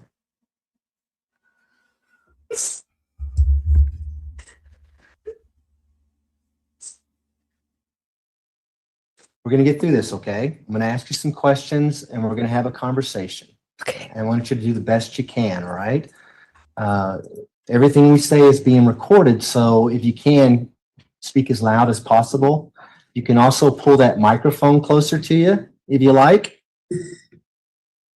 Okay? Okay. How old are you, Harley? I'm 20. Oh, she's 20. And who's your mom? Letecia Stauch. Is it the same Letecia Stauch who's seated to my left here in the middle of these two gentlemen? Yes. May the record reflect identification of the defendant subject to cross-examination. The record will so reflect. Go ahead. Have you lived with your mom your entire life? Yes. When was the last time you saw her in person? The day that she was arrested. Would that have been March 2nd, 2020? Yes. And was that in Myrtle Beach, South Carolina? Yes, Do you live out in Myrtle Beach, South Carolina now? I do. What do you do out there? I go to college, What are you studying? nursing, How much longer do you have for that? a year and a half. Pretty excited about that? Yeah. Good. Things going well in school? So far, yes. Okay. I want to talk to you a little bit about your family. back in 2015, 2014 timeframe. Did your mother marry someone named Albert Stauch? Yes. And did Albert have kids of his own? Yes. What's his kids' names? Do you remember? Lena and Gannon. May I approach, Your Honor? You may. And I feel so sorry for To show you what's been introduced in evidence is People's Exhibit 1. Recognize that person? Yes. Is that Gannon Stauch? Yes. And Lena Stauch is his younger sister? Yes. What was your relationship with Gannon Stauch? We had a good relationship. Of course, we had like a age difference. But I would always try to be there for them when I could. Do you remember how old you were when Albert and your mom got married? I think I was 12 or so. How old was Gannon when that happened? Do you remember? He was really young, 4 or 5. And Lena was even younger than that, I would imagine. my You remember how old Lena was? I didn't realize that. 2 maybe or so. And so did you also have a relationship with Lena? Yes, I did.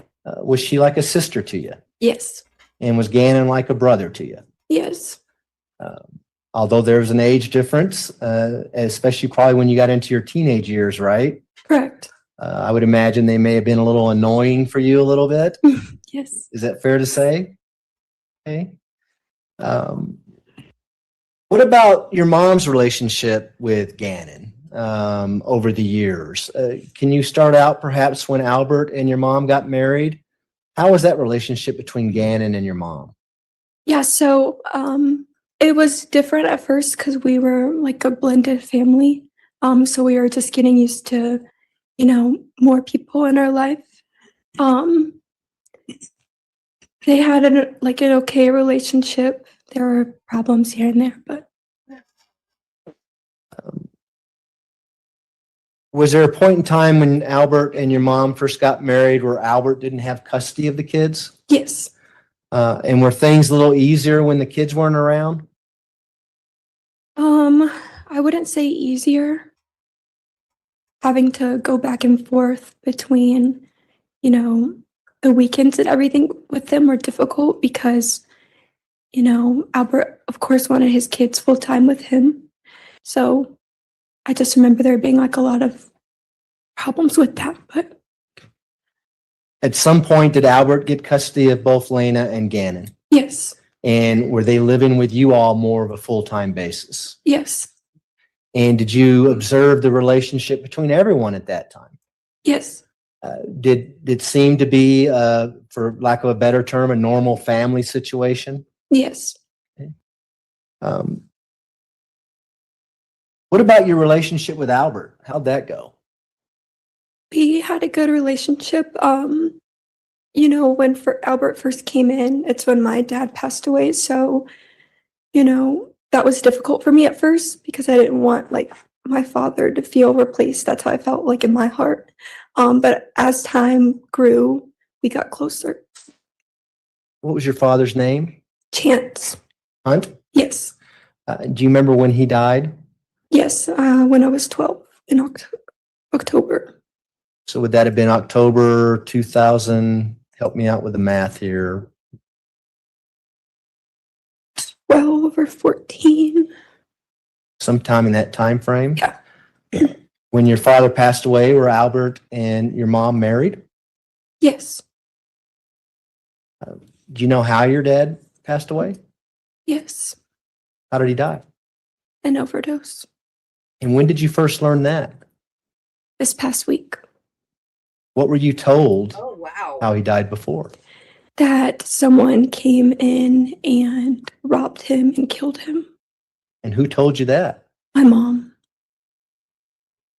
Had she ever told you the truth as to how your dad died? No. How'd you learn about that then? The internet. This case has got an enormous amount of attention on social media and the internet. Is that right? Yes. And you have actually gotten a lot of attention on the internet because of this case. Is that right? Yes. Very difficult you being here right now testifying in this court? Yes, Is Albert Stauch, do you see him in the courtroom? I do. Seated in the front row in the gallery here? Yes,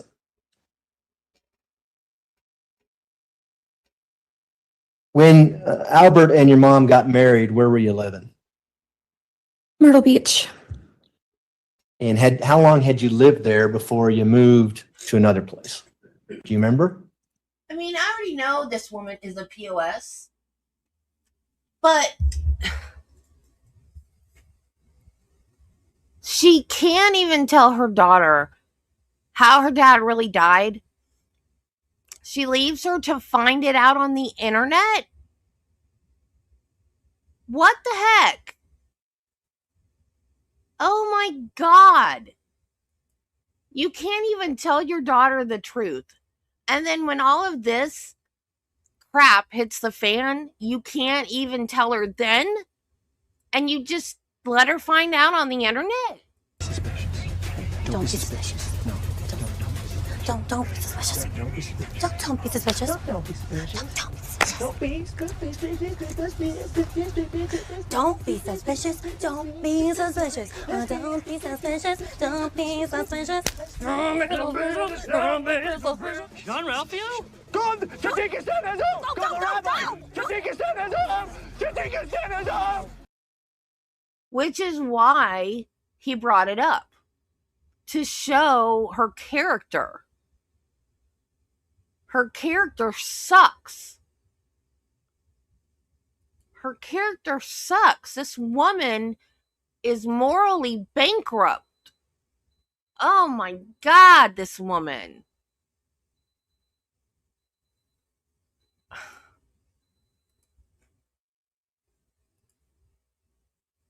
I do not remember the exact time. In the beginning of Albert's and your mom's marriage, was Albert Stauch going to training a lot, and was he away from the house quite a bit because of his job? Yes, And were there often times where it'd be just you and your mom in the house while Albert was out training? yes, Were there other times where it'd be you, your mom, and Lena and Gannon? only when he was like at work or training, yeah. How did your mom feel about, or do you know, did your mom ever talk to you about how she felt about Albert being gone all the time and being at training? Yes, she wanted him to be home more, especially when we had the kids with us. And did she tell you whether or not she liked being at home alone with the kids? She did not know. At some point, did you move to Charleston, South Carolina? Yes, we did. Why did you move to Charleston, South Carolina? For their job purposes. Whose jobs? Both my mom and Albert. My mom wanted to teach at a new school, and Albert was able to find like a job position there too. And did your mom tell you why she wanted to teach at a new school? Just to get away from Myrtle Beach. Did your mom want to move frequently? Yes, Was that pretty constant throughout your relationship with her? yes. And so how long did you live in Charleston? Not long, maybe a year, if that. And where did you go from Charleston? Back to Myrtle Beach. And why did you go back to Myrtle Beach? Because my mom didn't like being in Charleston. And did she tell you that?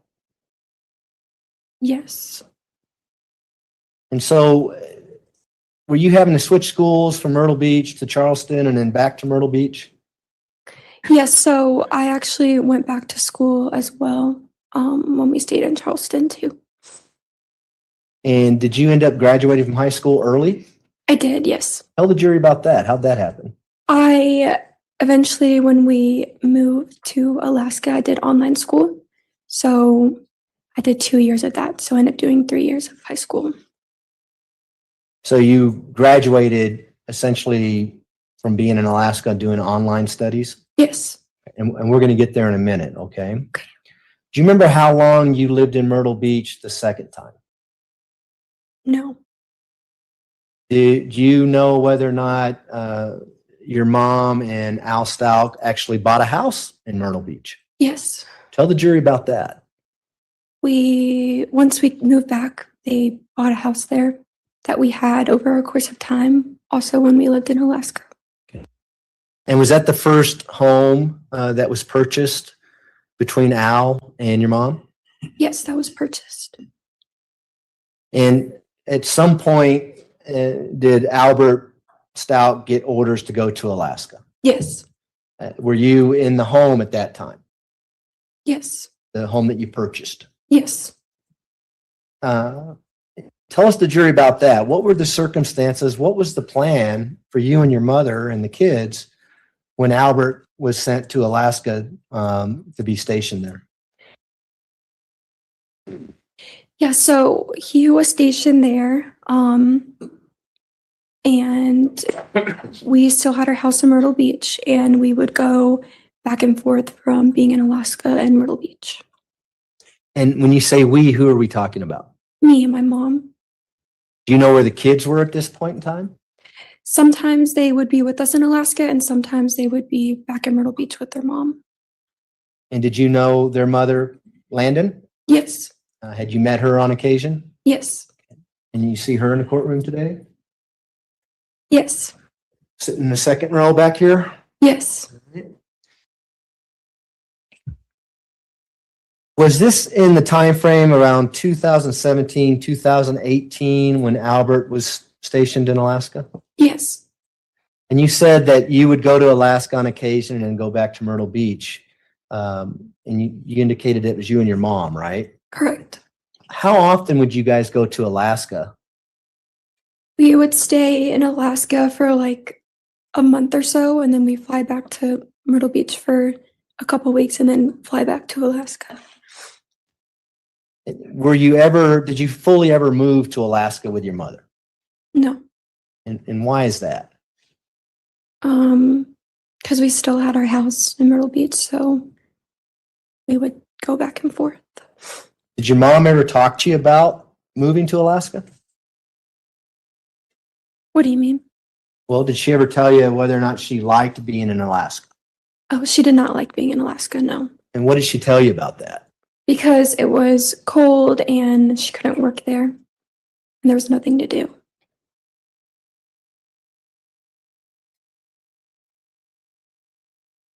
At some point, were you up in Alaska with your mom and discussions were talked about moving to Colorado? Yes. Tell the jury about that. I remember after like 3 or 4 years or so, Albert found out that he could move to Colorado and be stationed there. And we all were excited because it was better than being in Alaska. Do you know whose idea that was? My mom's. And why do you say that? Because there was an incident that happened in Alaska. I wasn't told much, but Something that didn't want her or Albert to be in Alaska anymore? Mhm. You have to say yes or no. I'm sorry. Yes, sorry. Okay, it's all right. And so talk about the move to Colorado. When this decision was made to go to Colorado, did you still have this house in Myrtle Beach? we did at first, and then they sold the house. After it was sold, we drove everything to Colorado. Did you have to fly back to Myrtle Beach and then drive across the country to Colorado? Yes. And was it Colorado Springs where you were going to? Yes. What was Albert doing as all this was happening? Do you know? Don't remember. Was he still in Alaska? I don't remember.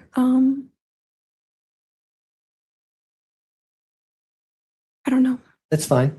Do you remember moving into the house 6627 Mandan Drive here in Colorado Springs? Yes. When you moved in, was Albert with you initially? No. Well, tell the jury about that. When did Albert come to Colorado Springs to live with you and your mother? So when we got to Colorado after driving there, the kids came at some point, and then a couple weeks later, Albert came. And would this have been early 2019 Yes. timeframe? Now, how long did you live in that house before Gannon's death? Do you remember? A year. We moved in January of 2019.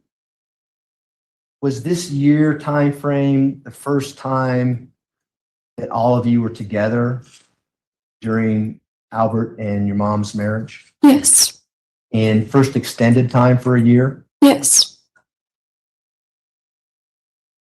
Had you had an opportunity to see Albert and your mom together on numerous occasions? Yes. What was their relationship like? And I'm talking about when you're in Colorado, 2019 on. It started to feel like we were a family again because everybody was there and like we were together. Did they ever argue? Yes. How often would they argue? Often, And how do you know they were arguing? because you could hear them arguing.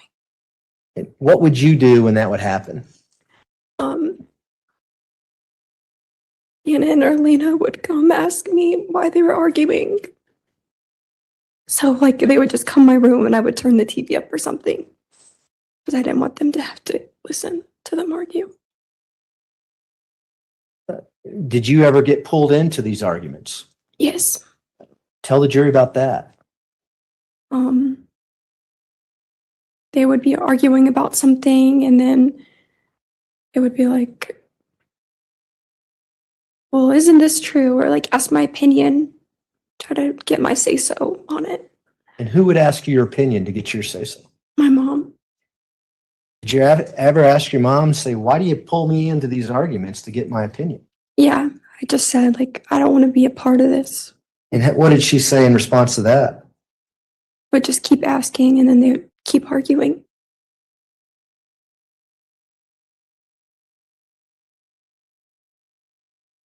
I want to go forward to January of 2020 now, right? Well, let me go back to Christmas of 2019. Did Gannon and Lena, were they with their mom during the holiday period?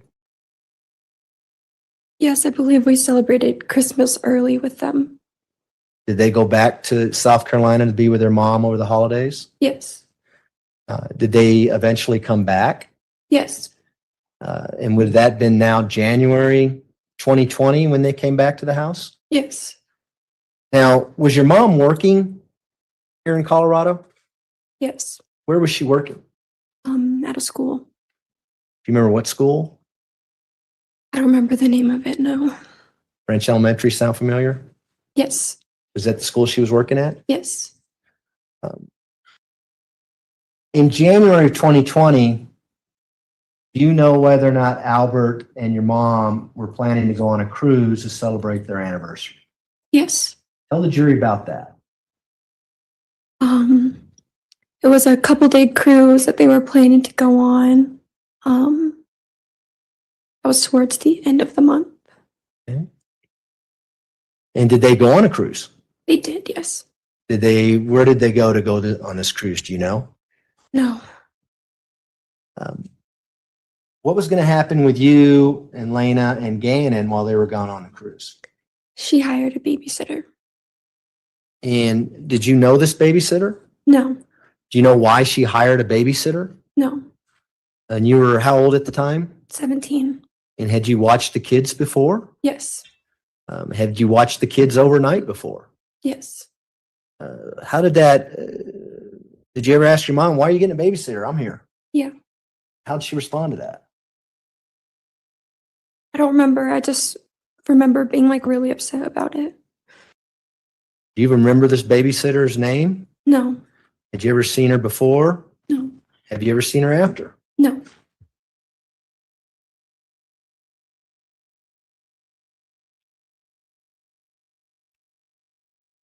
When they get back from the cruise, how long were they gone? Do you remember? I think it was the weekend. Hawaii and So Alaska are the was it a two 3-day things weekend or a above long the- weekend, or was it just Saturday, Sunday? I don't remember exactly. Yeah, that surprises me too. When they come back, how was Albert's and your mom's relationship at that time? It seemed fine. I think his mom came to visit after that too. What do you guys think? When you say his mom, are you talking about Albert's mom? Albert's mom, yes. And how long did she stay? Only a few days. On January 25th of 2020, did Albert have to go to another training? Yes. Tell the jury about that. Do you know where he was going? I think it was Oklahoma. And do you know how long he was to be gone? No. Was it longer than a couple days? Yes. Was it longer than a week? I don't know. Okay, not a problem. So, do you remember when he actually left to go on that training? You mean like the exact day or? Yeah, if you do you know? No. It was like close to the time that his mom came. It was like a couple days after, I think. Did he leave with his mom when he went to the training? I don't remember. Why don't we do it this way? Do you remember January 26th of 2020? Yes. And was that the day that you were supposed to go on a hike with your mother, Gannon, and Lena? Yes. Did Albert leave the day before? I don't remember.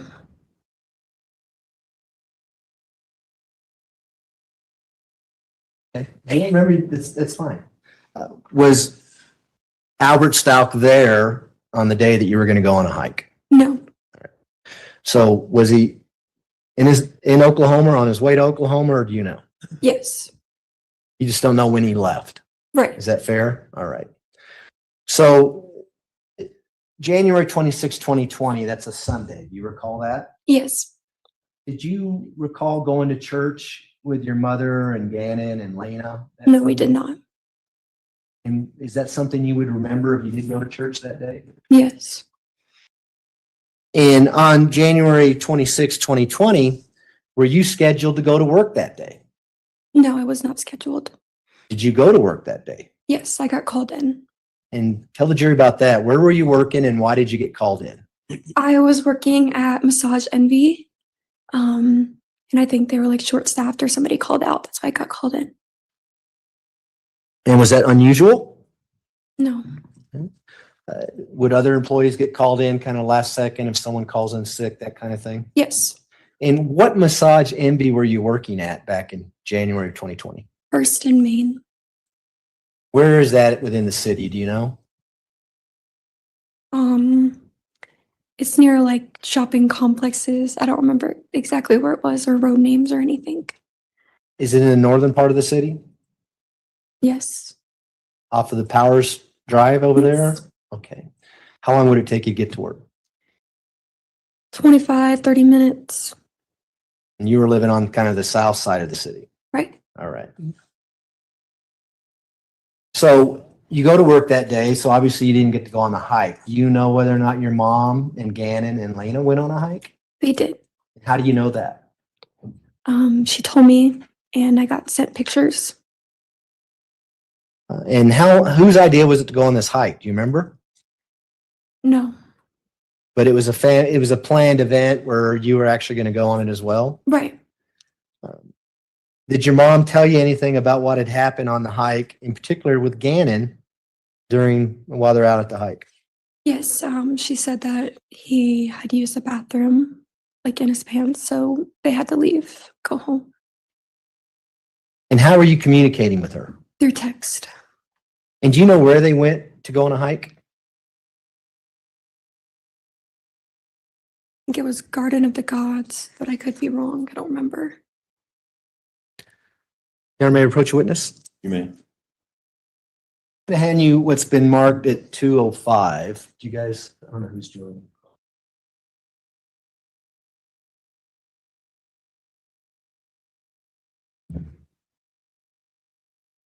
My approach on? You may, go ahead. I'm gonna hand you People's Exhibit 205, which is a notebook. Recognize that notebook? Yes. Do you have an opportunity to look at that last night? Yes. And do you know what that notebook is? Yes. And what is it? It's text messages between my mom and I. And are those text messages between January 25th, 2020 at 3:42 PM all the way January 29th, 2020 to 4:27 PM? Yes. And does those text messages in that notebook accurately reflect the conversations that you were having with your mom via text messages during that time period? Yes. This time we've moved to admit People's Exhibit 205. Exhibit 205 will be admitted. Go ahead. Now, in People's Exhibit 205, we're going to publish that and go through them, okay, Ms. Hunt? Would that help you kind of establish a timeline as to when conversations are being made? Yes. You can go ahead and publish 205, please.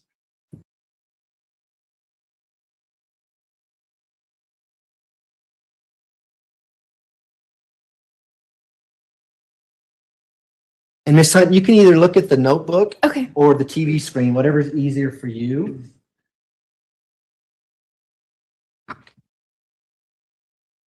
So on the first page, we see a text on January 25th at 9:09 PM. Do you see that? Yes. And do you know what that's regarding? Something about our dogs. Now, for the jury's benefit, there's a blue bubble and a green bubble up on the screen. Who is the blue bubble reference to? I am the blue bubble. So that's coming from your phone? Yes. And the green bubble? From my mom. And this, what we see on the screen behind us looks like a picture. See that? Yes. What is that picture of, you know? Of one of our dogs. And do you know why it says maybe Nicole there on the green bubble? Do not. But you know that's your mom's phone number, right? Yes. And so do you remember having this conversation with her back on the 25th? Yes. Please.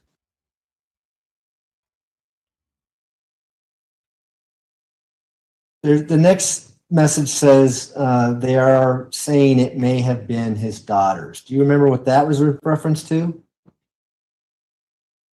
No.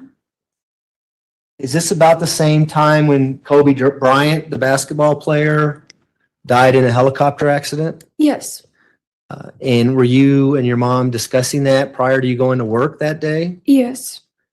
Do you know that's in reference to perhaps Kobe Bryant's daughters being on the helicopter? Yes.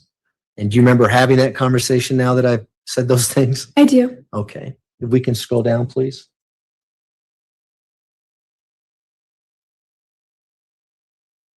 Now, we have a blue bubble that says daughter up at the top. Is that your phone number at the time? Yes. So you say, oh no.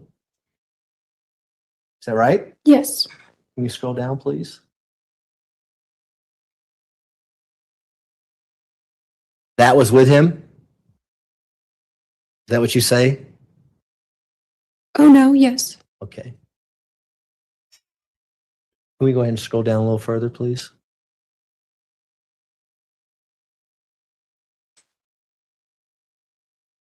Oh, no, tell you.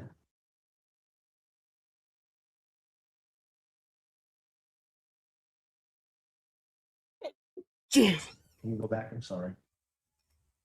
Back, right there. All right, so we're now at January 26, 2020 at 5:11 PM. You're where at this time? Do you remember? I'm at work. And do you know where your mom and the kids are? On a hike. So you say, where are you going? Right? Yes. Are you there at 5:11 PM? Yes. And you can look at the TV if it's easier to see it. Okay. Okay. She says, get good. Can we scroll down? Get good. She says food. Remember that? Yes. And Why are you asking her where, anywhere close to my work, I want chips? Because I was hungry. You wanted your mom to bring you some food, right? Yes. Do you remember having this conversation with her back then? Go ahead, scroll.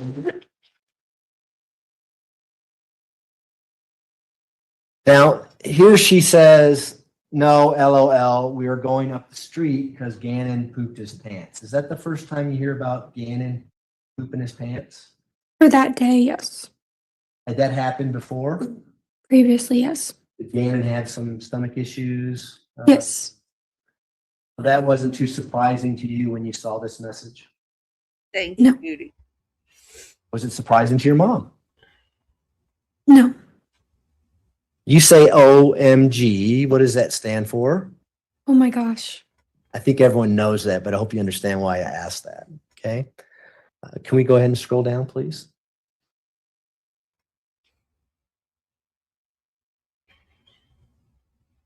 So does she, what do you think she means when she says, yeah, all that movie? Am like exercising or moving around. Would that in the past cause issues with Gannon's stomach and cause him to have accidents? To my knowledge, yes. How did you get that knowledge? What I was told. Who told you?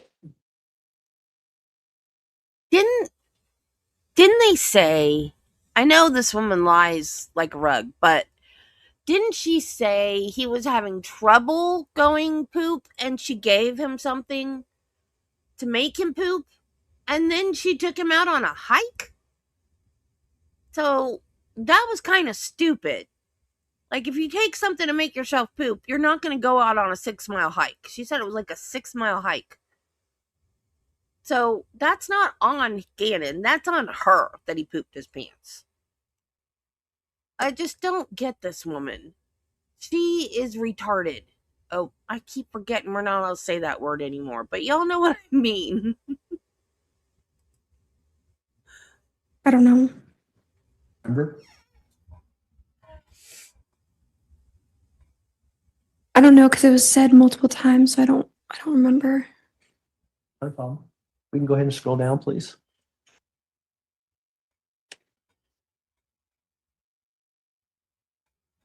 Okay, let's stop right there, please. So now we're at the point, it's January 26th at 9:54 p.m. Are you still at work? Yes. Remember guess getting this text retarded message that we people see on the will. screen now that says, do panic, but Gannon turned on a candle downstairs, set the downstairs on fire. I had to get the dogs and Lena out and run back downstairs and jump on him with a cover and put it out. I kept jumping on it. Yes. What were you doing at Massage Envy? What was your role? I worked at the front desk. So were you able to read these as soon as you got them or with customers or what was going on? We were pretty busy often, so I was probably reading it in between. And then she says at 9:54 and 52 seconds, he is fine, he is scared and saying sorry and freaking out. Do you remember getting that? Yes. And do you remember how you responded to these text messages from your mom?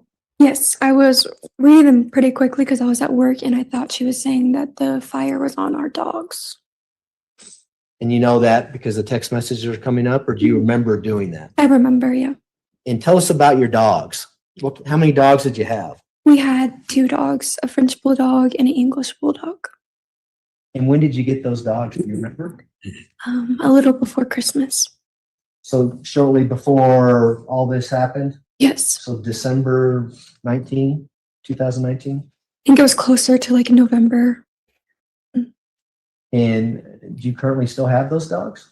Yes. What's their names? Sadie and Chance. Got What it, kind of Marty. dog is Sadie? A French bulldog.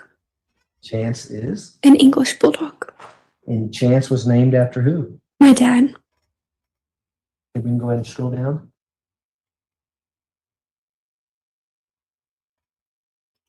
They named So you say the fire was on Chance. Yes. Now, bizarre. Are you saying this because you didn't really get a chance to read the text or what's going on here? Yes, I didn't really get a chance to read it, and it was just like a lot, and I was so confused what was going on. Would Gannon have a habit of lighting candles and hanging out in the basement by himself? No, Have you ever seen him light a candle and sit on the couch, hanging out next to a candle? no, So eventually, when we scroll down, we'll see that your mom makes it real clear that it was Gannon that was involved in this candle. What were you thinking when you were getting these text messages? Yep. None of the texts were fully clear, so they were really confusing at first. I was kind of asking to elaborate. Did she actually send you a picture of the area where this candle supposedly fell down? Yes, And do we see that now on the TV screen? yes, It says it was sent January 26, 2020 at 9:57 p.m. yes.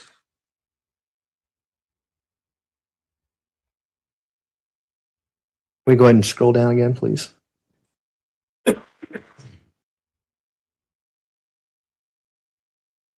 So she says when you ask about Chance, she says, no, Chance was upstairs. The house is smoky. Do you remember her saying that to you? Yes. Scroll down, please.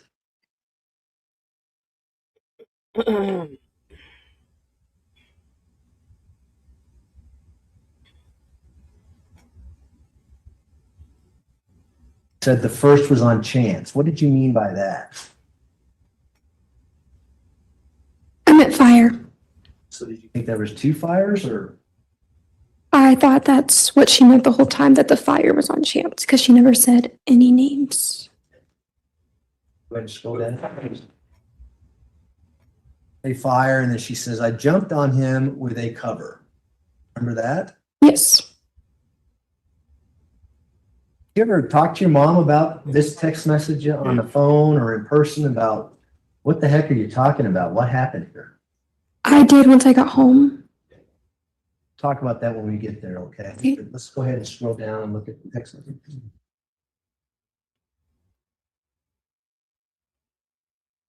And so you say, oh, okay, and she says, I never said Chance. Remember getting that? Yes.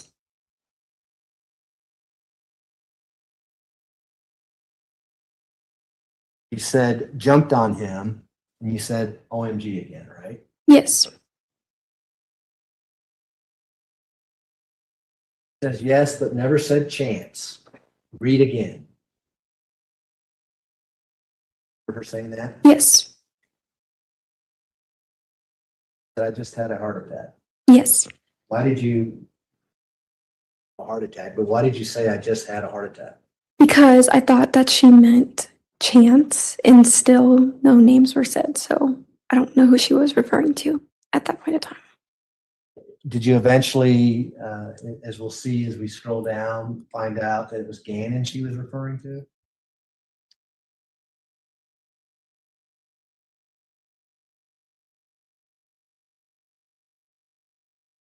Yes. Obviously, when you get home, you find that out, right? Yeah. So you're asking where the other dog is, Sadie, right? Mhm. Yes or no? Yes. Sorry. And your mom responds she was in the chair. Yes. So you're concerned about the dogs. Yes. Go ahead and scroll down some more. Then you say OMG by the fire. Right? Yes. So your mom says that Lena grabbed Sadie and I grabbed Chance NR. Right? Yes. And did you talk to her about that when you? Yes.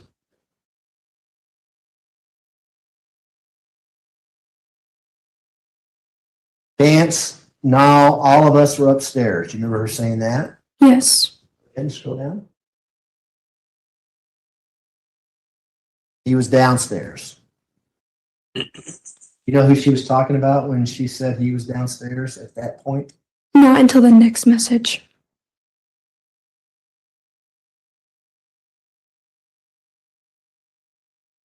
So you say Gannon was downstairs. Yes. She says yes, right? Yes. During this conversation, is that the first time that you realized that Gannon may have been burned or was part of this fire situation? Yes.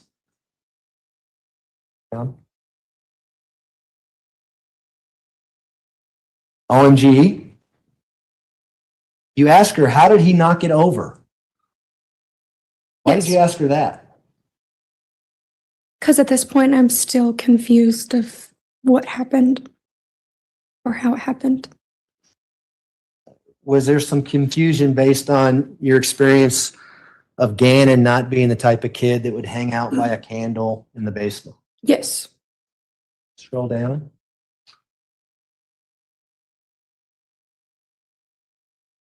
As he said, he must have fell asleep. You say, so it wasn't? I think you meant to say knocked over? Yes. I don't even know how you pronounce that. And you can go ahead and scroll down. He says, yes, OMG, can you read? Sounds like a typical mother, teenage daughter text conversation going on here, right? Yes. Other than the obvious fire situation. Yes. So how did you respond to that, you know?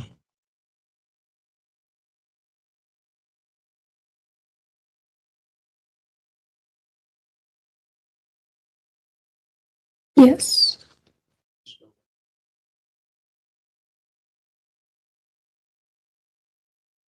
So she goes on and says, he must have knocked it over while asleep unless he was awake and lied.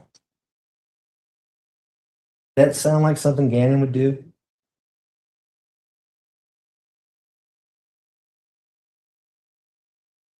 I don't know, because kids will lie sometimes, so I can't really answer that. Okay, no problem. You can go ahead and scroll down some more, please.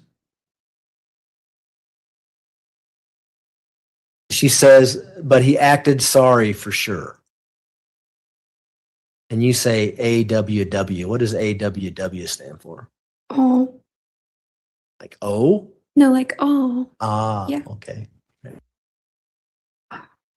So do you remember about what time you got off work on the 26th during this text messaging process here? Yeah, it was late, around like 10:30 or so.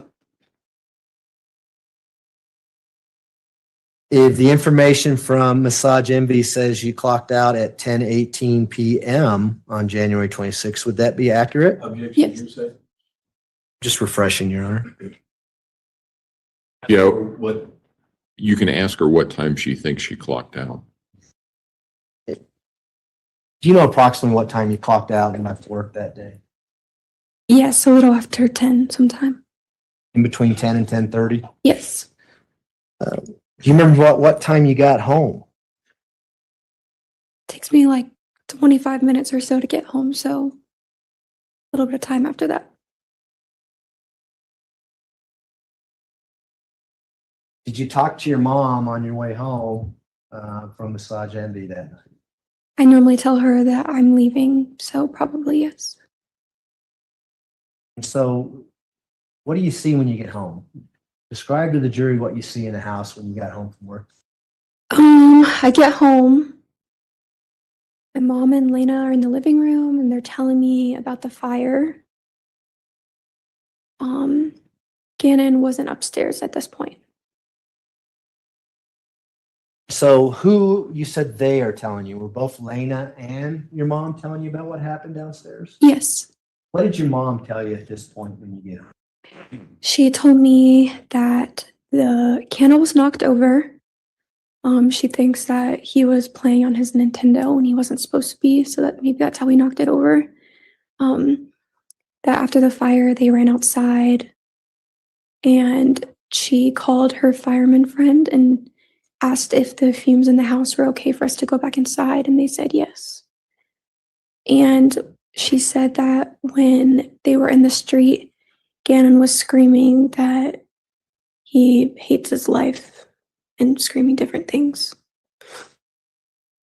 What did you think about that last part your mother just told you about Gannon life? I didn't think that the candle thing was a big deal, so it was just still so like confusing. Was your mother concerned about Albert finding out about this and being upset about it? Normally, Albert's not the one to get mad about like stuff getting messed up, so When she told you about Gannon going out in the street and yelling that he hates his life and things like that, did that sound like the Gannon that you knew? no, he hasn't done that before. You said that it was Lena and your mom upstairs when you got home on the 26th after work. Mhm. Do you know where Gannon was at? Downstairs. Did you go downstairs? Yes, What did you see when you went downstairs? him laying in his bed, Did you go into his room? by the doorway. Was he asleep? I don't remember. Did you talk to him? No, Was the light on in his room? I don't know. Is that the last time you saw him? Yes, Were there any windows open in the basement when you went down there? yes, the windows were open. It was cold down there. How many windows were open down in the basement? I don't know. It was January 26th at, you know about what time it is now when you went down to Gannon's room? It was a little later because my mom was like, let's go tell Gannon goodnight. So that's why we went down there.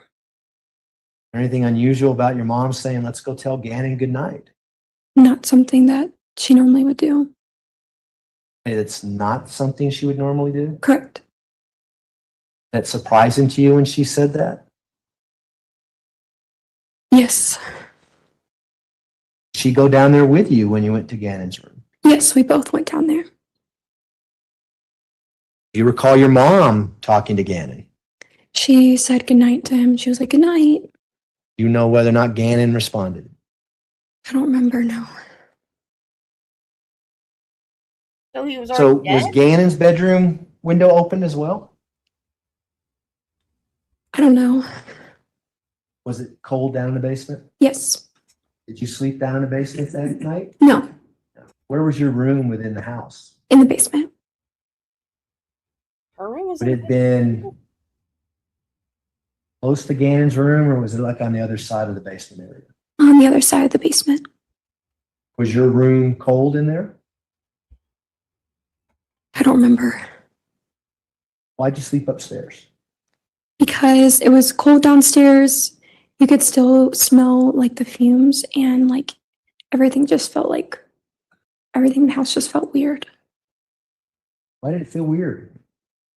Because my mom made the comments. She was like, Gannon's acting weird. I don't know what's wrong with him. She said that she was scared. Who Scared else slept upstairs? of Gannon or Lena. for Gannon? Is there anyone else in the house? No. So it's you, your mom, Lena, and Gannon? Yes. Gannon's the only one sleeping in the basement? Yes. It's cold down there? Yes. Are we talking freezing cold or was it just colder than the upstairs? Colder than the upstairs. That's why you didn't sleep down there. Yeah. And where did you sleep? In particular, what bed? In my parents' room. Did you sleep with your mom in the same bed? Yes, sorry. There you go. Okay, good. Young, if you could find a reasonable breaking point in the next 5 minutes. Please. This is a good breaking point right now, Judge, if you like. All right, ladies and gentlemen, we will take our morning recess until 10:45. Again, do not discuss the case among yourselves. Do not discuss the case with anyone else. And we'll see you back at 10:45. All rise for the jury, please.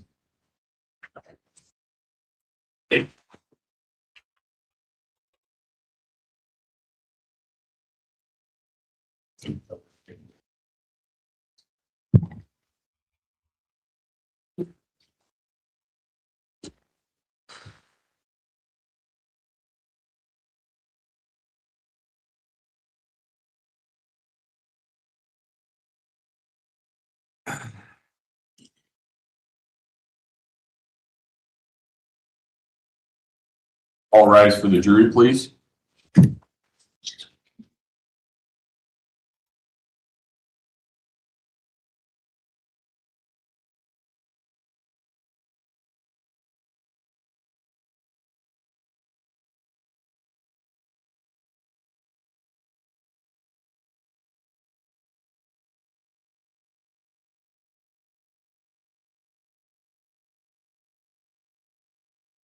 Thank you. You may all be seated. Court will recall 20 CR 1358, People versus Letecia Stauch. Record should reflect the jury has returned to the courtroom.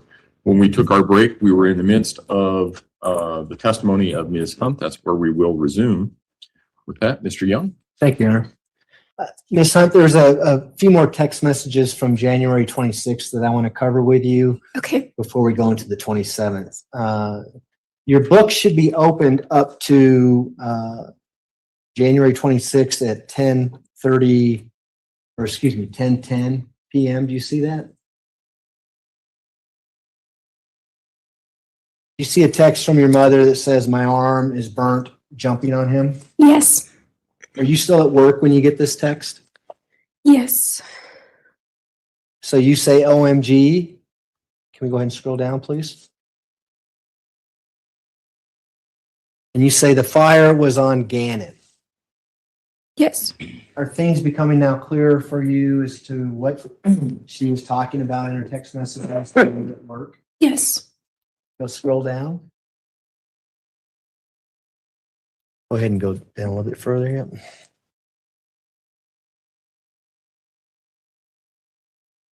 And she responds, "No, the cover was." Do you remember that?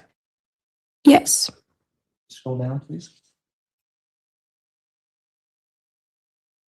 He was wrapped in it. Remember her saying that? Yes.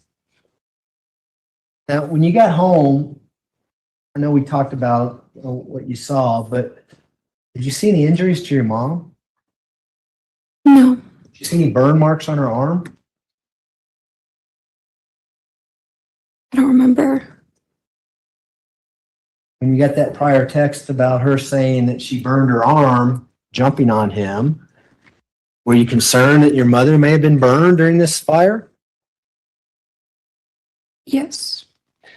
Did you ask her about it when you got home? No. Did she say anything about being burned when you got home? I don't remember. You can go ahead and scroll down. She says, "I jumped on him though, because he had the cover around him." Do you remember her saying that? Yes. Scroll down.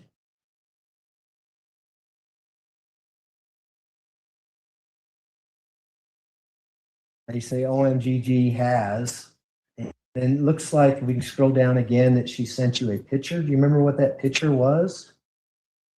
Of the couch being burnt. Was it the floor area with some blankets around what appears to be a burned area of the carpet? Mm-hmm.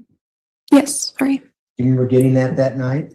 Yes. Go ahead and scroll down, please. And you ask, "What is that?" Did she ever answer that? No. Okay. And so, do you remember about what time you went to bed that night after you got home? No. Do you remember whether or not you had to work in the morning? I did. Yes. And what time did you have to be at work now on the 27th of January, 2020? By 8:30. That normal working time in the morning? Yes. We can scroll down now to a text from January 27th, 2020. Again, the blue is you. Do you remember making that text? "Are you here?" Yes. Why did you ask your mother if she is here? Remember? I don't remember. No. When you say here, are you referring to the house? Yes. Were you still at home at 7:20 a.m. on January 27th, 2020? Yes. Do you remember about what time you left the house? Around 8 o'clock. So earlier you testified that you slept in the same bed with your mother that night. Mhm. Does that give you any context as to why you might text her and say, "Are you here?"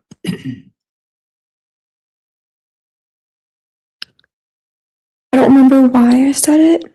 I didn't see her. So she wasn't in bed when you woke up, maybe? Yes. You know where she went or where she was at? No. Can you scroll down, please?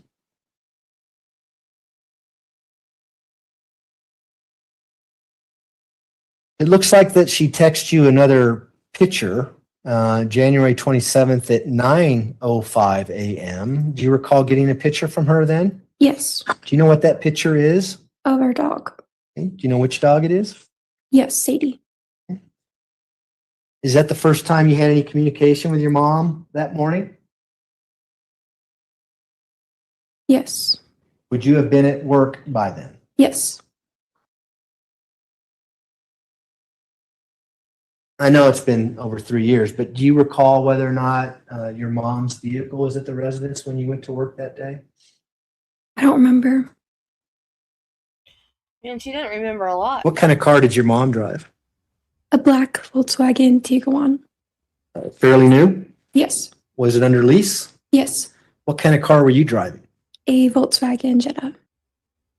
And what kind of car was Albert driving when he was home? A Nissan truck. Remember what color that truck was? Red. Right. So you go to work. Are you at work then when you get this picture of, did you say that was Sadie? Yes, So you are at work then? yes. All right. And what was your shift going to be that day? Do you recall? What time would you get off? I don't remember. It was like a morning shift, so it lasted until 4:30 or so. We can go ahead and scroll down, please.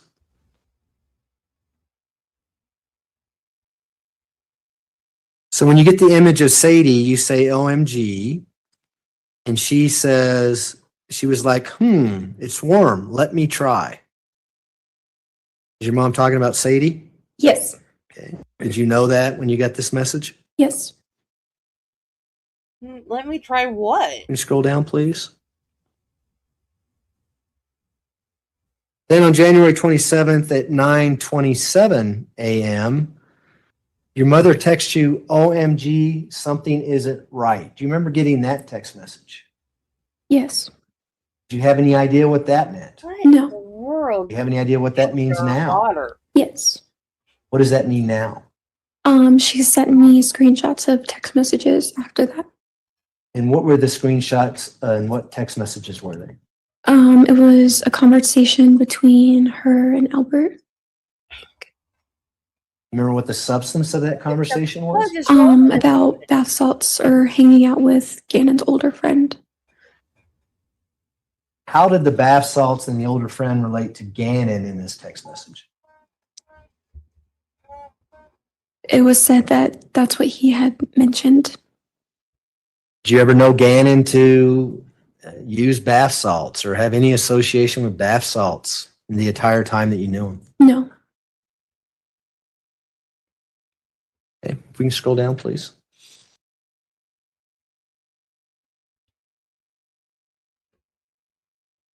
And so we see now images on an attachment that was sent from your mom. It looks like it was sent to you at 9:29 a.m. on January 27th. Is that the screenshots that you just talked about that she sent you? Yes. What were you thinking was going on here? I mean, had she ever sent you any messages like this before in the past? No. Any messages related to how Gannon and his Robbie. activities and what's going on with Gannon ever sent to you in the past by your mother? Not like the messages, no. Was it a shock for you to see that somehow Gannon may have been related to bath salts? Yes. Why? I didn't even know we had bath salts, and I wouldn't even think he would know what those are. Did you know what they were back then? Yes. What were they? Put them in the bathtub. Okay. Ask a stupid question, you get right. Did you know whether or not No. kids were using bath salts at this time frame as a drug or That's a method to get high, that kind of thing? That's a different I did thing. not at the time, no. Did you later learn about that? Yes. Not the same thing. But when you get this message, you didn't connect that as to being Gannon may have been trying to get high on bath salts or something? No. Can you scroll down, please?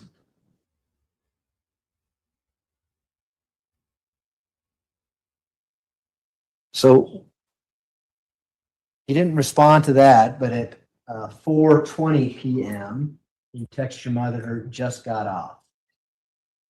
Yes. What is that? I always text her when I like leave or when I get off. Do that pretty routinely? Yes. And how did she respond to you saying just got off? She said yay. Had you talked to her on the phone at any point up until this time frame when you got off of work? No. Had you had any idea what her plans were that day on January 27th, 2020, when you were at work? No. I did get a text message though from Cannon's phone. Let's talk about that. Okay.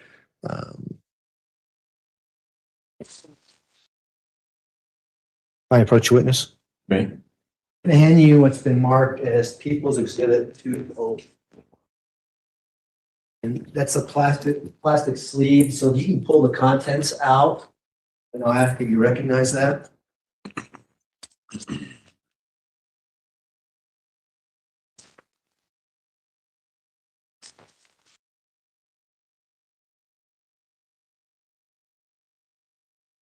Have you had a chance to look at that? Yes. What is People's Exhibit 204? It's what a it is? message between me and Cannon's phone. Okay. And is that what you're talking about? Is that the message you got indicating what it says here? Yes. And what was your understanding of what this message meant to you?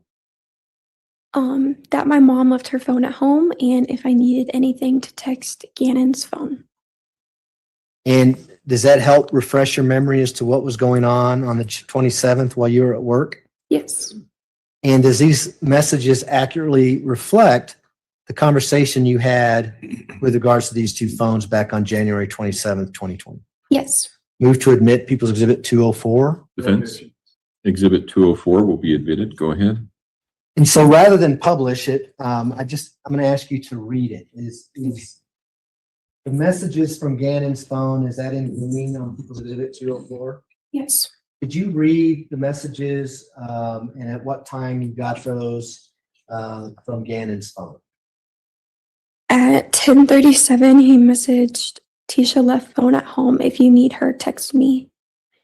And then at 1:20, messaged, you okay, miss you.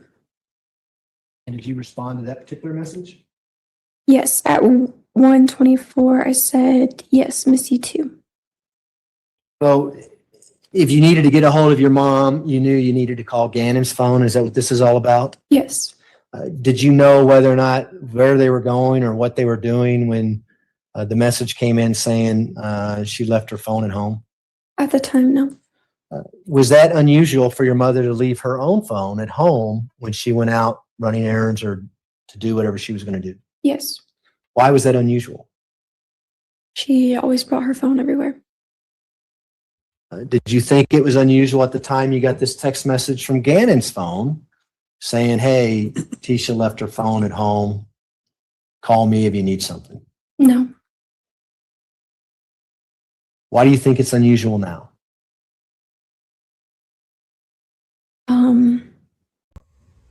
Rob, It's just weird how this particular day she left her phone at home. Robbie, Did look. you say that because when you get off of work and get home, Look. Gannon wasn't there? Yes. So how long did it take you to get home on the 27th, 2020? Do you recall? No.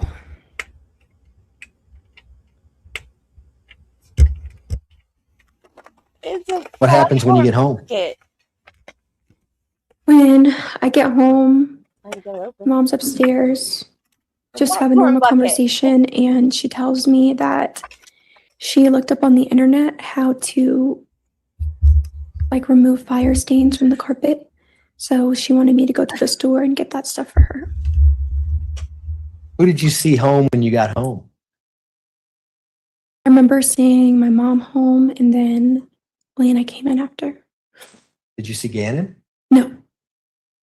Think anything unusual about Gannon not being home when you get off work? I did ask her, I said, where is Gannon at? And she said that he was with one of his friends. And that she told him to come back by a certain time because we were going to dinner. So if you text your mother that you just got off at 4:20 p.m., what time do you think you got home based on that text message? And I got 4:50. lightsaber. If we have People's Exhibit 47 that shows you getting home at 4:37 p.m., would that be about right? Yeah. Do you know that there's Ring video in your neighborhood and you see when cars are going? And Yes. so if you get home about 4:37 p.m., where was Lena at when you got home? She was outside playing. I remember her coming in with like a bike. And what time, do you know what time she got out of school? Elementary gets out at like 2:30. Did she ride a bus to and from school? Yes. Would it be unusual for her to be outside from getting off the bus up until you got home from work? Yes, because normally there's like a routine. Kids would come home and like get snacks, do their homework, and then they would go outside and play. So when you get home that day, what was your mother doing? I don't remember. I just remember talking to her before I left. You remember about how long you were in the house before you left? No. Did you ever go down to the basement? No. Lena ever go down to the basement? Not that I know of, no. Your mother ever go down to the basement while you're at home? I know she did after, maybe, I'm not sure. So do you remember about how long you were in the house before you left? No, it was very like brief. If the video says it's about 15 to 16 minutes by the time you pull up and then leave again with Lena, would that be accurate? Yes. And again, for the record, that's People's Exhibit 47. So what did your mom ask you to do when you were at home? She asked me to go to the dollar store to get the items that she sent me because it was too clean, like the fire that happened downstairs the night before. And did anyone go with you to the dollar store? Lena did, yes. Whose idea was it for Lena to go with you? My mom's. Why is that, you know? No. And did she tell you exactly what you needed to buy at the dollar store? Yes. And do you remember what that was? Looking at the messages, yes.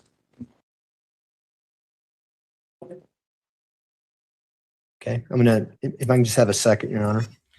Go ahead. Does a dollar store have a murder aisle? Did she send her daughter to the murder aisle at the dollar store? What is wrong with this woman? You remember getting a receipt from the dollar store when you went there? I don't know. Okay. Let me see if I can help you.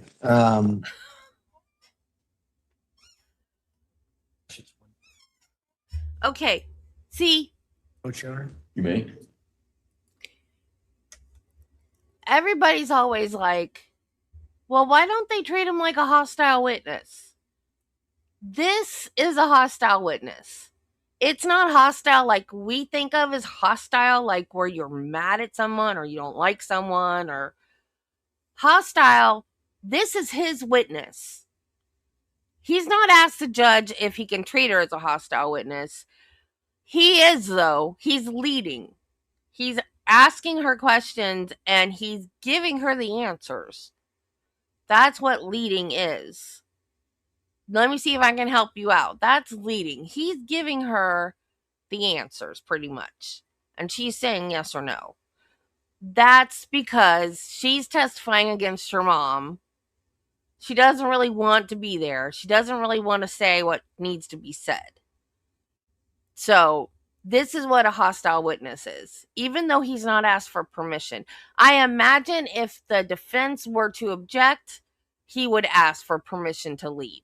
But he's already doing it and there's no objection. So what we think of hostile is totally different than when they ask to be treated, if they can treat the witness as hostile. It's two totally different things. This is the definition of a hostile witness. Let me help you out with that, because she doesn't know, but she probably does. Again, People's Exhibit 197 and 198, okay? Okay. You recognize those items? Let's start with 197.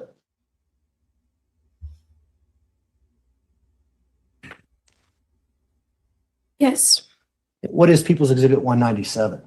The items that I bought at the dollar store. And is that a photograph of a receipt from the dollar store? Yes. What about 198? You see that envelope? Yes. They're writing on that envelope? At the top? Yeah. Is there like a label with some print on it? Yes. Does that relate to the dollar store receipt that we have a photograph of in 197? Yes. There's some scissors to your right on that table right there. Would you mind opening that envelope and just pulling out whatever's in there and take a look at it to yourself if you don't mind? Okay.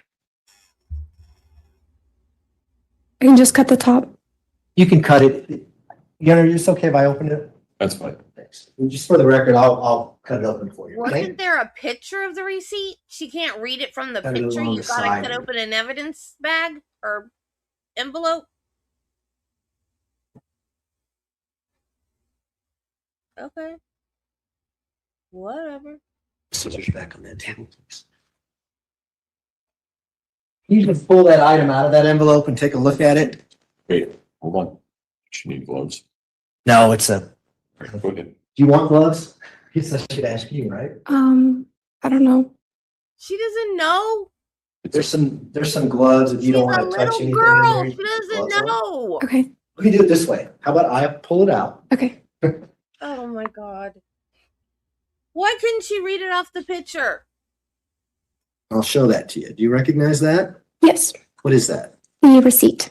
Okay. Is that the same receipt that we have a photograph of in 197? Yes. The same general condition it was when you got it back on January 27th, 2020. Yes. It's lawyer stuff. Bear with me, okay? I move to admit People's Exhibit 197 and 198 at this time. Hence, exhibits 197 and 198 will be admitted. Request to publish People's Exhibit 197. You may go ahead.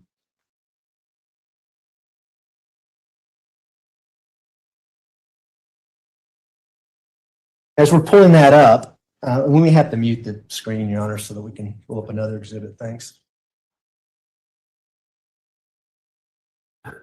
Did your mom tell you why you needed to buy these items at the dollar store? Yes. Why?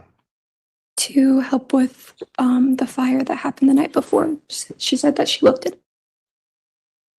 Okay, I'm sorry. That she looked it up. So did she want to clean the area where the fire was? Is that what's going on? Yes. Is that what she told you? Yes. Is it up there? Okay. We can probably unmute it now, Judge. Thanks.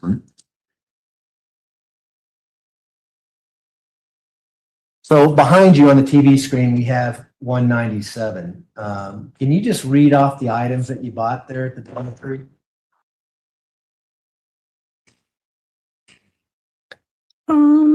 Elastics. Sorry, it's kind of blurry.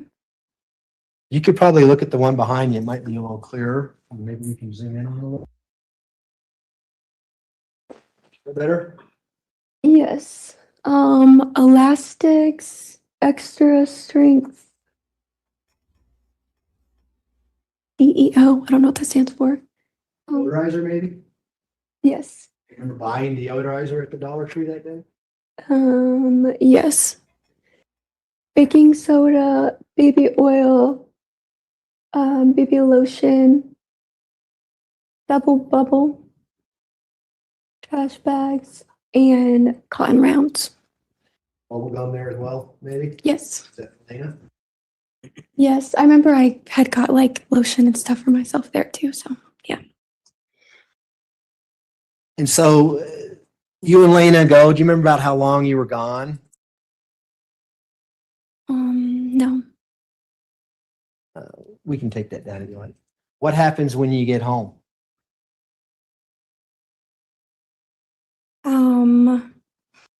We get back, time had gone by. There was like a specific time that my mom said that she asked Gannon to be home. And as time like approached, he never came home. So was there a plan for you guys to have dinner together or anything like that on the Yes. 27th when you got home? Yes. Tell the jury about that. She said that she asked him to come home by like 5 or 6 and said that we were going to go eat sushi. And then when time had gone by and he didn't get back, she was like, I guess he didn't want to eat sushi. And then after that, we started looking for him. Did she tell you when he had went to a friend's house?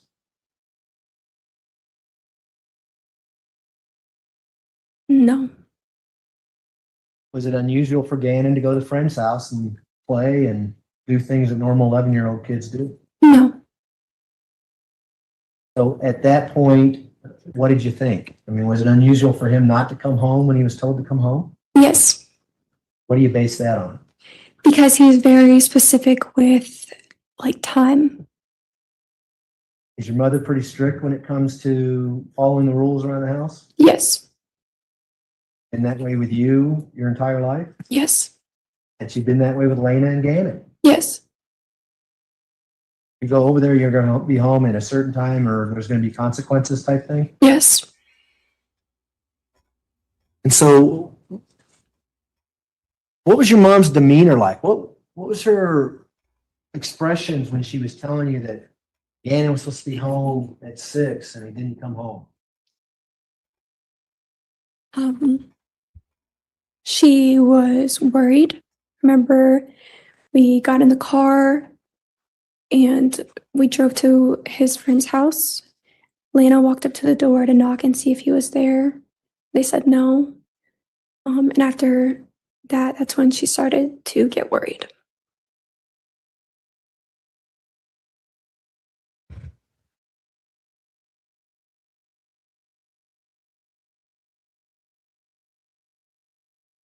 Green again. Yes, as soon as she's ready, Judge. I mean,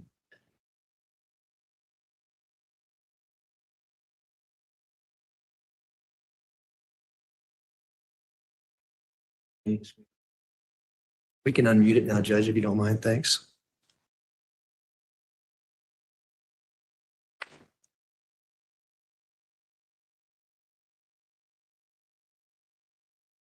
So what I'd like to do is scroll down, if it's okay, Mr. Gratiano, to January 27th.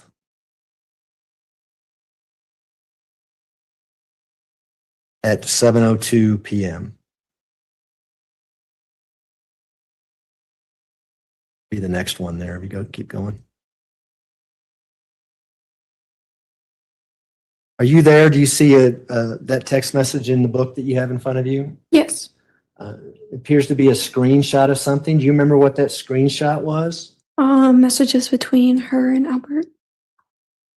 Now, at 7:02 p.m. on the 27th, were you out looking for Gannon? Is that when you and Lena were going to a friend's house to see if he was there, that type of thing? Yes. You know why she's sending you this screenshot? Did she ever tell you why she was doing that? I can't remember what's on it. Okay. That's okay, Harley. We can move on. Why don't we scroll down, please? And then she sends you any luck at 7:08 p.m. on the 27th. Do you know what she was referring to with regards to that? To finding Gannon. Did she go out with you to look for Gannon at all? We all went out together at first, and then I remember I took my car and drove down to his school to see if he was like at the park or something. At that point in time, did you think he was out and about? And what was going on through your mind? Did you think he had run away or what? Yeah, I just thought that he had ran away or he was just at his friends, didn't want to come home. Why did you think that? That's just what I was told. So Who was telling you that? my mom. Can you scroll down, please?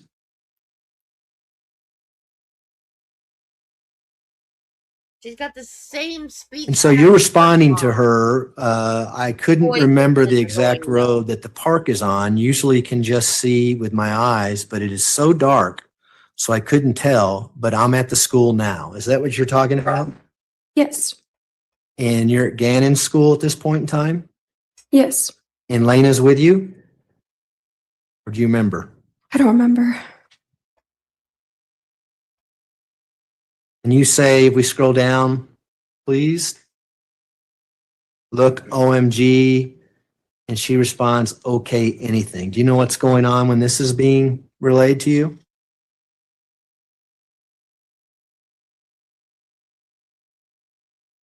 No. And then if we scroll down some more, please. You're asking your mom to ask Lena if she remembers any cars. Does that sound about right? Yes. Why are you asking her that? At this point in time, I'm pretty sure we were like knocking door to door.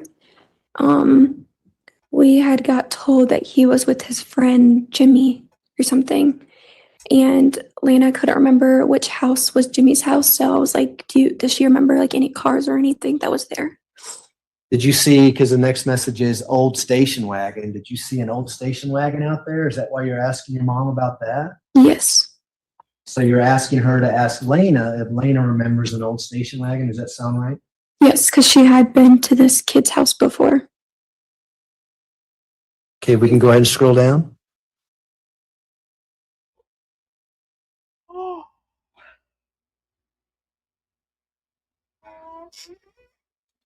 You're asking, or old cars. Is that the same thing? I mean, are you seeing old vehicles out in the neighborhood or something like that? Yeah. You ask about colors, and do you remember how your mom responded? She said, no, don't go there by yourself. Can we scroll down, please? Keep going, please. And then she says, Connor's mom is on the way and she could go with you. Do you remember that? Yes. Is there any reason why, or did your mom tell you any reason why she wasn't going with you to help look for Danny?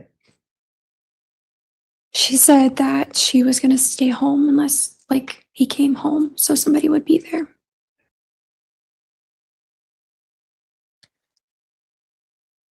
Can you scroll down, please?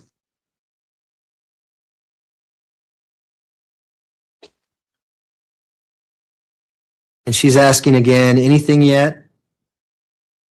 And keep scrolling, please. You say no, and then she says anything. And there's a time gap of a minute or 10 minutes, it looks like, between the anythings. Do you remember that happening as you're out searching? She texts you to see if you're finding anything? Yes. Oh my God.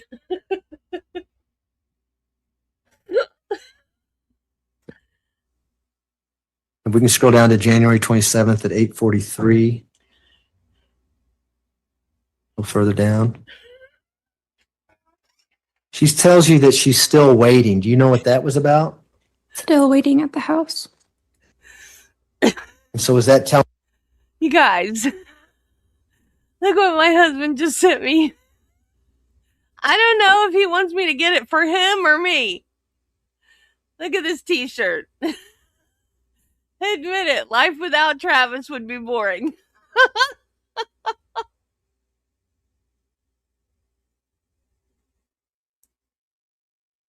Oh my God. Telling you that Gannon hadn't come home yet? Yes. You respond no. Why did you respond no to that? Do you remember? From her previous message. So what does she mean by still waiting when you said no? It's kind of confusing to me. I had said no to her previous anything message. Oh, okay. Got it. And then you say, look at the recent comment and we can scroll down. Remember saying that? Yes. And you ask her, do you need me to get you anything? Do you remember that? Yes. And we can scroll down. She says, no, I may need to go to the store. Recall that? Yes. Do you know what store she needed to go to? No. And then below that at 6:21 a.m., which would be now the next morning, January 28th, there's a text message to you that says, don't answer the door for anyone. That's all. Yes. So we had made a post in our neighborhood Facebook group, and she said that a bunch of people have her address, so people might show up. So don't answer the door. While you're out on the night of January 27th, 2020, was there several people in the neighborhood looking for Gannon at that same time?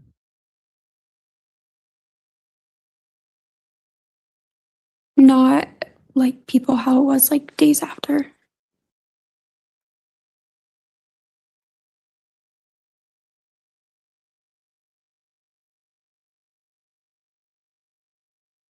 Did the police eventually come to your house on January 27th, 2020? Yes. And do you know why the police came to your house? To file a police report. Do you know whether or not your mother had dialed 911 or called the police? I remember when we were in the car when it first happened, she was like, what do I do? Do I call Albert? And I remember she called Albert, and I don't remember if she called 911 or I don't know. Okay. Regardless, the police show up. Do you remember about what time they showed up to your house? I remember they took a long time to get there, but I don't know what time.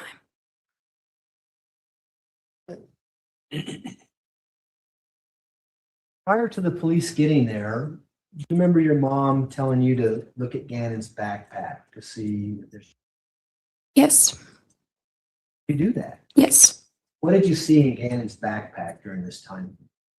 When you open the backpack, you had a folder in there, and in the folder was a Swisher Sweets. And what is a Swisher Sweets? Like a cigar roll thing. What did you think about when you saw a cigar in Gannon's backpack? Wasn't like him, and I was like, I don't know how a kid got this. Flash forward to when the police get there. Did your mom tell the police anything about a Swisher Sweet cigar being in his backpack? I don't know. You recall when the police were there that your mom bring you in to talk about this Swisher Sweet cigar? It's in the backpack? I don't know. You know that the police officers had body-worn cameras on and audio in there? Yes. If that happened, that would be on those? Yes. But what did you think about the Swisher Sweet being in the backpack and your mother having you go search his backpack?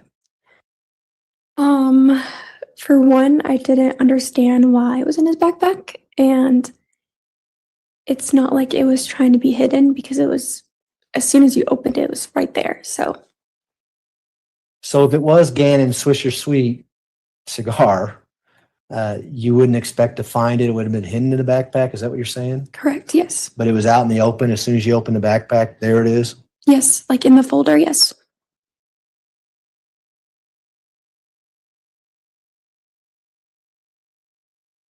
You can just have a moment, Your Honor. Me? Do you remember texting other people, friends in the neighborhood, your people that you worked with that may have lived in the neighborhood. About Gannon being missing, can you look for him or let me know if you see him, that kind of stuff? Yes. Were you doing that pretty routinely during this time frame, the night of January 27th, 2020? Yes. Did you get any response from any of them? Yes. What was their responses? Like praying for you. I'll keep my eye out. Let me know if you need anything. None of them saw Gannon, though? No.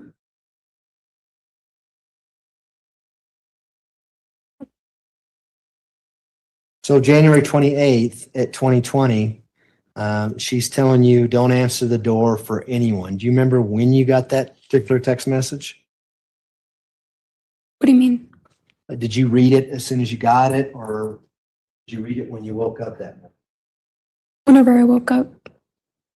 Remember what time you woke up that morning? No. We can scroll down, please.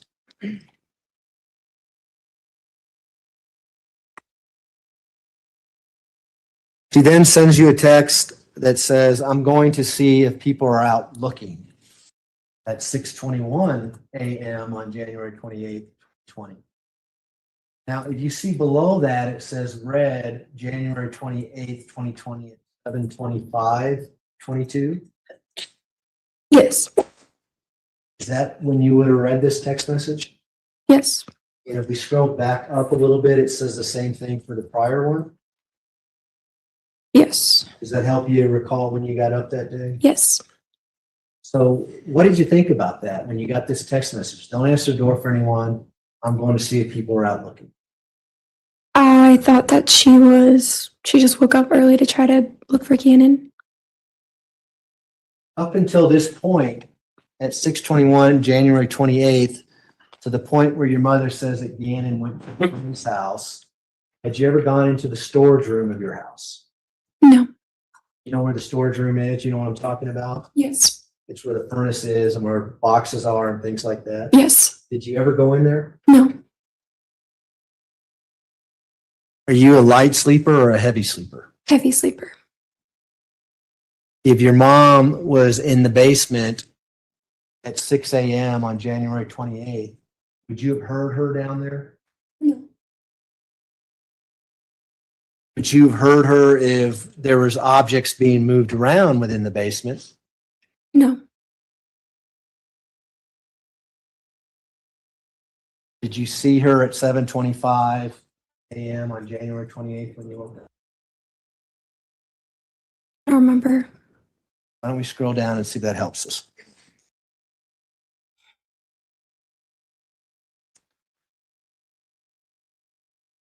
So at 7:31 a.m., you send her, it looks like a screenshot. Do you remember what that screenshot was? Yes. There was just people in our neighborhood Facebook group like saying things or posting like their ring footage. So I would try to keep her updated. And is that if we scroll down, some other screenshots we see, is that what you're sending your mom is what people are posting? Yes. And then you say, if we can scroll down some more, please. She's sending it see page. Do you remember that? Yes. What did you mean by that? Separate.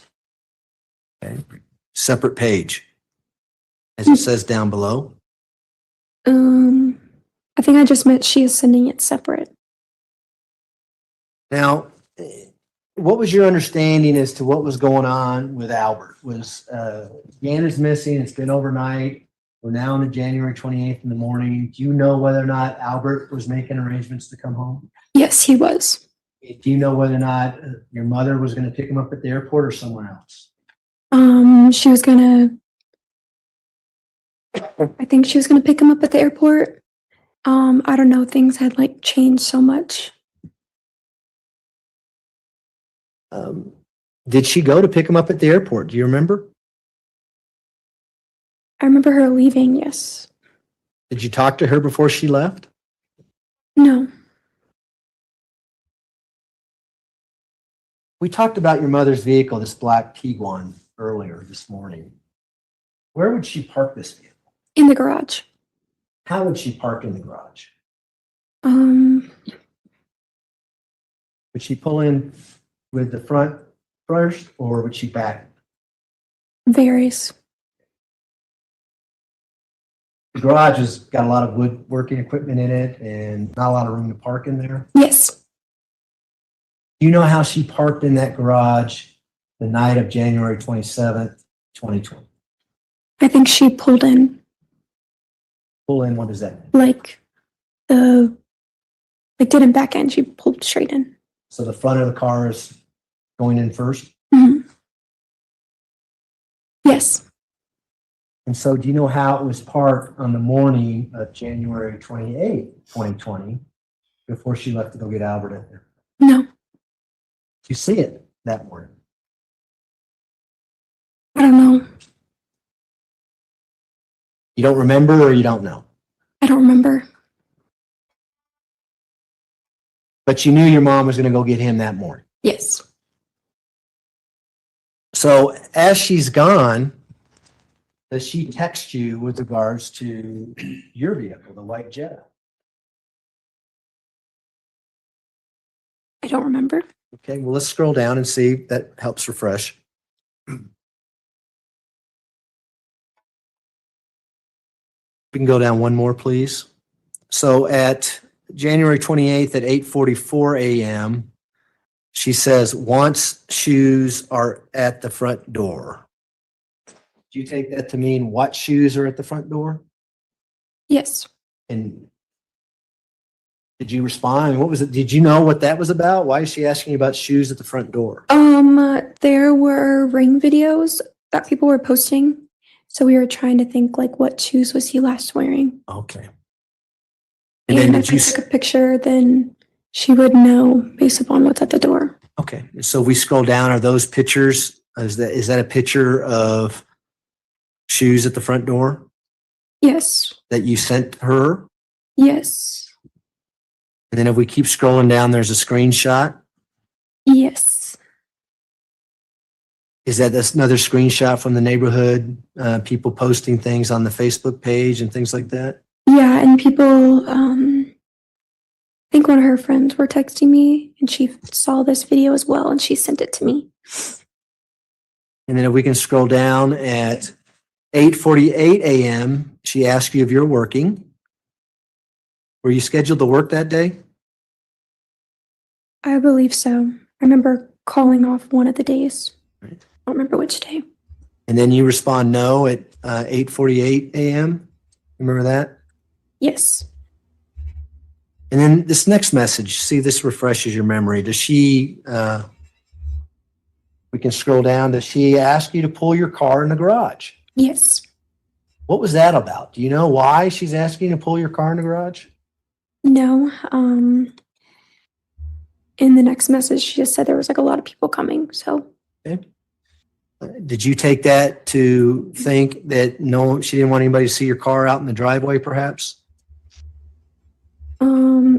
that or like, so there was space in the driveway for people to park. Okay. But where was your car parked when you had to pull it into the garage? Do you remember? I would normally park on like the side of the street or in the driveway sometimes. Did you pull your car into the garage when she asked you to do that? I think so, yes. And do you remember backing in or did you drive forward in? I don't remember. It's on video. Would the video reflect that? Yes. All right.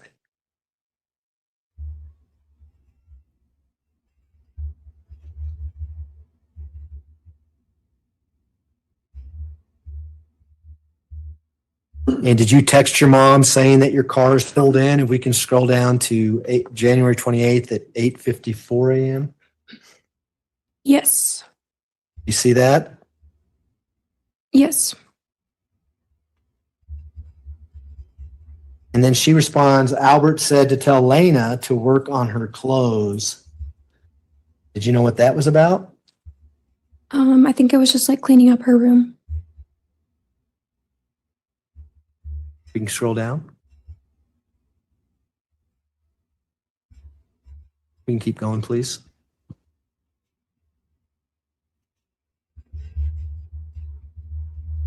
And so your mom tells you exactly what you just said. clean the room before everyone gets there, right? Yes. What was your understanding of who was coming to the house? I know Albert was coming home.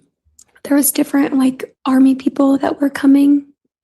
I know some like family flew in, so People were coming out to look for Gannon, right? yes.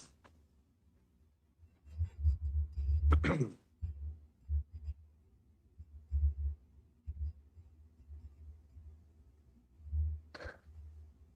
you remember when your mom and Albert came back from the airport? Yes. Were they driving the black Tiguan? I don't remember what car they were driving. Do you remember your mom renting a car? Yes. Remember what color the car was? No.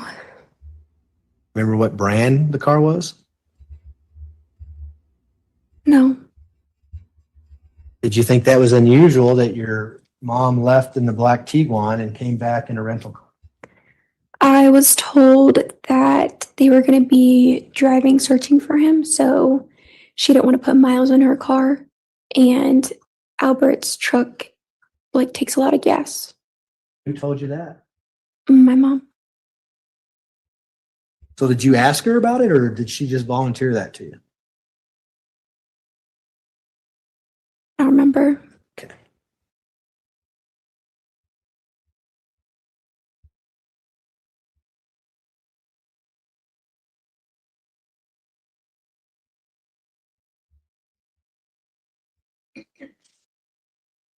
Were people from the media trying to contact you on January 28th in the morning hours?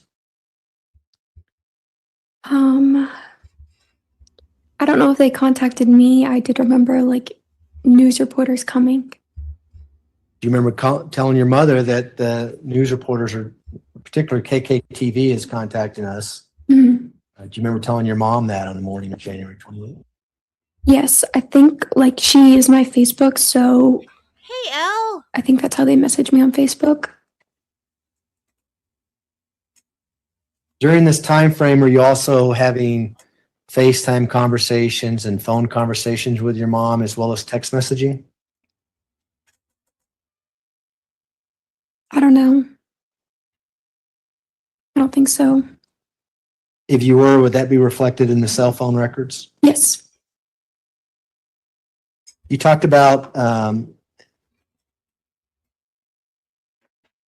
soldiers or Albert's coworkers coming in to help look for Gannon. Yes.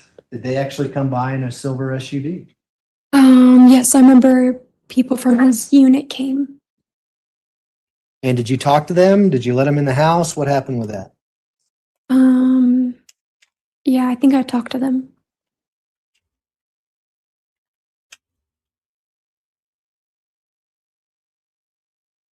Were you also texting other friends and people that you knew in the neighborhood about whether or not they'd seen Gannon during this time frame? Yes.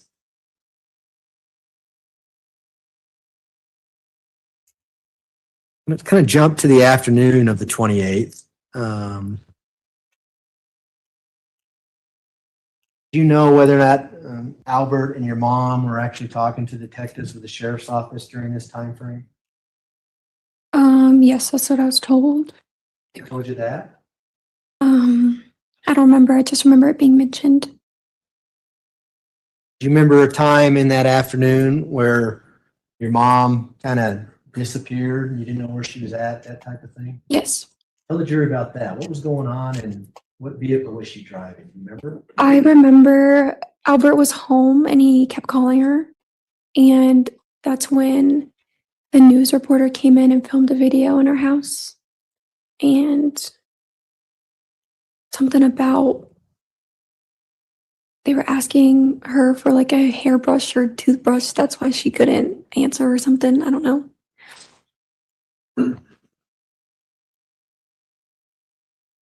If we can scroll down, I know we're going to be jumping a lot, but down to 4:26 p.m. on January 28th.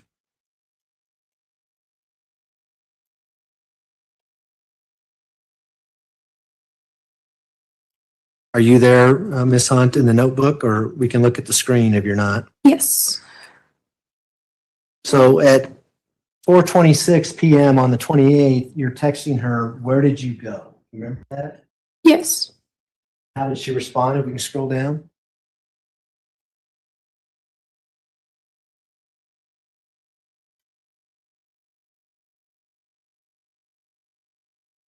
Do you see that where it says, I will text you in 10 minutes? Yes. Do you know where she was at when she's texting you at this time?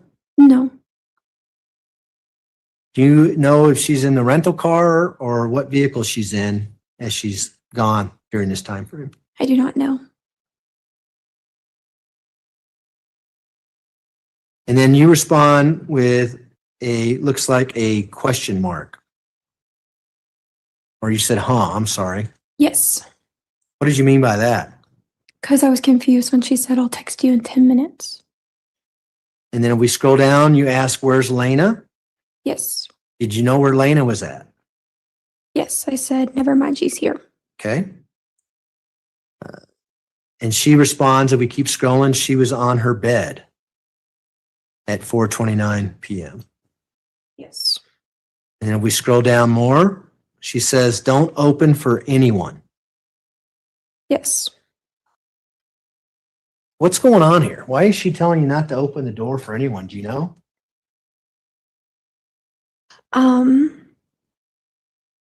I do not know. I just feel like there was like a bunch of like stories or like reasons why. It's never like clear why I couldn't open the door. At this point in time, on January 28th at 4:30 PM, had you heard of different versions of events of what happened to Gannon at this point? Yes. What version of events did you hear? Let me ask you, did you hear this from your mother? Yes. What did she tell you happened to Gannon at this time? I had heard first that he was at a friend's house and then he was missing and then that he must have been with his friend's older brother. And then that's when she kept saying to me, like, after all that, she was just like, they're trying to frame me and people are thinking it's me. Who is she referring to? Did she tell you when they say they are trying to frame me? People in the groups. Remember her mentioning like the detectives were being weird, asking weird questions of her. At this point in time, did you ever say, Mom, they just want to find Gannon. We're trying to find Gannon. Right? Did you ever say that to her? Yes. How did she respond to that? I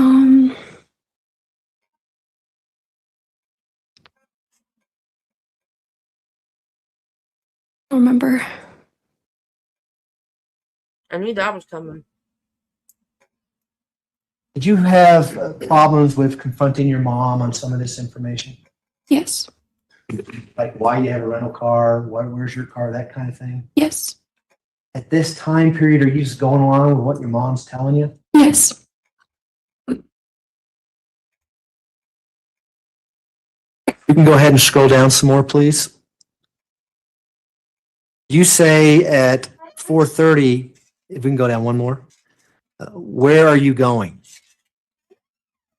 And she responds, I said I would text you in in 10 minutes. Yes. Would your mom usually tell you where she's at, what she's doing under normal circumstances? Yes. We had like 360, so I could always look on there too. Did you do that? It wasn't on. How do you know it wasn't on? Because it'll say like nothing found or it'll tell you. So while you're asking where you're going and things like that, you're looking at her Life 360 app to see where she's at? Yes. It was shut down for whatever reason? Yes. Had that ever happened? No. You always been able to find your mom and vice versa. Does she find you, I take it? Yes. Based on this Life 360? Yes.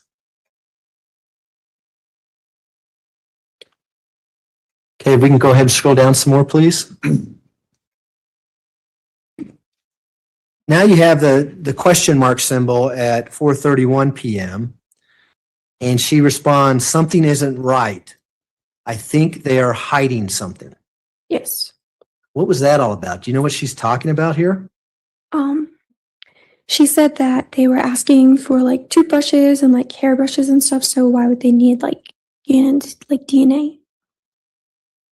And you know that because lower in the text message, that's what she says, right? Yes. Okay. And did you help Albert get the toothbrush and things like that for the police? I don't remember. If we can go ahead and scroll down to January 28th at 4:33 p.m. I think she remembers more than she's saying. You say, what do you think they're hiding? And did she respond to that text? No. And then if we scroll down, you have another question mark. Yes. And then at 4:50 p.m., you tell her, Albert said you need to go where he is at. Yes. Remember that? What was that all about? Do you remember? I'm pretty sure they were both at like the police station. Do you know whether your mom was at the police station or not? I don't know for sure, but she said that she was. Do you know that Albert was at the police station? Yes. When did she tell you she was at the police station? I think when she got home. And this was again on January 28th, 2020? Yes. And if we scroll down, you say it's been 10 minutes. What is that in reference to? Because she said that she would text me in 10 minutes. And her response is, can you scroll down? Huh? Yes. Okay. H-U-H. And below that, if we scroll down, you say IDK. Is that for what? I don't know. EFT me and said you need to go there. FT is FaceTime. Okay. So did you have a conversation with Albert then at this time period? Yes. Was it clear to you that Albert was at the police station and your mom wasn't? Yes. Was it clear to you that they wanted your mom to go to the police station? Yes. And then if we scroll down, you do another question mark here at 5 p.m. Do you remember that? Yes. At 5:04 p.m., if we scroll down, your mother says, okay, I called them. Yes. And then she goes on to say, I'm talking to him to go. Do you remember that? Yes. Do you know whether or not your mom actually talked to him or ever went to the police station on January 28, 2020? I do not know.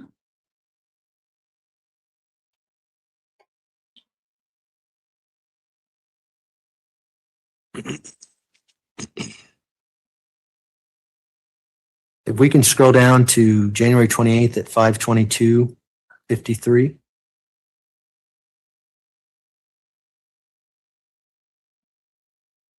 You see that where your mom says Albert? Yes. And you say to go where? What are you referring to there? Because in the previous message, she said, I'm talking to him to go.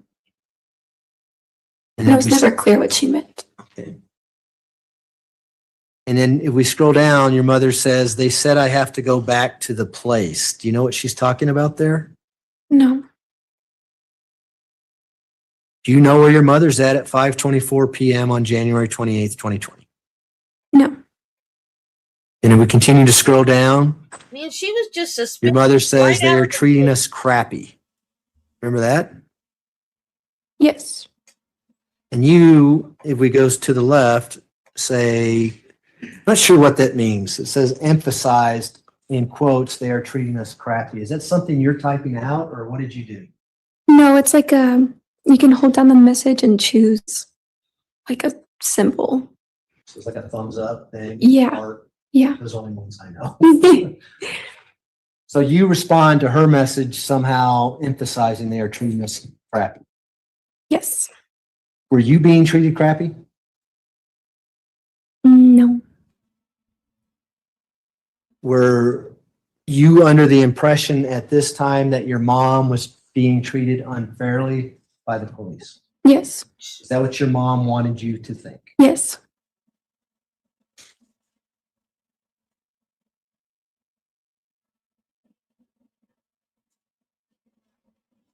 We can scroll down to January 28th at 5:27.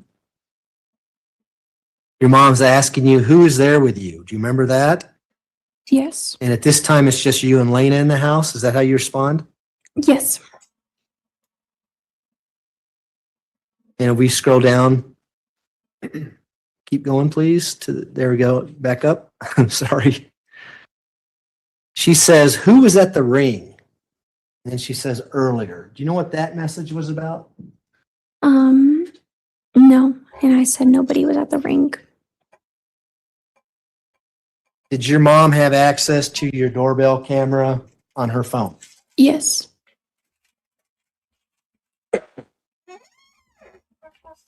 So you say nobody's at the ring.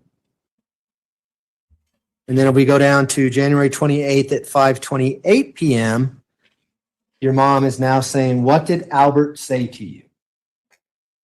Yes. You know what that's in context of? I guess when he called me. Is it the FaceTime that we saw earlier that you talked about? Yes. And did you tell her what Albert had said to you? Yes. And we can scroll down, please. To tell you to come there, right? Yes. And then your mom responds, I told him this is nonsense to come there again. Yes. And now you're texting her at 5:45 p.m. that someone is here with pizza. Do you remember that? Yes. Why are you texting her about that? Because she told me not to open the door. And then she responds, it's pizza. And you say, do I open? Yes. Why did you have to ask your mom for permission to open the door to get some pizza? Because she had told me originally to, and she would have watched the camera. I don't want to be in trouble. Would there be consequences for you if you didn't follow what your mom's telling you to do? Yes. You gotta let me know when I can go right up to noon or. It's up to you. I was going to ask you to find a breaking point in the next 5 minutes or so.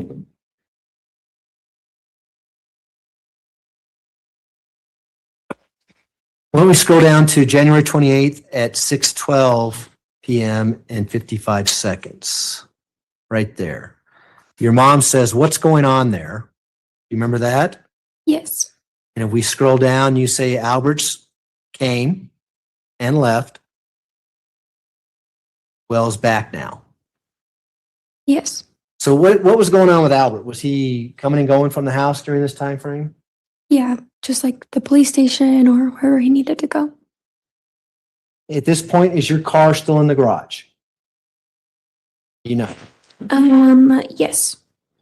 And is Albert driving his red Nissan truck? Yes. And your mom, you don't know if she's driving a rental or what vehicle she's driving? Correct. And you don't know where your mom's at still? Correct. Did you ever ask her, why don't you just tell me where you're at, Mom? I'm worried about you. No. From her messages, I just assumed that she was at the police station. And then if we scroll down, she asks you again. We can scroll down one more. She says, what's Albert? And then she says doing in the correction down below. Do you remember that? Yes. And then she tells you at 6:24 p.m. on January 28th, they are asking me dumb questions. You remember that? Yes. Now, do you know where she's at when she sends this? Thought she was at the police station. And did you think she's there based on what she's telling you here? Yes.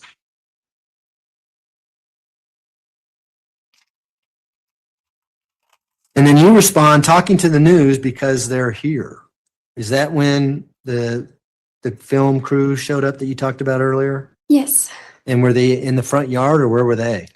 No, they came in the house. How'd they get in the house? I think Albert let them in. Oh, so Albert was there at this point. Yes. Okay. And was he being interviewed by them or do you remember? Yes. Then at 6:31 PM, your mom asked, is he still with the news? Do you remember that? Yes. You say they're about to leave. Is that right? Yes. Does anybody else know in the house that you're talking to your mom via text while all this is going on? Think so, yeah. Yeah. Did Albert know you were in communication with your mom? Yes.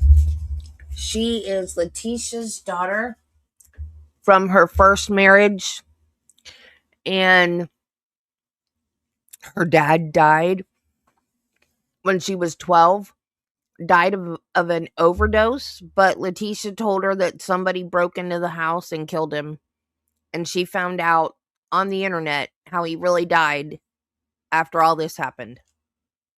She can't even tell the truth to her daughter about how her real dad died. This woman, I swear. I don't know.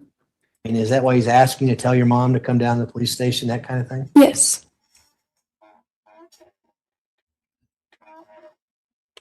This is a good time probably to stop for lunch if you like. All right, ladies and gentlemen, we will take our noon recess. If I can have everyone back in the jury room a little bit before 1:30, we should be able to start right on time at that point. Again, don't discuss the case among yourselves. Don't discuss the case with anyone else. With that, all rise for the jury, please.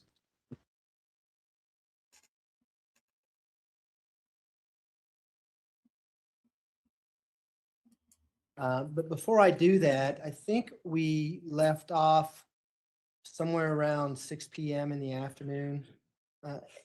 Up until that point, had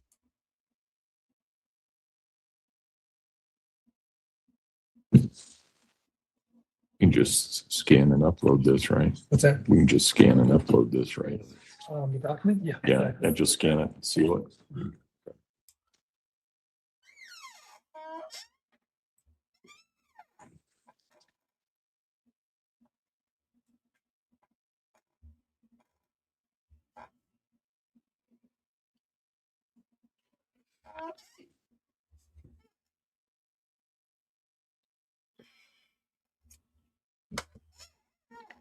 Oh, and then they named the dog after her dad,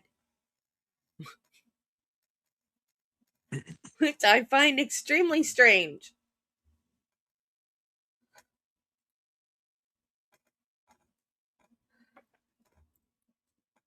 All rise for the jury, please.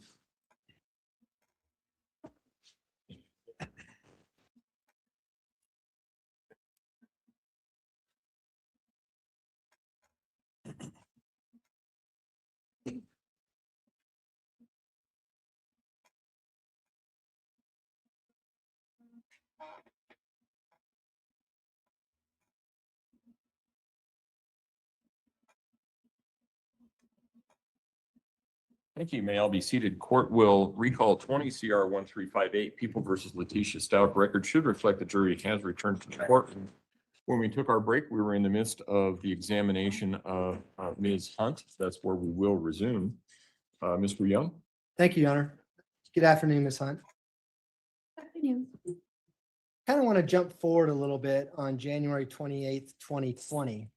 But before I do that, I think we left off somewhere around 6 PM in the afternoon. Up until that point, had you known where your mother was at? No.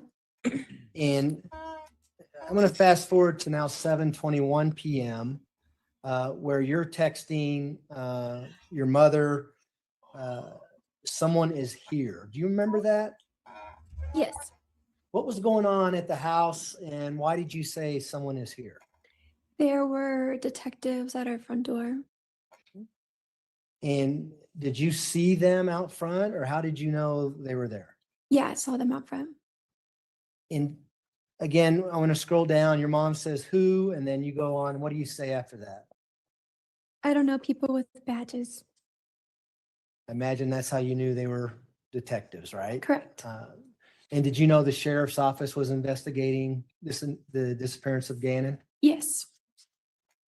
And so she responds, don't poke. And I think she corrects it if we scroll down and says, you say okay. And then she says open. How did you take that? Don't open. Did you open the door for the police? No. And I don't want to go through the whole text here, but did they ring the doorbell or knock on the door? They knocked on the door. And did they announce who they were? I don't know. Let's scroll down and see what you say. So now they're knocking, they're leaving, I think. Again, we can just keep scrolling down.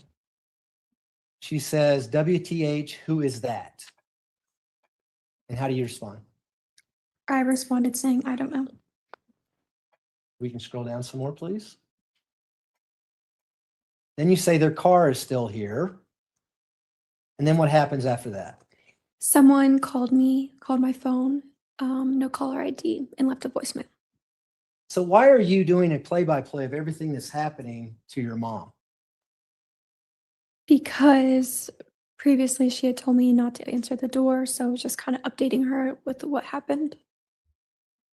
And if we can scroll down a little bit further, do you get a voicemail from this call? Yes, It says there, I didn't answer, so I take it you didn't answer? correct. And you say it was a defective. Did you mean to say something else? I meant to say detective. You must text like me with your thumbs, maybe? Yes. Okay. We can keep scrolling down. So they left the voicemail. Do you remember what the voicemail was? I just remember them saying like, hey, Harley, it's a detective. We want to talk to you. Okay. And did you forward that voicemail on to your mother? I did, yes. If we can scroll down so we can see that. Keep going down, please. All right, so we stop it here at January 28th at 7:32 p.m. Is that the voicemail that was left on your phone that you sent to your mother? Yes. All right. And if we can scroll down to the next one. She says, why do they want to bombard you? You know what she meant by that or what that is reference to? Yeah, I guess like, why are they showing up trying to ask questions? We can continue to scroll down, please. What do you say in response to that? I said, I don't know. How did they get my number?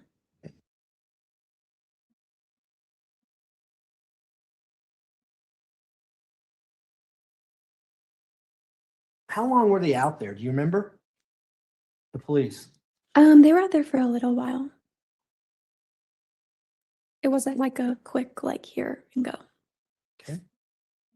And so at 7:37 p.m., do you remember calling your mother and having a conversation with her? Yes. And do you remember about how long that conversation was? No. Right. If the records indicate it was 10 minutes and 15 seconds, would that be about accurate? Yes. What did you guys talk about? Do you remember? I remember she just said, like, don't open the door, like, you're a minor. They can't talk to you because you're a minor. And did you follow what your mom was saying? Yes. Did you keep an eye on them? Were you looking out the windows to see if they were still out there during this time period? Yes. And did you actually try to call your mom back on a couple of occasions during this time period? Probably, yeah. Did she answer? I don't remember.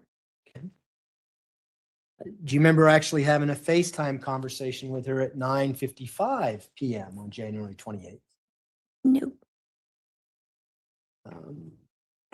Does that sound like something you might do if the police are outside and you're wanting to figure out what to do? Yes. Okay. And so what did you eventually do about 10 o'clock p.m. that night? Yeah, so sorry, now that I'm reading the messages, it's refreshing me, but she had called me and told me to leave the house. She tried to get me to leave Lena there, and I told her I didn't want to, and I didn't feel comfortable doing that. So she told me to bring Lena to one of her friend's house, and that if I left and the detectives were there, to not tell them where I was going. So I take it was just you and Lena in the house when the police were outside? Correct, yes. And the police get there at 7:21 p.m., is that right, based on the text messaging? Yes. And at 10 o'clock, are they still there when you try to leave with Lena? Yes. Tell the jury about that. What happens? So I opened the garage and they just came out from the side, right from the garage. And they were like, "Hey, Harley, like, where are you going?" And my mom told me to say I was going to like Starbucks or something. So just listened to what she said and told them that. Did you cooperate with them? Yes, they asked me questions and I answered it, and then I feel like they kept asking me more questions, and I was just like, I don't want to talk. And why didn't you want to talk? Because at this point, I'm like, I don't know what's going on. Everything's just so like up and down. I'm just so confused. If we can fast forward to 10:03 PM in the text stream.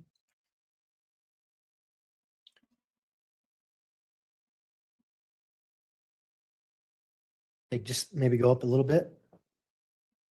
All right, that's good. So are you there in your book, or do you need to look at the TV to see where we're at? Yes, I'm here. So January 28th at 10:02:50, I think it's 6 seconds maybe. You say, as soon as I opened the garage, they stopped E.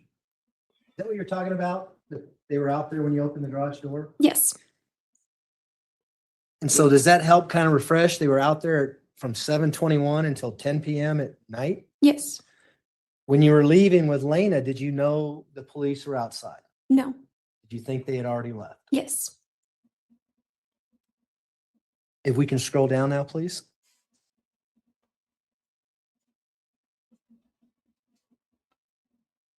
You say they were hiding out. Remember that? Yes. Okay, we can keep scrolling down. And your mom says, wow. Remember that? Yes. And then you go on and say, yeah. And then we can scroll down, please. Why did you say, but I think I'm allowed to leave? I just didn't want to do anything wrong. So I didn't know if we were allowed to leave the house or not. So If we can, your mom says, why wouldn't you be allowed to leave? Do you remember that? yes. We can scroll down, please. You say IDK, I don't know, right? Yes. Your mom says, I want my dogs and you. Remember that? Yes. You know what she was talking about there? Just that she wanted like the dogs in me. I don't know. Okay, kind of speaks for itself. Yeah. All right. And just have a second. We're going to scroll down. Do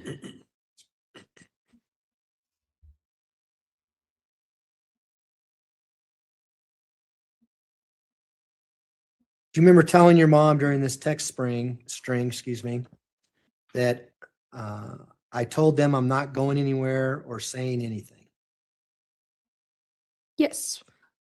And why did you tell your mom that? Because that's what she told me to say. Okay.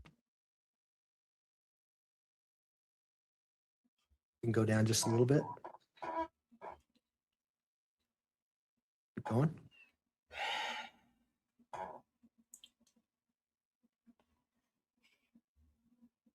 Keep going, please. You can find where I just read from. Yeah, I'll find it here.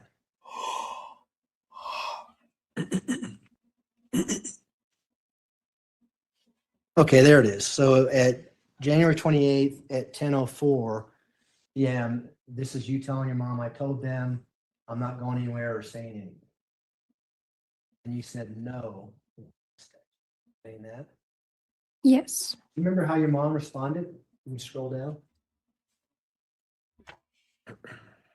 She said, just keep saying that. And what did she say after that? Tell me what that guy says. Do you know who she was referring to when she said that? The guy at the door.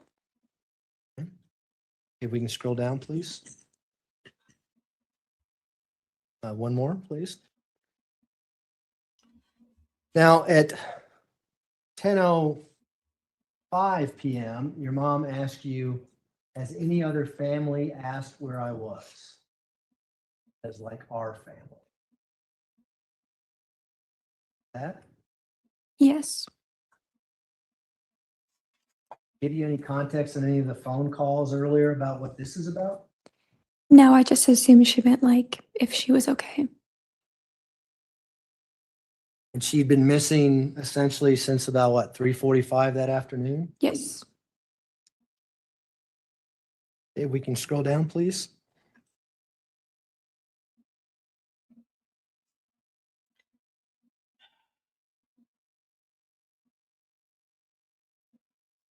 We can keep going down to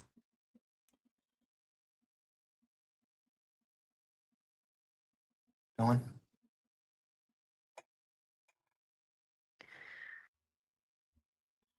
As we're scrolling through this, were you still giving her a play-by-play as to what the police were doing in the house and things like that? Yes. On January 28th at 10:07 PM, do you remember your mom saying, I have to get an attorney fast? Yes. And do you know what that was based on? She kept saying that they're setting her up. Was that a continuing theme, Yes. really, all the way till you go back to Myrtle Beach? Yes. And do you recall telling your mom that they're just taking pictures during this text stream? Yes. And how did your mom respond to that? Do you see that?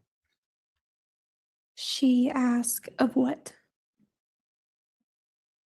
Were they taking pictures? Yes, of the house. And did you tell your mom what they were taking pictures of? Yes. Okay.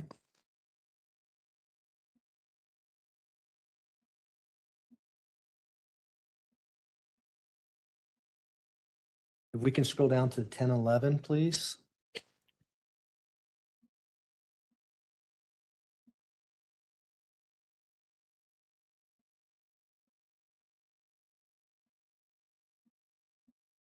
Okay. We can go down one more.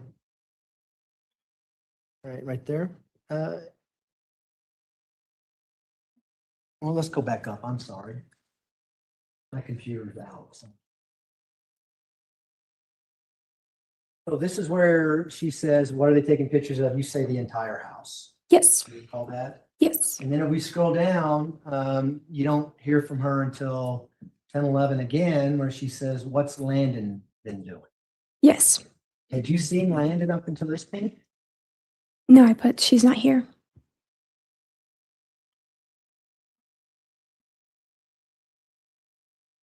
And then she asked you, who's there at 10:11 that night? Do you remember that? Yes. And how did you respond to that? I said just me. Now, was Lena still in the house at this point? No. What happened to Lena? The detectives took her. You know where she went? To Albert. We can scroll down, please. She says she's been set up at 10:11 and 31 seconds. You remember that? Yes. And then she says, just you and, is that supposed to be Albert? Yes. How did you respond to that? I said no, it's just me. Okay. Did she ever tell you what to say to the police officers when they were there? Do you remember? Yes. What did she tell you? She just kept saying like don't say anything, like you're a minor and they shouldn't be asking you questions. Did she ever ask you to call 911 if you need to?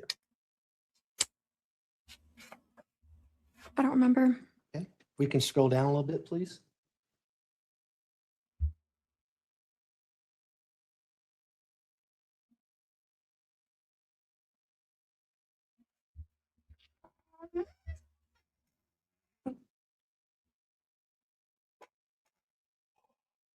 You see that in there yet, Yes. Ms. Hunt? Mhm. What exactly is said there and what time is it?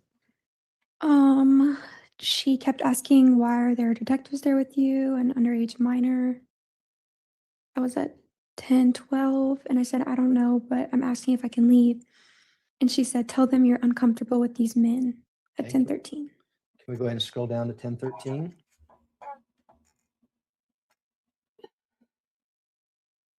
And did you ever tell them that?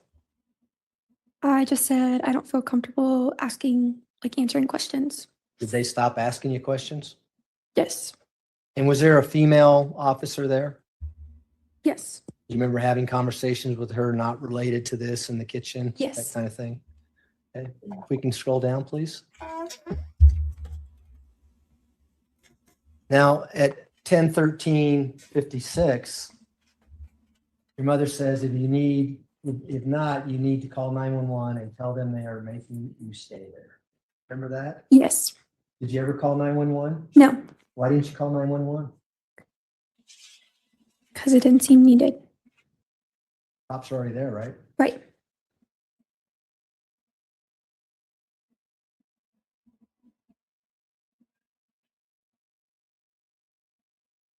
I want to fast forward to 10:23 p.m. Do you remember having a FaceTime conversation with your mom? Yes. We can blank that out if you like. Thanks. And how long was that conversation? I don't know how long it was, but I know generally what was said. What was said? She told me to go meet her at one of the hotels and to just like be careful leaving. What was that all about? You know, why did she tell you to meet her at one of the hotels? We were going to stay there that night. Is this the first time the entire day where she told you where she's going to be? Yes. And so what did you do after having this FaceTime conversation with your mom?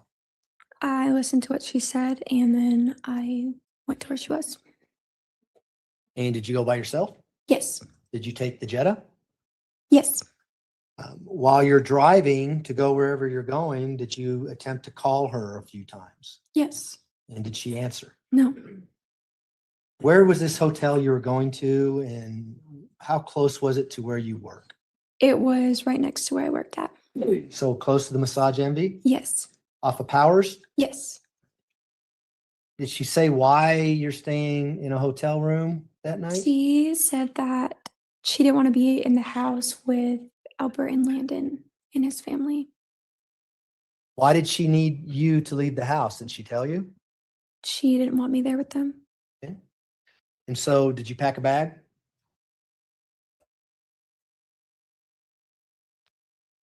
I assume so. Okay. So tell us about it. Why were you trying to call your mom on the way to go to this hotel? Because I wanted to make sure that she was there. It's because we hadn't spoken really after that. And then I remember I got there and I was waiting for a while because I didn't know where she was. When you say there, where are you talking about? The hotel. What do you remember what hotel it was? It's probably like a Marriott or Hilton or IHG or something.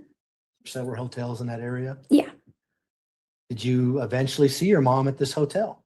Yes. Do you remember about how long it took her to get there and what time it was, that kind of thing?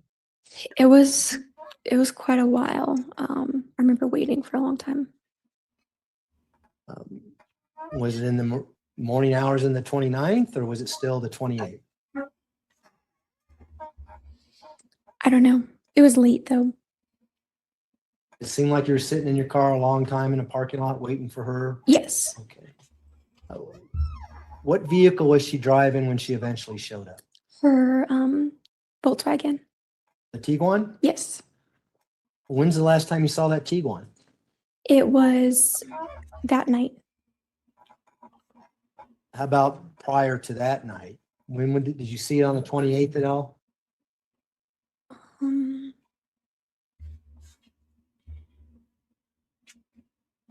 I saw it prior. I don't know the exact date though. Do you know what happened to the rental car? No. So you just go to this hotel, your mom shows up in the Tiguan. When she left that day, was she in the rental car? Do you know? I don't know. I just know that when I met her at the hotel, she was in her Tiguan. So what happens when she eventually shows up at the hotel in her Tiguan? So she shows up and she's like, we just need to go home. She leaves her car there and then we drive back to the house in my car. Did she tell you why she's leaving her car at the hotel? No, she was just like, we can ride together. Did you ever get out of your car to go to her car and look and see if there's anything in it, that kind of thing? No. Did you ever get close enough to her car to smell anything? No. Did you ever ask her, what are you doing, Mom? Why are you leaving your car here if we're going to go home? No. She just kept saying like, she was just kept being like paranoid, I guess you can say. Tell you why she was being paranoid? There was a couple of different stories, yeah. I was told that they brought Albert and her in different rooms and tried to say like the other person did this to see how they would react. And that's why she felt like she was being set up. Do you even know if she ever went to the police station to be interviewed No. at this point? You know, the next day is when she went to the police station to be interviewed. If you don't know it, that's fine. I'm just. I don't know. At least she's telling you that her and Al are at the police station. They separate us and they're trying to play each other against us. Is that what she's saying? Yes.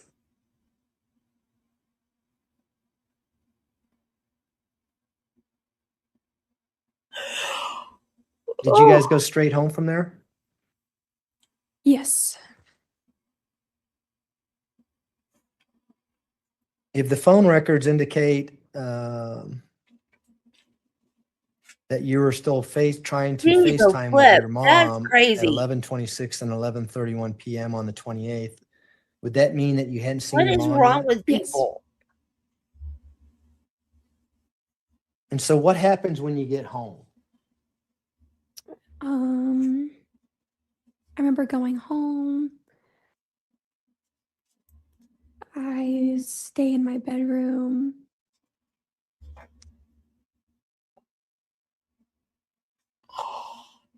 Who was there when you got home? Do you know? Pretty sure Albert and his family and everybody was there. Was Landon there? Yes. I think, I'm not sure.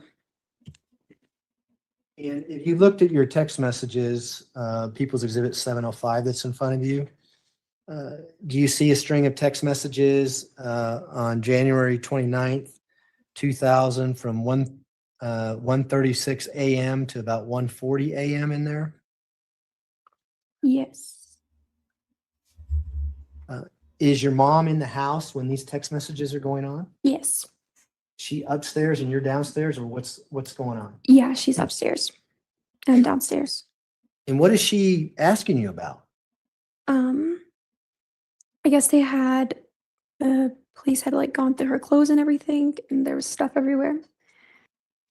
And asking me if my room was the same way. Do you see in People's Exhibit 705 whether or not she asked you what the downstairs looks like? Yes.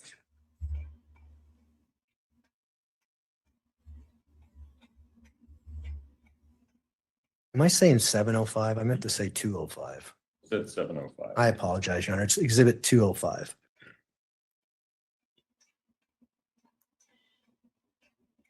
Does this text messaging back and forth go on for an hour or so that morning? Yes, while we were at home. Does it end roughly around 2 in the morning?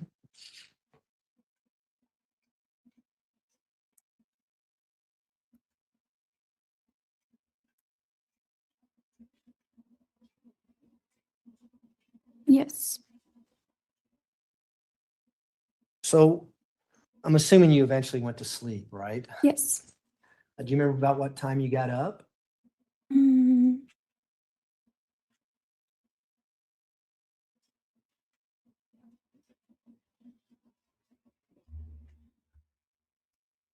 Around 8. Okay. Did you have to work that day? Yes, I did. What time did you have to be at work? 8:30. So January 29th, 2020, you have to go to work. Did you take anyone with you when you left to go to work from the house? Yes, I took my mom with me And why did you take your mom with you? because she said that she was going to pick up her car since it was right by where I worked. Okay. Did you ever ask again, why did we leave it there anyway? No.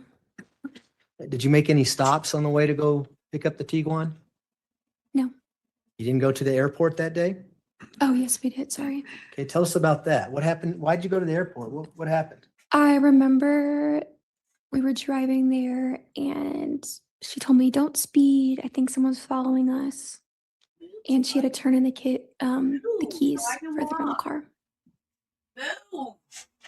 Did she tell you where the rental car was at? No, I think it was at the airport. So did she tell you why she kept the keys if the rental car was already at the airport? No. So can you describe to the jury what you remember seeing your mom do and how she returned these keys?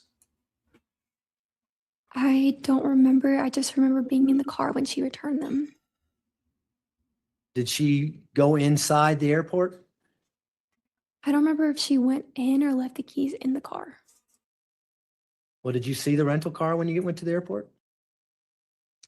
If she left the keys in them, then yes. Okay. Well, how long were you there? Was this something that happened fairly quickly or did it take some time? Yes, it was quick.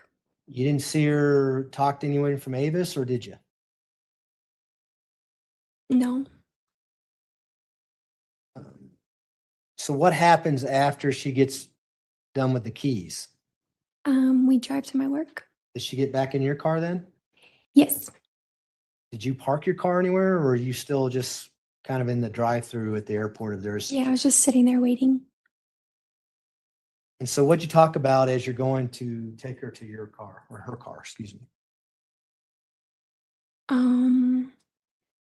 She just told me not to speed because somebody was following us. And when we got to my work, she sat in my car for a little while and I went inside to work.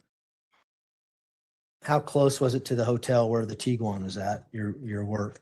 It was close, across the street. Did she tell you what her game plan was? I mean, as she sat in your car? No, she just said that she needed a minute and she sat in the car and then she came inside to give me my keys and left. Did you see her looking around the parking lot or looking to see anything? No. Earlier, you alluded to that she kept telling you not to speed. Did you say that she thought she was being followed or something like that? Mm-hmm. Yes. Did she tell you who she thought was following her? The police.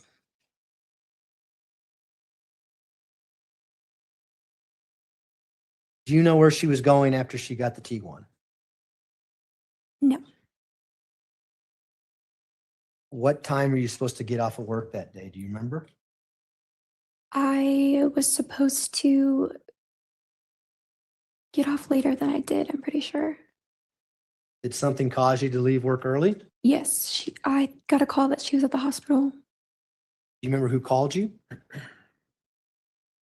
think one of her sisters. So what did you do when you got a call from one of her sisters saying that your mom was at the hospital? I asked if I could leave to go pick her up. And did you do that? Yes. Did you pick anyone else up or ask anyone to go with you to pick up your mom? Yes, eventually I did. And who was that? Do you remember? Janine. Is that Janine Sanchez? Yes.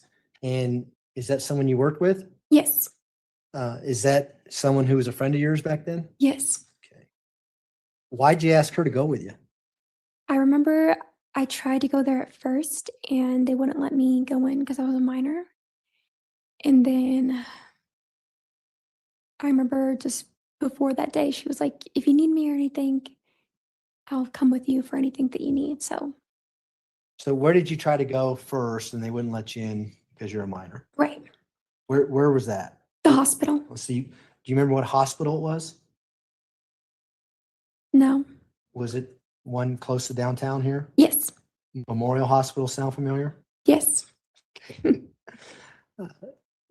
So you went to the hospital, then did you have to go somewhere to pick Janine up? Yes. Where did you go to pick her up?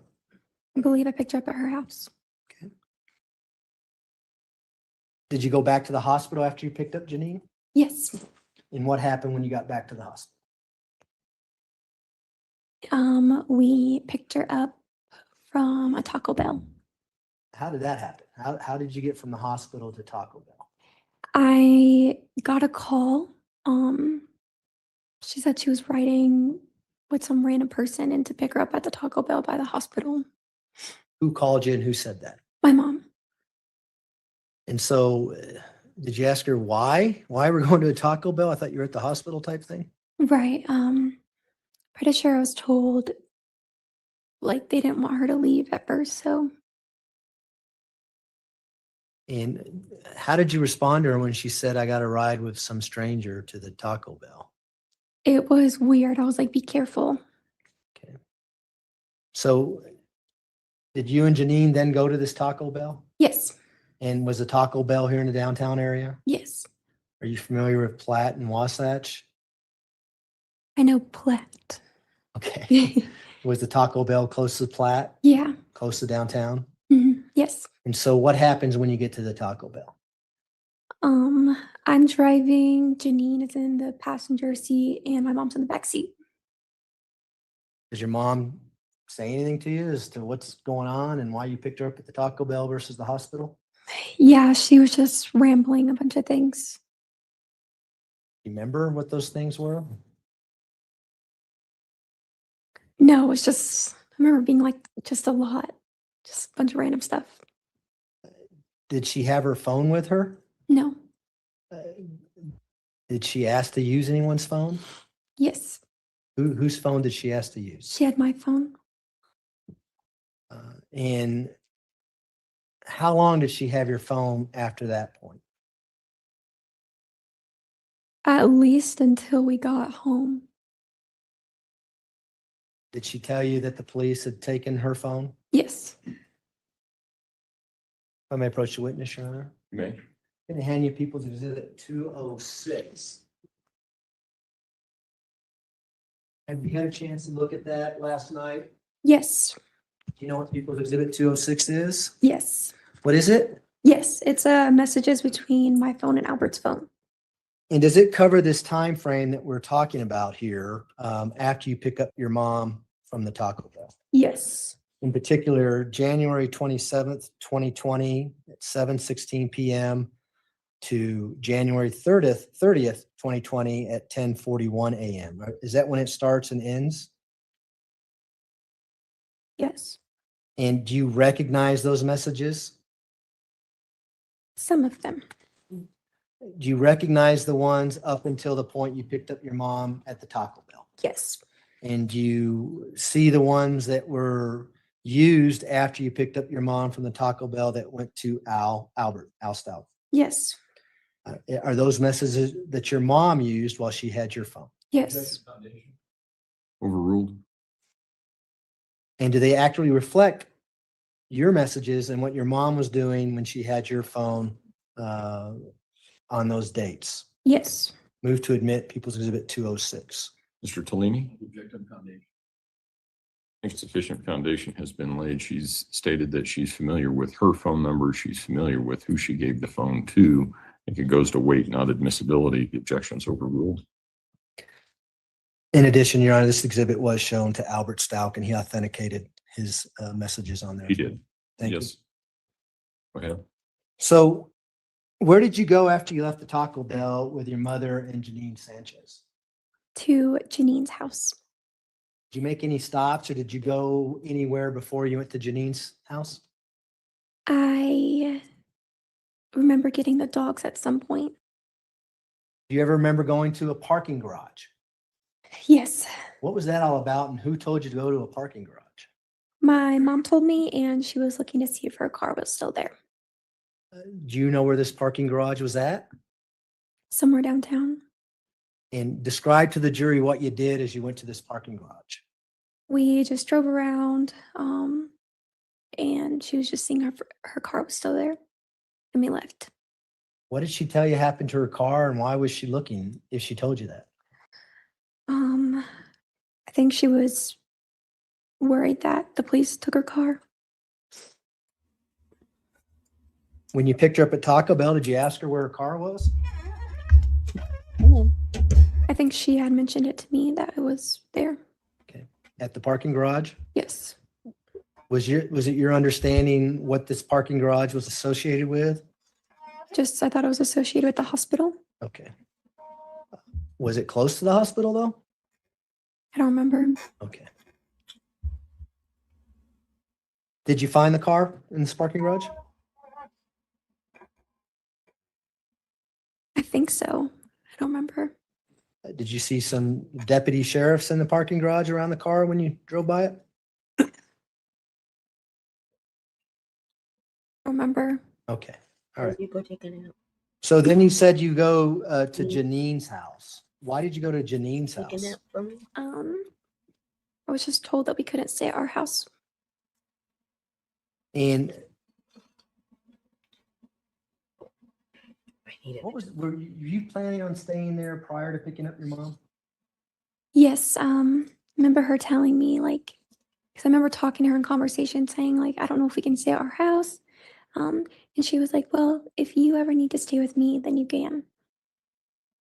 And so prior to picking up your mom, you already made arrangements. I'm going to stay at Janine Sanchez's house tonight. Yes. How about your mom? Was the plan for her to stay there as well? I don't remember. Well, did she stay there? Yes.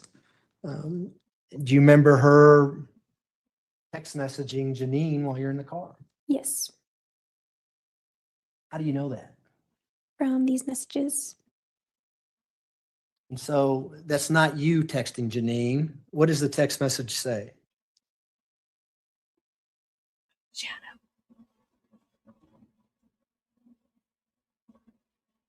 These aren't between me and Janine.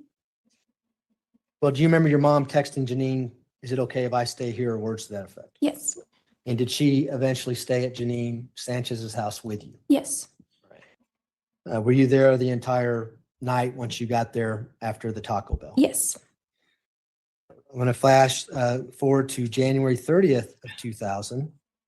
Do you remember, well, I'll ask you, did you text Massage MD saying you're going to resign? Yes, I remember my mom wrote the email for me. Was it an email or a text? Do you remember?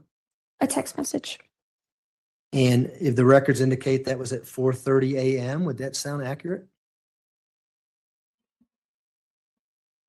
Yes. I don't remember being up that late, but Did you text that or did your mom text that? Do you know? I don't remember. Okay. So what happens when you get up? What do you do the next day on that January 30th? I remember getting up. We took the dogs out, and I think that's the day that we drove to like Marshall's. Now, as you're driving to Marshall's, who was in the car? Me and my mom. Did your mom ever say anything about the police following you at that point? No. Did she say anything about go the speed limit, don't break the law, that kind of thing? No. Did you know that the police were following you? Eventually. We're going to talk about what happens at the Marshalls. But Okay. up until the point that happens, did you know that they were following you on the road? In other words, any discussion, hey, there's a car behind us, that car's been behind us for a while. No. Was your mom ever looking around to see if anyone was following? No. Nothing unusual about that trip then? No. So tell us what happens when you get to the Marshalls. We get to the Marshalls, go inside to get like clothes or whatever we were looking for. And then I'm at the cash register, and that's when like the police come in. Okay. What did the police do when they came in? They took my phone, and as we were walking out, they put me in handcuffs. How'd that make you feel? Bad. Was your mom in the store with you when this happened? No. What was your mom doing when all this was happening? Do you She remember? walked outside Did she go out before or after you? before. And She ran Did off you see and her left when her you came out? child to be handcuffed. what was going on with her? She was also with the police. Was she in handcuffs as well? Yes. Did she say anything to you that you remember? Yes. What did she say? To not say anything. And how did she say that? She was yelling it. Pretty hysterical at that point? Yes. Was she screaming other things? Yeah, I remember her saying other stuff. She was just like That's my daughter. Don't do anything, stuff like that. How long did all this take place? 25 minutes. Probably seemed like a long time. Yeah. Did they eventually take the handcuffs off and let you go? Yes. Same thing with your mother? Yes. Did they take your car and your phone? Yes. Would you recognize your phone if you saw it again? Yes. Probably wondering what I got in my hand here, huh? If I may approach you, Honor, we're gonna hand you what's marked as People Exhibit 203, okay? Are they behaving, Shadow? In 203, Are they it's behaving? pretty obvious that there's a cell phone in plastic there. Do you recognize that cell phone? Yes. You just take it out and look at it, and whose cell phone is that? This is mine. And is it in the same general condition as was when the police took it from you on January 30th, 2020 at the Marshalls? Yes. Move to admit People's Exhibit 203. Mr. Exhibit 203 will be admitted. So. Okay, she what said was you the guys game were being plan good. After they took your car and your phone, what were you and your mom gonna do? Yeah, we were supposed to meet my family. And at that point, we didn't have a phone to contact them to let them know where we were. So we walked down to a store that was in that plaza to use the phone to call them. Now, prior to all this happening at Marshalls, did you know that you had family members flying in? Yes. And did you know what family members were coming? Yes. And what family members you know? It was my grandma, my uncle, and my aunt. And what are their names? Patricia. Deborah, Dakota, and Brenda. Is it Deborah Locklear? Yes. And who's Deborah Locklear? My grandma.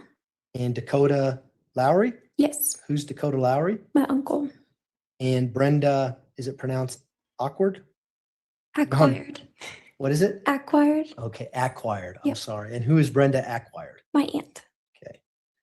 And so did they eventually come and pick you up there? Yes. Where did you go after you were picked up at the Marshalls? We went to the hotel we were staying in. And do you remember the name of that hotel? It was an extended stay. Was it Extended Stay America? Yes. And you probably don't know the address, but was it up north area? Yes. Does 5855 Corporate Drive ring a bell at all? No, I didn't know the address. Okay. So what did you do when you got to the extended stay? We got there, we were talking with my family, and then after then we went to Walmart. And why did you go to Walmart? They were just saying, like, you guys need to get some clothes because we didn't have any at that point. I'm assuming you got some clothes at Walmart? Yes. Where'd you go from there? Back to the hotel. You guys remember where you ate that night? No. This is so sad. Once you get back to the hotel, do you remember how many rooms you had? 2. Who was staying in which room? It was back and forth, so I'm pretty sure my grandma and my aunt stayed in one room, and then it was me, my mom, and my uncle. So you and your mom and Dakota? Yes. Did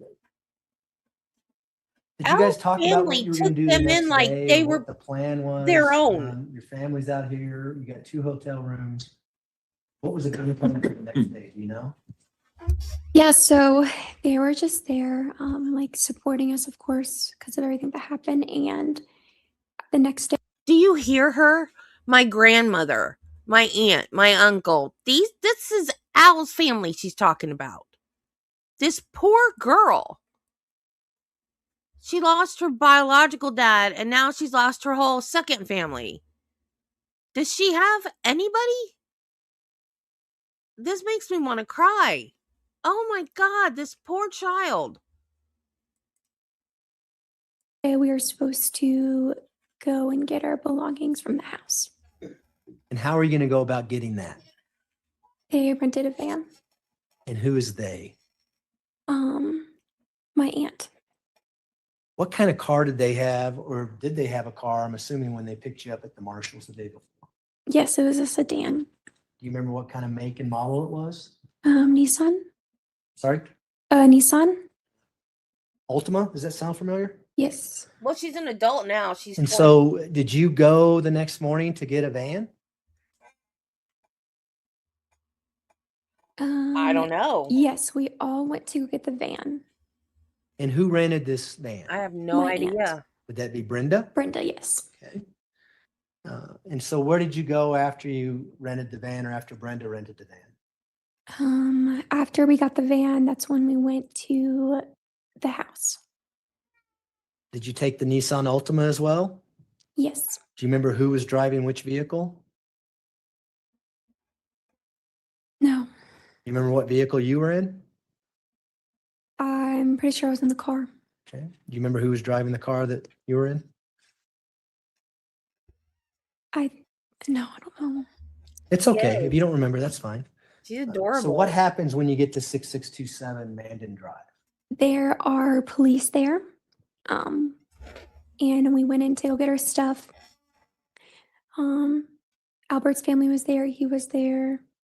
Just like everyone was there. And as we got our stuff, the police had to look through everything that we brought. What kind of stuff were you getting? Mainly just like clothes. Did you go to your room to get your clothes or what items did you get out? Do you remember? Yes, I went to my room to get my clothes. Were there suitcases? Yeah, we were filling like Tupperware bins or suitcases or like bags or kind of anything. Oh, Lord, she says anything just like her mom does. Do you remember seeing a big, large olive green suitcase that had Yeah. wheels? She needs to and get in did therapy. you remember That's seeing for that when you were sure. moving things out of the house that day? No. Do you know what suitcase I'm talking about? Yes. And who did that suitcase belong to? Do you remember? Albert. And is it a suitcase that you saw in the past when you're moving from Alaska and things like that? Yes. Okay. Were the police checking every suitcase that came out of that house? Yes, they were checking anything we took out. If it was any books, they had to go through the pages. We couldn't really take any technology. And so how long did this take to get things out of the house and put in the van? They were trying to do it quick. Maybe like an hour. What happens when you get your things and the van is loaded up? Where do you go from there? We were supposed to drive back to the hotel, but as we're leaving, my mom saw a reporter and wanted to talk to them. Whose idea was it to talk to the reporter? Do you remember? My mom's. Did anyone try to talk her out of it? Yes. Who? I just remember my family saying like, that's probably not a good idea. Was your mom pretty determined to talk to this reporter? She had got out the car, so I don't remember what she had said to them, but I remember like we had left the area where we were at and went down like a back street at the back of the neighborhood to talk to them. So you went somewhere else so that your mom could do this interview with the reporter? Yes. You still had the Nissan and you still had the rental van? 15-year-old Yes. got shot.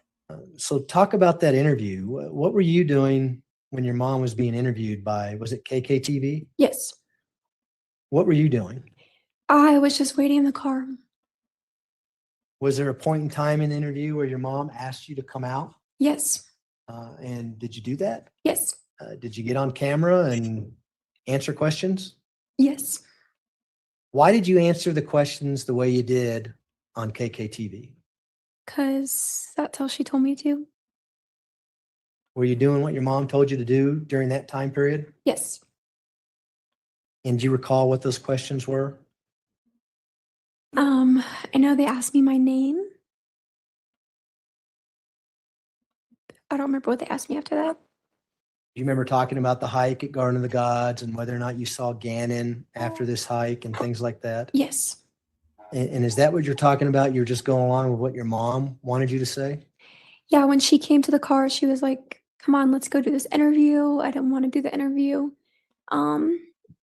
And I was like, I don't know what I'm like supposed to say because I was told that we weren't allowed to talk about the fire. So I was like, am I allowed to talk about the fire? So, yeah. And you said you saw him, right? After the hike. Yes. And you did see him, as you testified earlier. That's when he was in the bedroom and you got home from work late at night and No, there was a shooting at the National Mall, which is like the big outdoor area. I don't know what it is. It's like a park, big like open area in DC. I don't know what it really is, but it's called the National Mall. And there was a 40-year-old guy from Texas, and the Secret Service, I guess, shot and wounded him. It's not life threatening.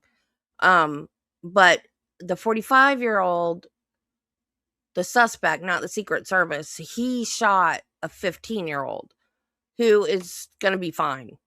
But I don't know, like, why he was there, who he was trying to shoot or whatever, but he ended up shooting a 15-year-old. What is wrong with people?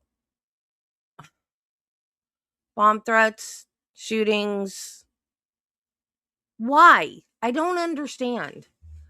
It makes no sense to me. What, I'm miserable, so I want to go make somebody else miserable too? Like, what's the point?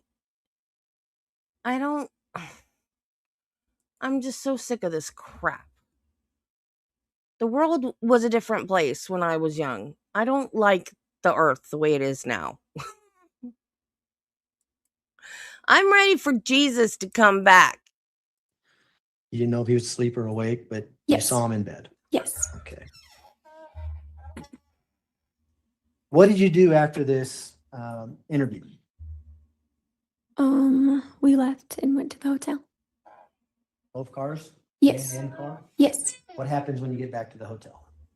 At We least get he's gonna back. be fine. I I mean, remember my that's the mom good saying side of it, that but she still. needed to leave because she needed to get dog food. And did she leave? Yes. Do you recall what car she took? The rental car. The Nissan Altima? Yes. And how long was she gone? She was gone a while. 2.5 hours? Yeah, it was Overruled. Did it seem like it was that long, 2.5 hours? a long time, yes. Did she tell you where she was going to this pet store, what location it was and things like that? No, I remember when she came back, I was like, what took so long? And she was like, I didn't use the GPS. So I got lost. What was the game plan for the next day when she comes back? Did you know what was going to happen the next day, February 1st? That's the day that we left. Okay. And so just January 31st is when you go and get the items out of the house, the KKTV interview, you go back to the hotel. She's gone for quite a while, comes back the next morning. What was the game plan? Next morning,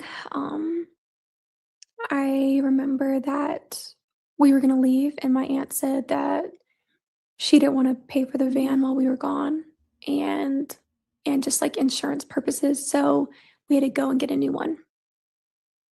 And when you say we, who are you talking about? Like they just had to go get a new one. Do you recall who went and got a new van? I don't remember if I went with them or not. Did eventually your mom show up in a different van and at the hotel? Yes. And would that be in the morning of February 1st, 2020? Yes. Did you have any idea what was going to happen when she came back with the van, a new van, and on February 1st, 2020? I just knew that we were leaving. I didn't know where we were going. Did you ask your mom where we're going? Yeah, the destination changed multiple times. Tell us about that. We were leaving. I remember she just kept saying, like, where do you want to live? And I was just confused. And originally it was going to be Texas, and then it was Florida, and then Myrtle Beach. Just kept changing. When your mom came in this new van, did you see what was in the back of the van? No. Did you ask about where our stuff is? Because assuming all your bags and things were in the first van that Brenda, is it acquired? Acquired. Acquired. I'm struggling with that name. They were in there when you moved them. Do you know how they got from one van to another, or if they even got transferred? Yes, my mom and my uncle moved them. How do you know that? I just remember that morning it was cold outside and I was in the hotel and they had moved stuff. And so was this a pretty quick deal? I mean, did your mom literally come back, pick you up, and then you hit the road? Is that what happens? I remember that they were on a time crunch because my family had to get back to their flight in Denver.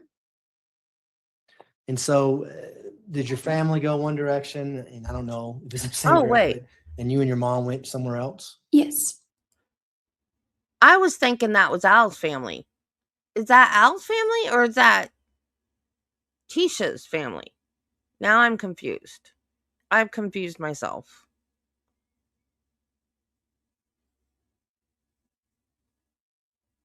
Now I don't know.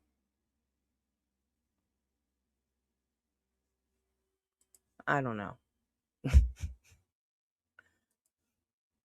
Either way. May I approach the witness, Your Honor? You may. Let me hand you People's Exhibits 201 and 202. Hopefully Leticia's brother. Do you recognize those exhibits? Yes. What is People's Exhibit 202? Looks out after her, I would hope. It is the back of the van. Is that a picture of the van that your mom rented back on February 1st, 2020, and picked you up from the hotel? Yes. And 204, is it 204? 202 and 203, is that right? 1 and 202. God, I'm not even close. So 201 is a picture of the van. What is 202? A picture of the back of the van. Is that what the back of the van looked like as far as you know? Yes. Was there a partition between the driver's seat and the back of the cargo area? What do you mean? Can you see like a metal grate between the cargo area and the driving area of that van? Yes. Is that what that looked like from inside? Yes. Move for the missions 201 and 202. No objection. Exhibits 201 and 202 will be admitted. I forgot Request to that publish. Leticia's family flew in too. I was thinking it was just Al's family there. So here we have People's Exhibit 201. Do you see that on the TV screen behind you? Yes. Is that the van then that you drove off to with your mom on February 1st, 2020? Yes. And People's Exhibit 202? What do we see in People's Exhibit 202? It is a picture of the back of the van. Do you ever go back in this back area during the entire time you had this van? I did not know. And why not? Because everything that I needed was right by my seat in the front of the van. Want to go back there? I remember like wanting more clothes Why didn't you go back and get some more clothes? just because whenever we stopped, it was like quick. Like whenever we stopped at hotels and stuff. So there's no point. Well, did you ever ask your mom, Where why was can't your I go back there and get some suitcase? clothes? No. Did your dogs ever go back there? No. Did you have your dogs with you? I guess I should ask first. Yes, we did. Can we go to People's Exhibit 303 that's already been admitted?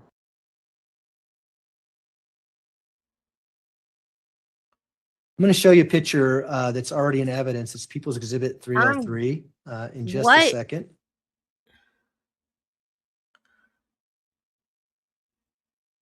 Did she wear the same clothes the whole time? What Okay, teenager 303 is up on the doesn't TV have a screen now. suitcase of clothes with Do you them? recognize this photograph? It has a placard 14 with what appears to be a kind of a rubber dog bone. Yes. You recognize that dog bone? Yes. And how do you recognize that? Because we had all like the dog's toys up front and their food and everything. They were playing with it on the drive. Did you leave that in the van after you turned it in? I didn't know until yesterday.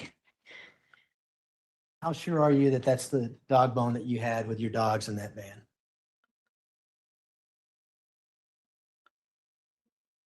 It looks familiar, like it, because like they were puppies, so we got like the little bones. So yeah. Okay. All right, great. We can take that down. So what are you talking about as you're leaving in this budget van from the hotel room? You ask your mom where you're going? What's the game plan, that kind of thing? Yeah, so I did. That's when she was asking me like, where do you want to live? And the destination just kept like changing.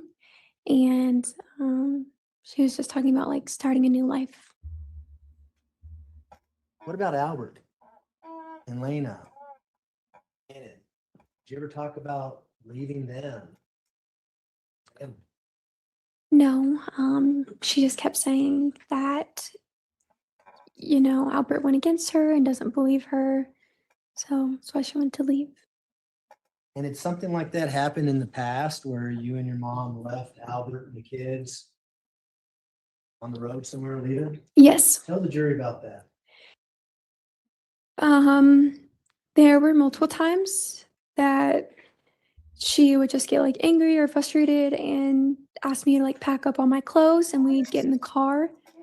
One time specifically from Colorado, we drove all the way through Kansas and then she would always like be like, okay, we just need to go home because her and Albert would talk it out and then we'd go home. Did you think that was going to happen on this trip? Yes. Did that happen on this trip? No. At what point did you realize that was not going to happen on this trip? Once we were close to Myrtle Beach. So all the way across country up to Myrtle Beach, you're thinking, we're going to go back to Colorado, everything's going to be fine, they're going to get back together? Yes.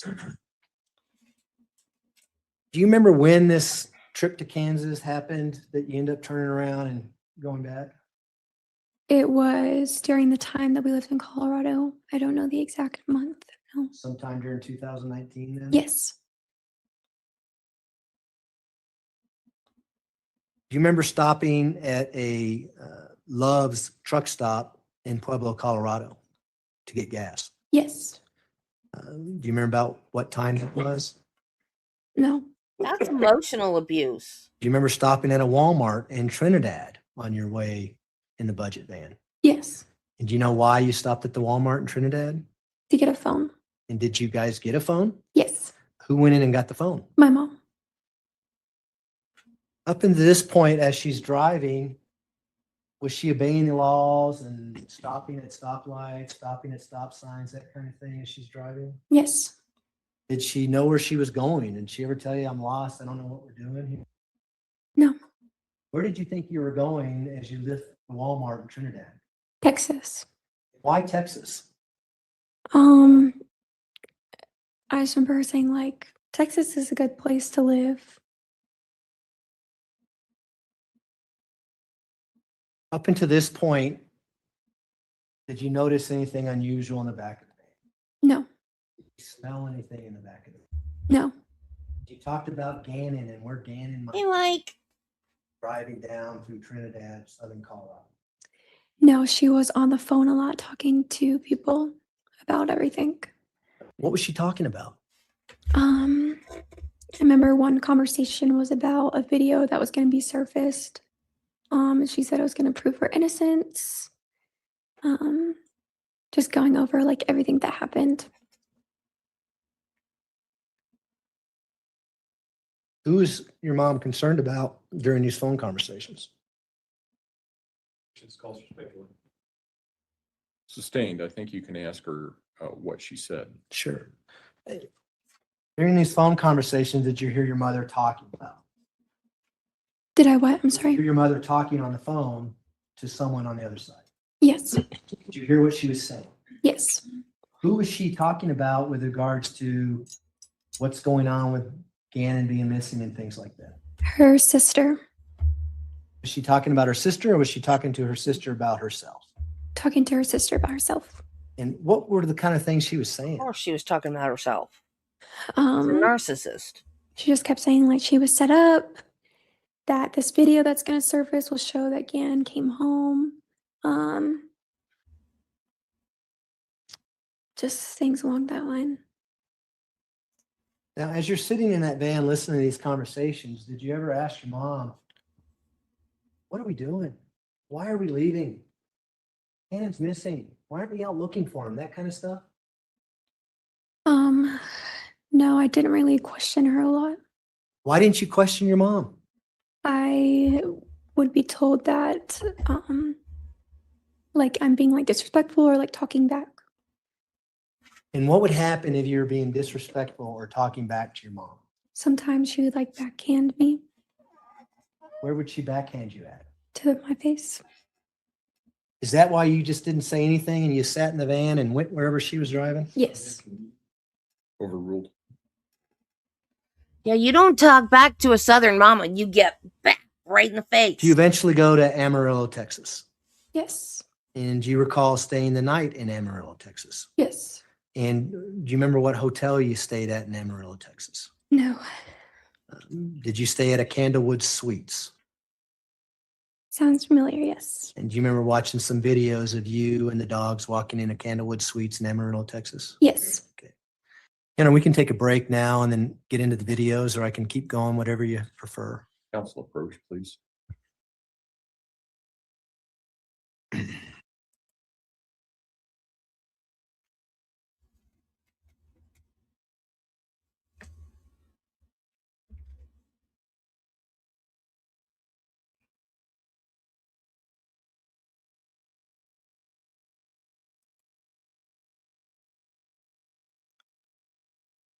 I feel so bad for her.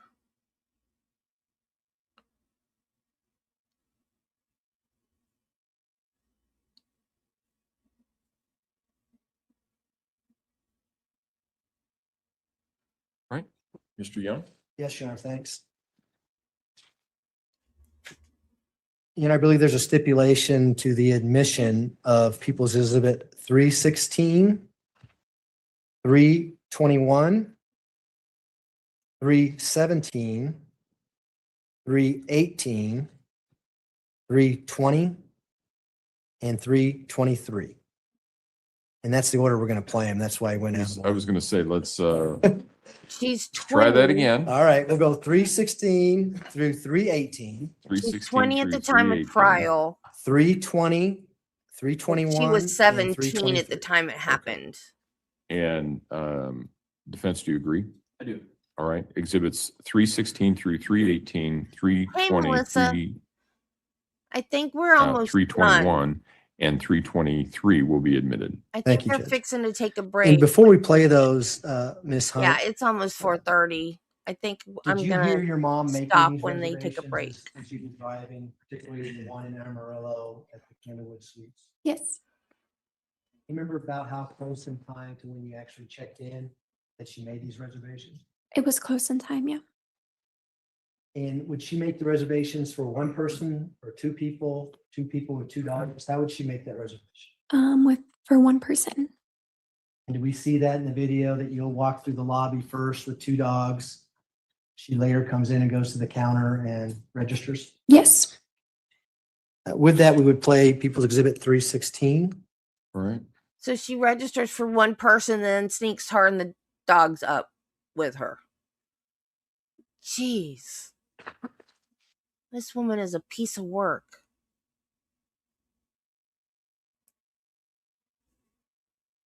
Before we hit play, is that you with the dogs right there that we see in the still image? Yes. Go ahead and hit play, please.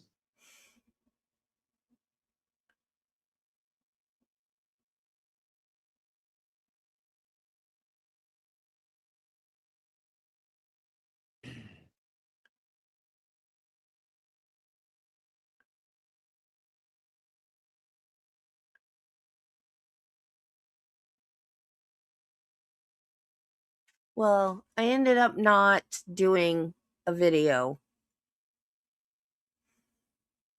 Now, the clock on that video looked like it said 7:48. But I was on a live stream.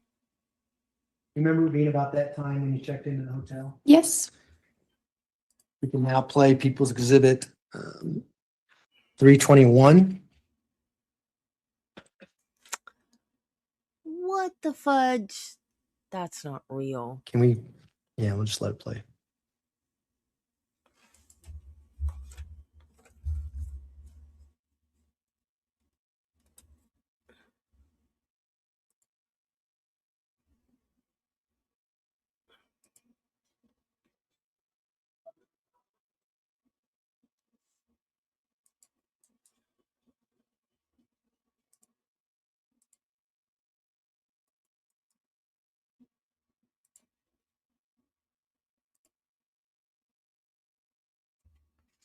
Now, that video stopped at 7:47. Is that a continuation of you walking through the lobby, going back to the elevators? Yes.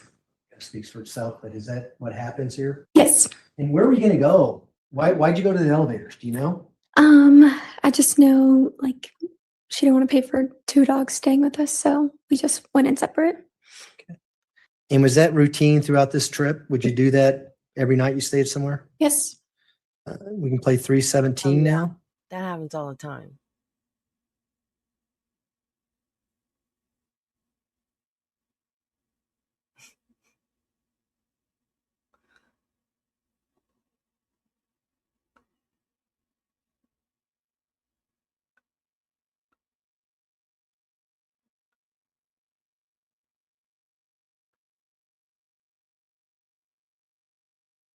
Is that your mom there we see at the counter?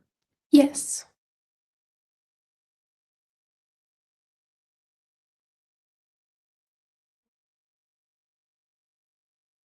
Oh, that's real.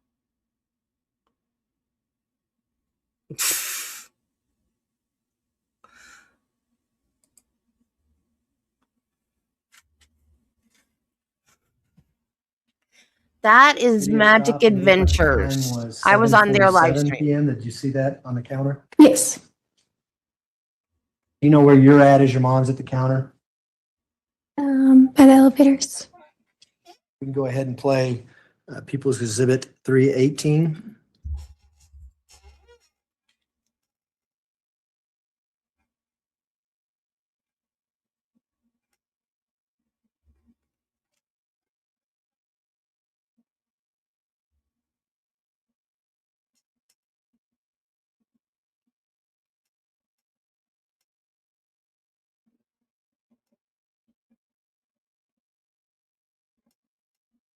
Now, we haven't seen any bags in either of your hands now. Did you guys get bags out of the van or change clothes, or what was the plan with that? No, it was always just like a in and out thing when we would stop at hotels.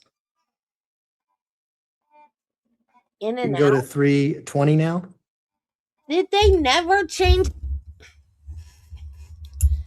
Did they never change clothes?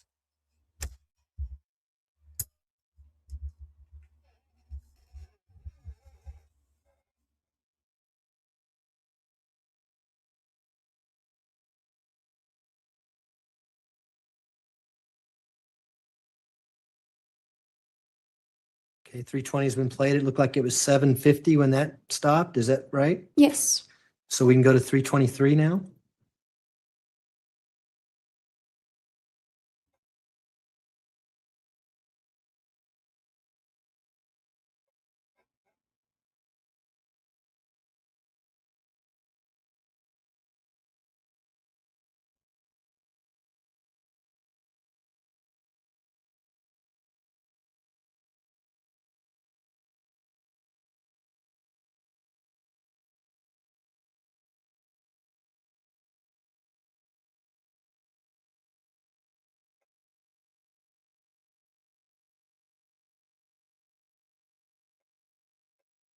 So she got on the same elevator you did? Yes. Do you remember where you met up in that hotel that night? No, I don't know if we knew the room beforehand or how we arranged that. Do you leave the hotel at all to go eat dinner or do anything like that? Do you know? No. How did you eat that night? Do you remember? We would order it to the room. Room service? What'd you do? No, Grubhub. During the entire trip, did you ever stop anywhere and eat at a restaurant, a sit-down place? No. What kind of places, where would you eat during this trip? Places with like a drive-through. And would both of you go in to the drive-through or would you drive the van to the drive-through area? I remember one time me going inside to get our food. Did you ever stay in the van by yourself? No. You know why? No. Do you remember when you checked out of that particular hotel room? The next day. On February 2nd, 2020? Do you remember about what time of day it was when you left? Around like 9 or 10. Checkout's at like 11. So Okay. And so when you wake up the next morning, do you have any idea where you're going? no, just back on the road. Was the plan still going to Texas, moving to Texas? I think at that point it was we were just going somewhere in Florida. Now, the night you stayed in Amarillo, Texas, did you and your mom sleep in the same bed? I know there were times where we did. I don't remember at which hotel. Were there times where you had your own bed? I don't remember. I remember like one specifically when we did have the same bed. Well, the night of February 1st into February 2nd, did your mom ever leave the room by herself? No, not to my knowledge.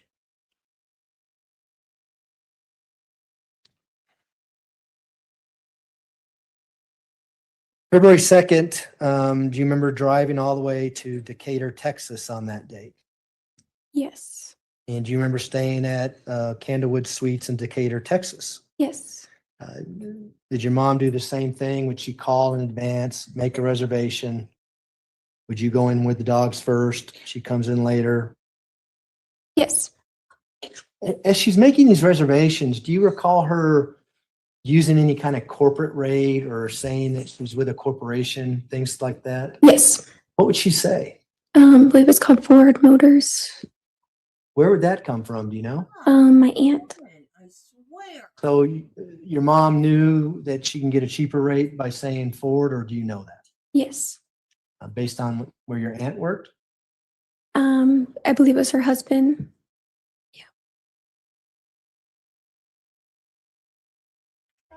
Do you remember your mom ever leaving the hotel room when you're in Decatur, Texas on February 2nd, 2020? No. If she would have left the hotel room, would you have known it? When I was awake, yes. Obviously, if you're asleep, you don't, right? Right. Okay. So February 3rd, 2020, do you remember checking out and leaving Decatur, Texas? Yes. Would it be about the same time you left the hotel in Amarillo? Yes. Do you remember driving all the way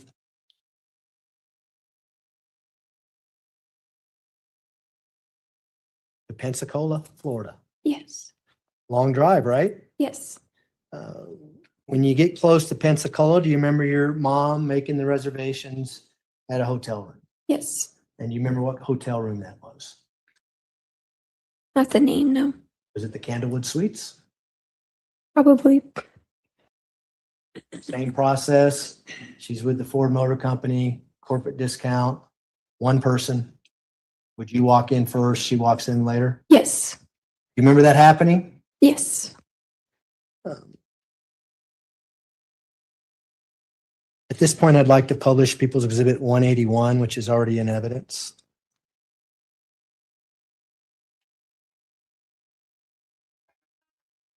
And I get being afraid of your mom where you do everything she tells you to do. I get that. When you're 17, I mean, yeah, you're almost an adult, but still, your mom rules the roost. Like, I get it. I was raised that way. You never. Of course, my mom wasn't a murderer, but you did exactly what she said. Because you did not want the consequences of going against her. So People's Exhibit 181 is up on the TV screen. You see that? Yes. You recognize any signatures on that document? Yes. Whose signature do you recognize? My mom's. You remember staying at that Kingwood Suites in Pensacola, Florida on the night of February 4th into the early morning hours? Yes. And do you remember checking in after midnight? Yes. Or actually going to bed after midnight? Yes. How many beds did you have in that room? One. And was that a queen size bed? No, I think it was a king. If this document says it was a queen size bed, would that refresh your recollection? Yes. Did you guys eat at the hotel that night, or do you remember? I think we ate beforehand, but I don't know. Did you stop on the road somewhere and do one of these drive-throughs you were talking about? Pick up Yes. some quick food? Okay. So what happens when you get into this room? Do you remember? We just get in, go to sleep. Now, on People's Exhibit 181, it says that the car you're driving is a Nissan Altima. You guys weren't driving a Nissan Altima. Right. You see the Ford Motor Company at the top of the page there?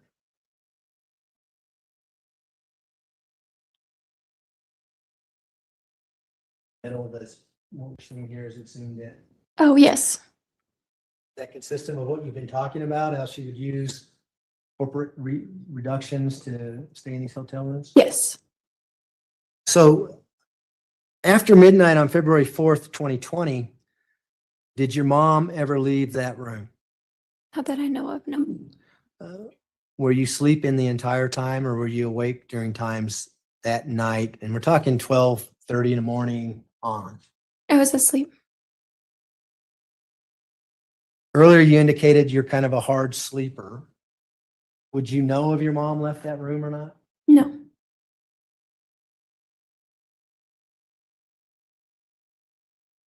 How was your mom acting as you checked into this hotel room? She was acting normal. Up until this point, had you ever gone to the back of that van?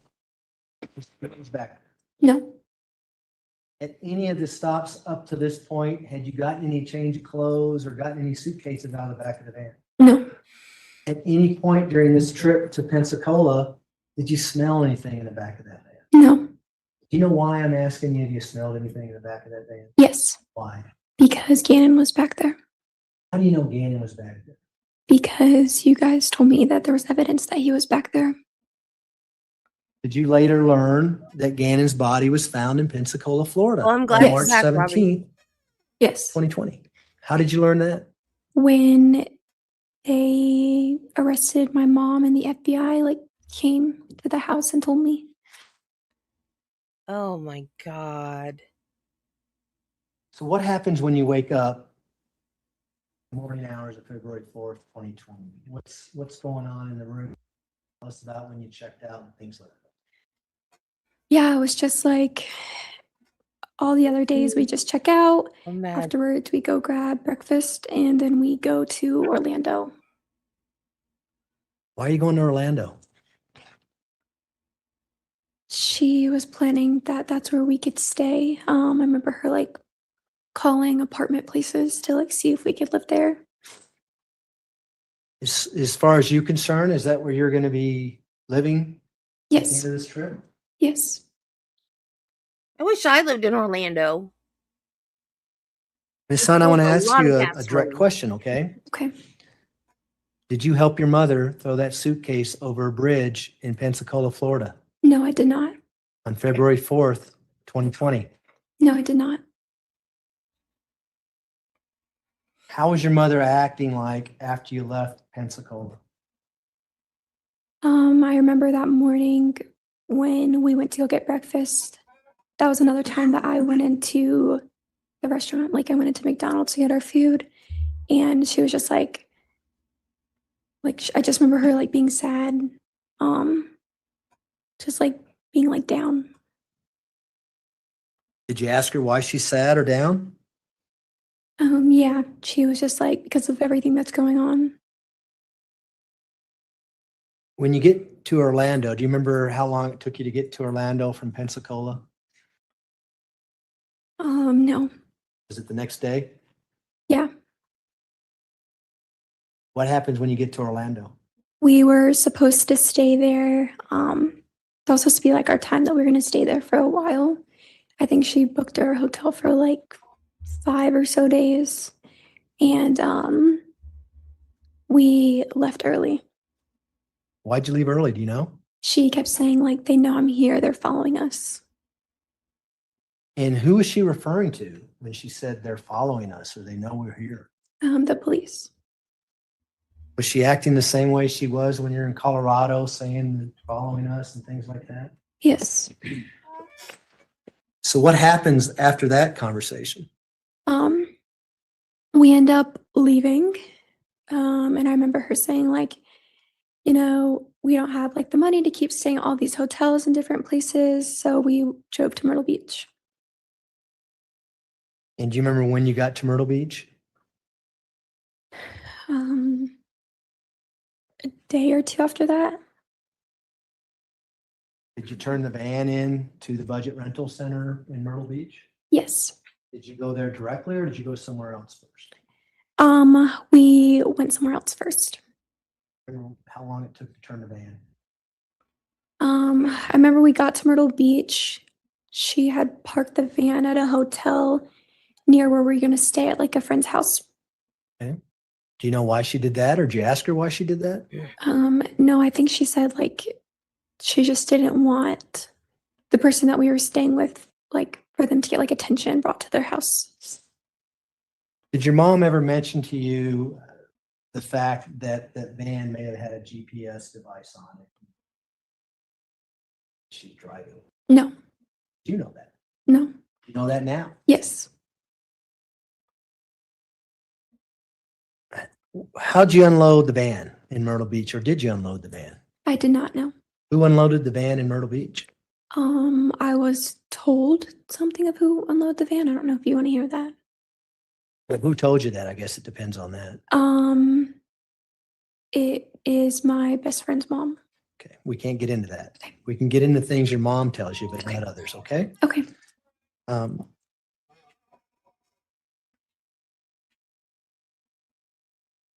You stay in Myrtle Beach up until the point your mom was arrested? Yes. Tell the jury about your mom's arrest. I was scheduled to go in to meet with my recruiter that morning. And she brought me there. She waited in the car that we had there. And that's when I walked in and like there was like police and everything talking to me and told me that she had been arrested. Did you actually see her get arrested? No, I did not. And did this happen on March 2nd of 2020? Yes. Did you give an interview with FBI agent sitting over here? Yes. Recognize him? Yes. And did you talk about some of the things that we talked about here with regards to the Dollar Tree and the events surrounding Gannon's disappearance? We did, yes. Were you completely upfront with him at that time? Yes. When you were talking to him, did you still believe that your mom didn't have anything to do? Yes. And that was before Gannon's body was discovered, is that right? Yes. What about when Gannon's body was discovered? That was a little bit after when I found out it was discovered in Florida.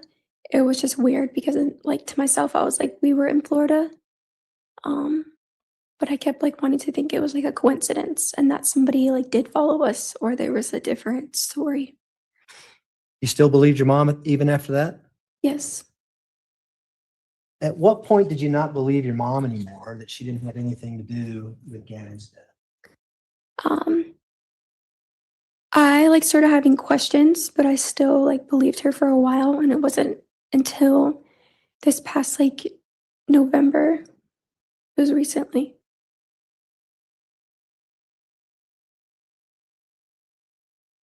What are your thoughts about your mom pleading not guilty by reason of insanity? I didn't know what it meant at first. Yeah. Did you learn what that meant in November? Yes. I want to talk about your life with your mom since the day you were born, as far back as you can remember, okay? Okay. Had you been with her 24/7? Yes. Other than like when I was at school or work or. Would she ever disappear for weeks at a time and you not know where she's at? No. Had you always known where she was at up until we talked about the Life 360 app, but had you always known where your mom was at for a given time? Yes. Had you ever gone to Australia with your mom? No. Have you ever gone to Saudi Arabia with your mom? No. Has your mom ever gone to Australia or Saudi Arabia without you? No. Would you know that if she did? Yes. Yeah, I think someone's child would know if they Had you had ever seen PID. your mom change personalities into someone she isn't? No. What do you mean by that? You know what I'm talking about? Yes. Has she ever not remembered who you were? No. Have you ever seen her not remember who Al Stauch was? No. Have you ever seen her not remember who Gannon was? No. Lena. No.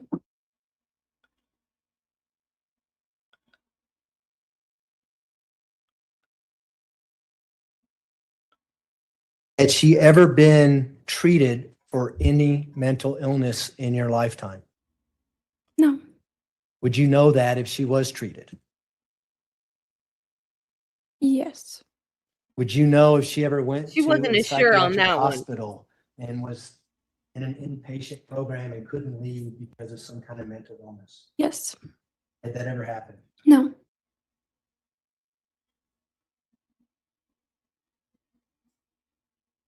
Had she ever seen a therapist about mental illness that you know of? No.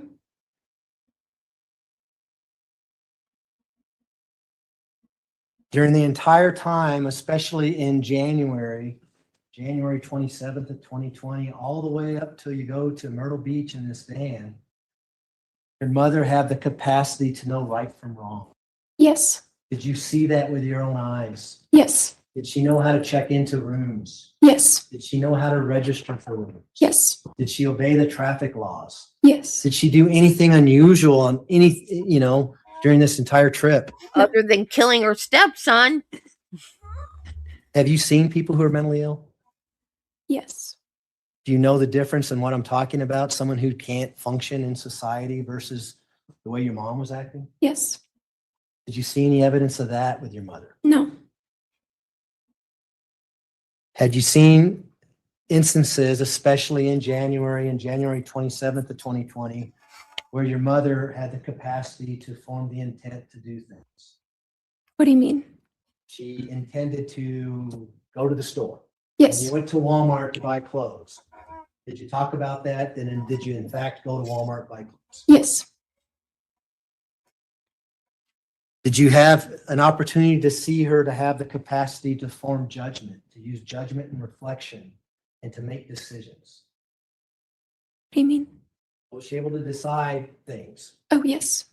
Was she able to rent this rental van on her own, take you and drive Texas, all the way to Florida, up to Myrtle Beach?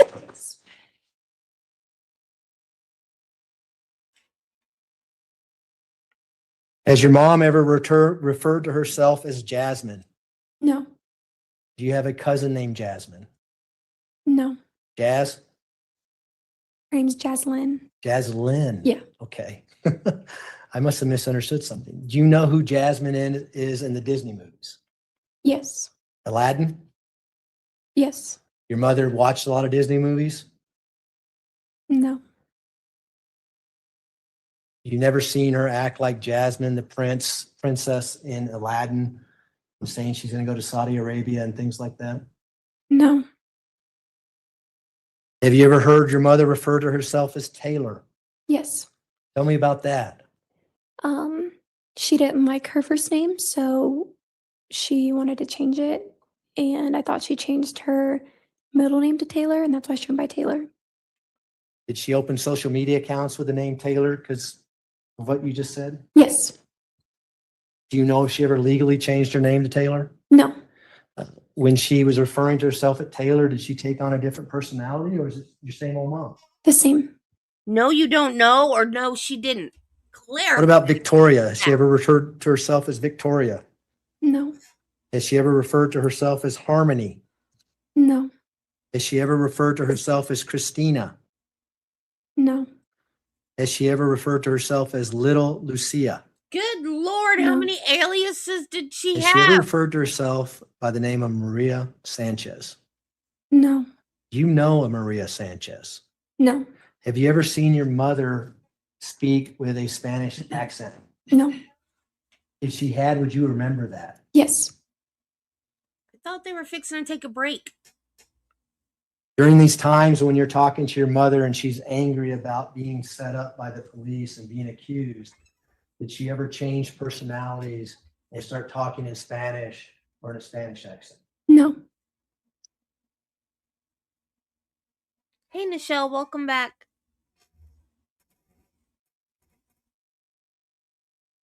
Harley, at one point last year, were you concerned that you might be charged with a crime based on the trip to Florida? Yes. What crime was it that you were aware of that you might be charged with? That I would be like an accessory. That's really the first degree murder, right? Yes. And did you receive information through your attorney that we was willing to listen to your side of the story before we made a decision as to whether or not we were going to file charges? Yes. And did you fly out to Colorado and give us a statement, much like what you just said today to this jury? Yes, I did. And why did you do that? Because it's the right thing to do. When you gave that statement, was there any guarantee as to whether or not we were going to file charges against you? No, there was not. What was the guarantees? What was told to you? There was no guarantees. You know that what you told us could not be used against you. Yes. Were you completely honest with us? Say us, I was the one asking you questions, right? Yes. And we videotape that? Yes. Completely honest with us. Yes. Sustained. You can rephrase the question. You understood what you were coming in to talk to us about. Yes. You understood the consequences that you might be charged with a serious charge, right? Yes. You know that during the entirety of your statement. Yes. Do you now know that you cannot be charged with that crime? Yes. Why? Because you guys believed me. I was being honest. Have you heard anything called the statute of limitations? Talk to you about that? No. Were you aware that there was kind of a deadline as to when we needed to make a decision about filing charges on you? No.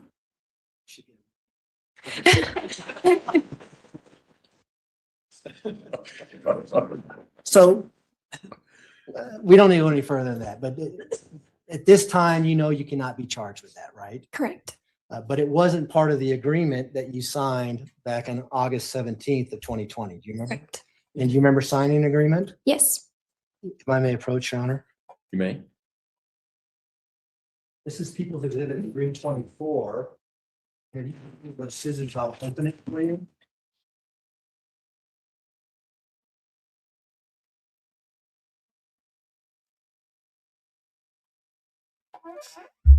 Is she dark skinned or is it the lighting on the witness stand? Her Sure don't. Documented here. Tisha's brother Before you looked wade into that, dark, would now be a good time for a too. break. About to wrap up with this, Your Honor. So Okay, if you're gonna that's wait- fine. Nope. It's all good. I mean, not that it matters, but they just look really tan. And for the record, I'm pulling out the contents of People's Exhibit 324. I'm going to hand that to you. It looks like this is a 2-page document. Do you recognize that? Yes. And can you put those on that table? Yes. What is that? This is what I signed after my interview. Is that the proffer agreement that you signed back in August of 2020 prior to doing your interview with our office? Yes. And is that the same as it was back in August when you signed? Yes. Move to admit People's Exhibit 320. Exhibit 324 will be admitted. Go ahead.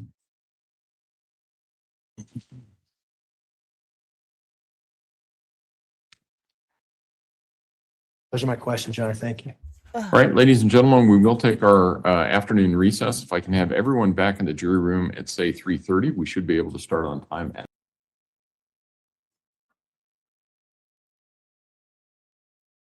Okay. All right. We're going to stop there and we will pick it up there tomorrow morning at 9 o'clock. I will see you guys then. Everybody have a great evening. Thank you for coming and hanging out with me today. Remember, be kind to people, love your family, and Jesus loves you, and so do I. Bye, guys. Yes, it is 4:58 my time. So it's 3:58 your time, Marty? You're welcome, Mel. Love you too, Robbie. Love all y'all. Come back tomorrow. Bye.